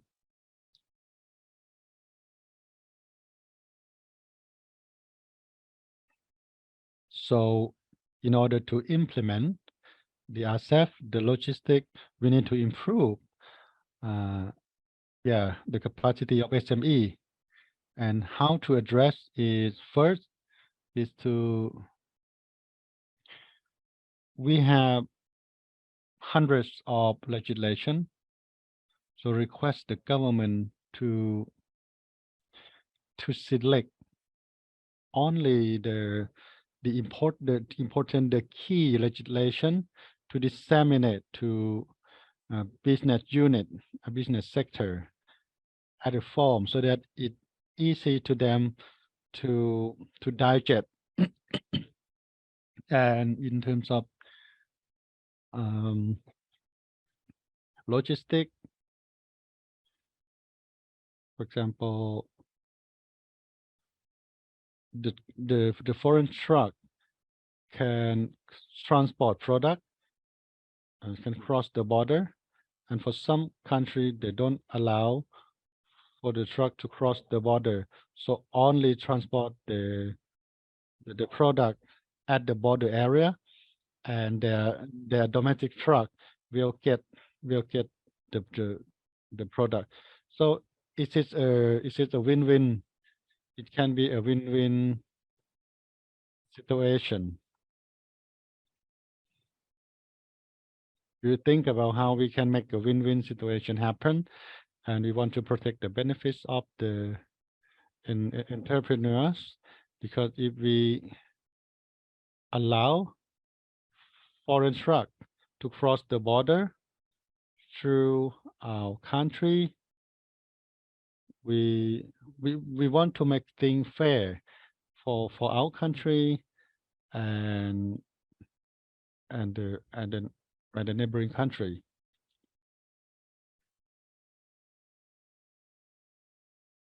At the railway, there should be some preserved businesses. That is right. And another thing to request from the government is like parent, and staff like son. Business is like a daughter, or it's like the right hand and the left hand, and requesting to the government to support both hands to be strong, because if the private sector in future, if they will be strong, we can have the graduate student. When they graduate, and if private sector are strong, then they can receive a lot of skilled labor, and the student and the graduate, and the product we are talking about, and the RCEP, before it come to the product to export, it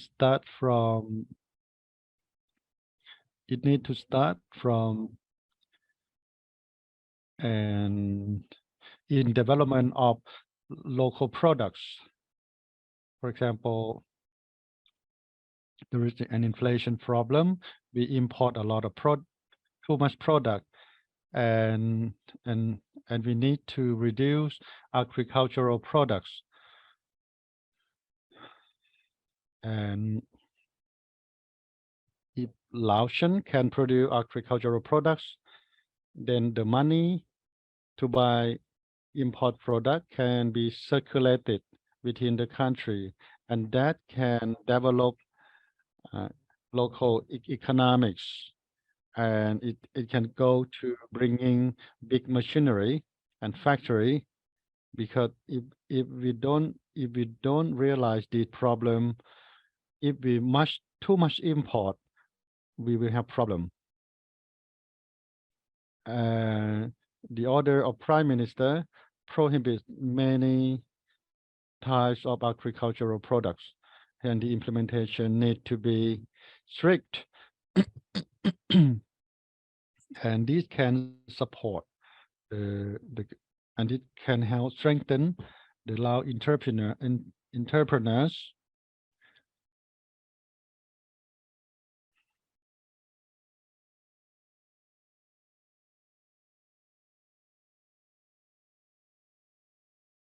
The education institution on development of skills,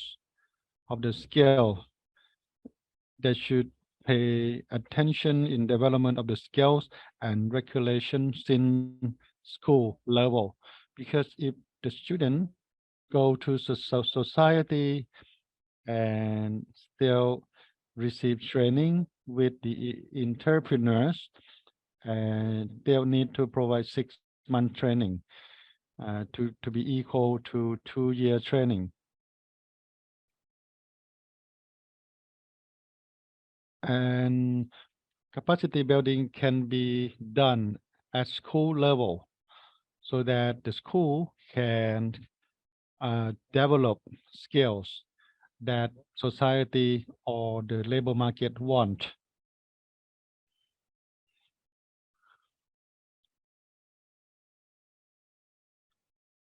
And we cannot just say we don't have budget. We cannot just say we have no capacity. We need to start with something. For example, we have no capacity. We don't have capacity to buy 22 wheels. Our truck is 12 wheel. If the government is ambitious and set a target for logistic Lao businessmen who can do it, and then who are the 10 company, and can you buy 20-wheel trucks? We can ask the right question to the business sector. We might can do it, and the problem of fund and budget. We can make a selection of business, and we provide training in SME. We can have a focus area. We can provide a regulation. And then the committee, the investment committee, can negotiate with the bank and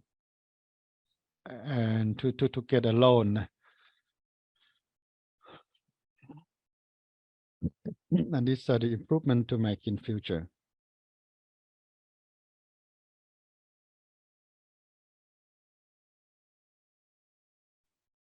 And thank you for sharing about the constraints and the challenges in coordination and implementation of the regulation on trade facilitation, and especially in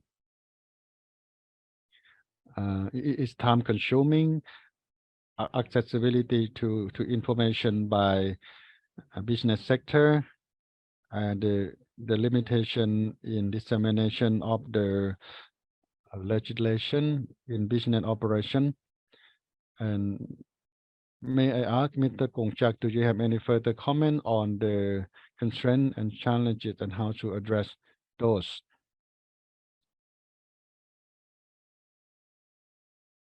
May I focus on tourism?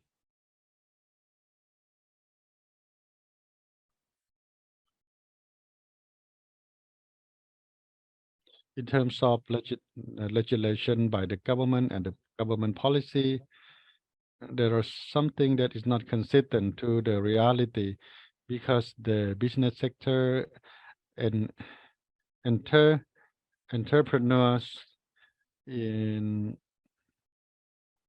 tourism business, since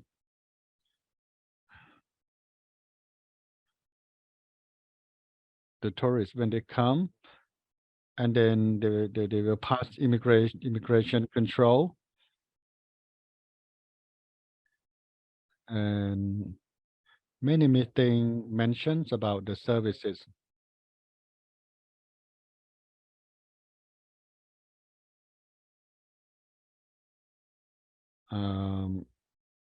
It's not only the immigration police or the visa. I used to say in many meetings that there should be some country member of RCEP and should have a special incentive more than other non-members, because after COVID, the visa cost is $40. When the tourists come, it's $41. Because the tourists, they don't want to pay even $1 extra, and then it's a destruction of tourism company. In form $40, we inform $40 to the tourist. $40 is it more expensive to other country in order to attract the tourists. After we open the country to recover.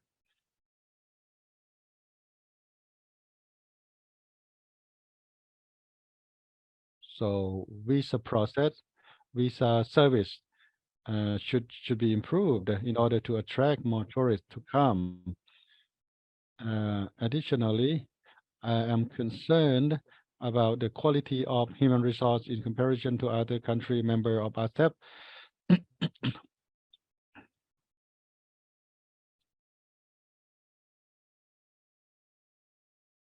Chamber of Commerce and Industry, the vocational training in building human resource should develop human resource based on labor market needs. So the business sector and entrepreneurs, we need to know what kind of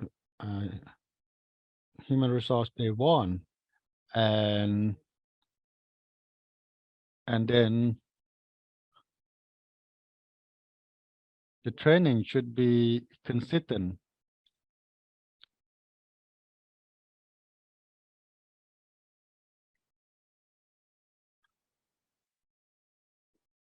The student from vocational school, they have good quality because they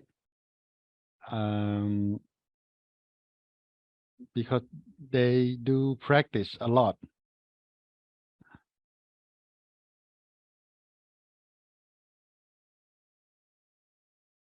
And would request to the Ministry of Industry and Commerce and the government to consider about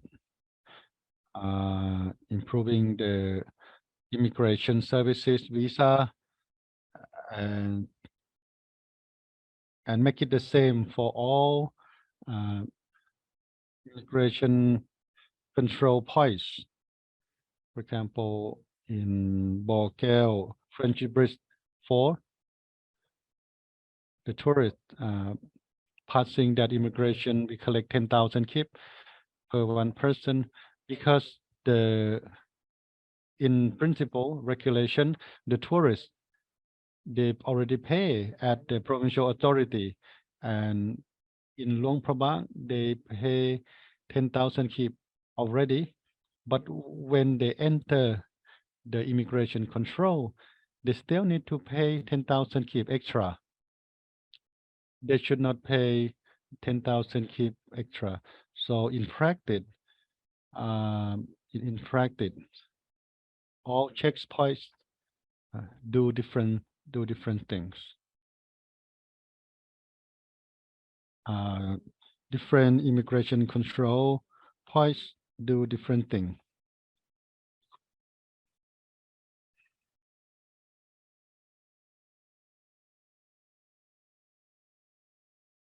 Now we want to listen to Mr. Somsak. You have any further points to make?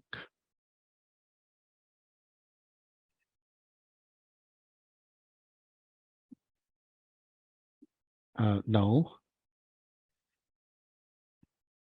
It's been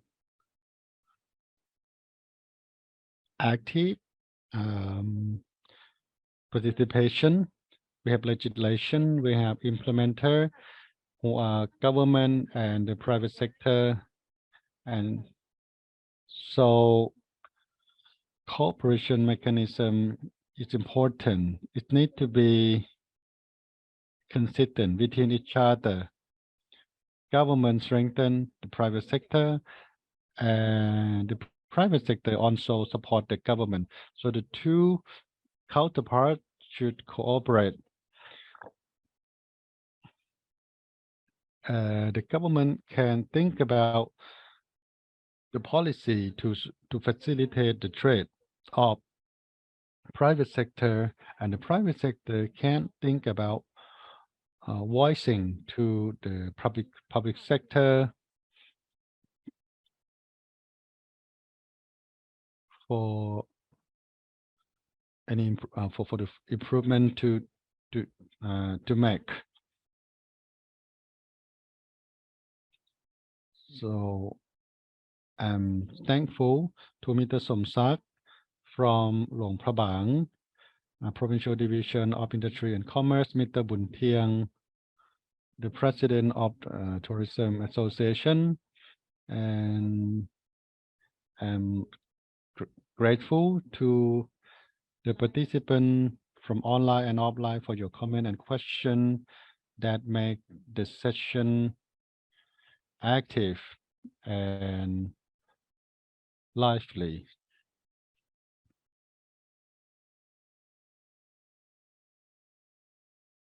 Thank you, Madam Supakon, our moderator.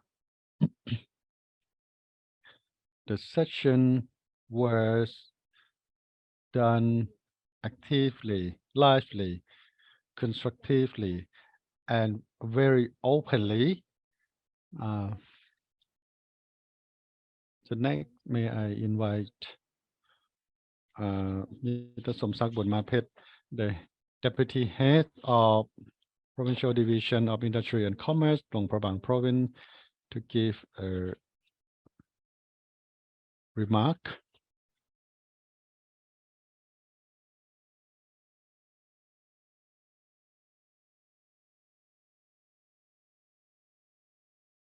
So once again,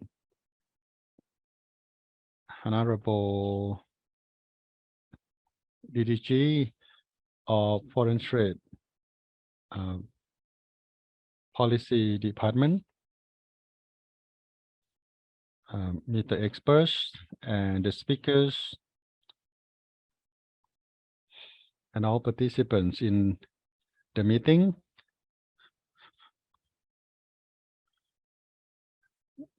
Within one day, we listen to the presentation from Department of Foreign Trade Policy, presenting about RCEP and the participant of Laos, our benefits and the challenges.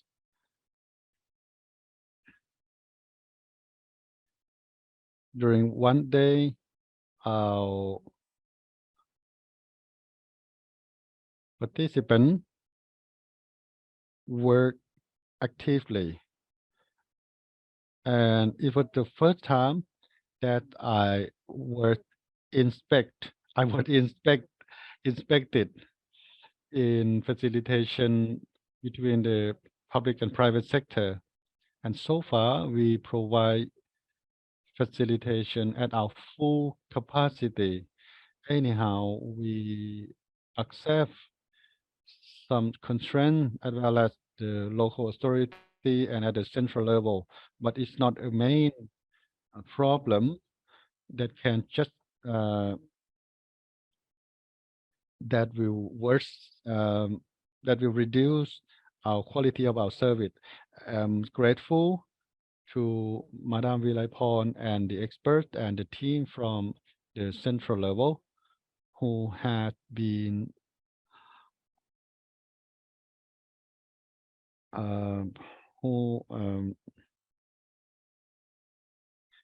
who have shared the lesson to it, and I'm thankful to the representative from the 9 or 10 provinces for sparing your valuable time participating in our meeting, and our meeting is successful as per target. Thank you.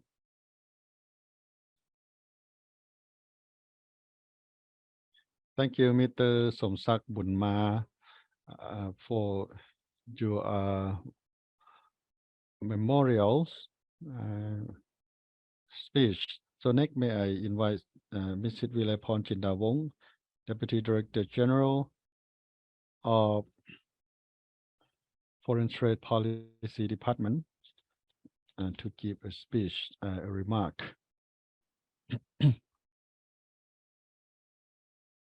Respected Mr. Somsak Bunmapet, head of the Mr. Jeremy Cross, head of the capacity building for ERIA. Ladies and gentlemen, first, I'm grateful to ERIA for your support in organizing the RCEP meeting, and I'm thankful to the participants from online and offline who have been with us since the morning up to almost 4:30. I am in harmony with Mr. Somsak Bunmapet, who already summarized the result, and I'm not repeating. In short, I am on the same page, and I hope that ERIA will continue to support the meeting like this again. And lastly, in the occasion that the New Year celebration is coming, and I wish all participants successful in your work, your family, and get promoted. And I'd like to close the meeting from now on. Thank you.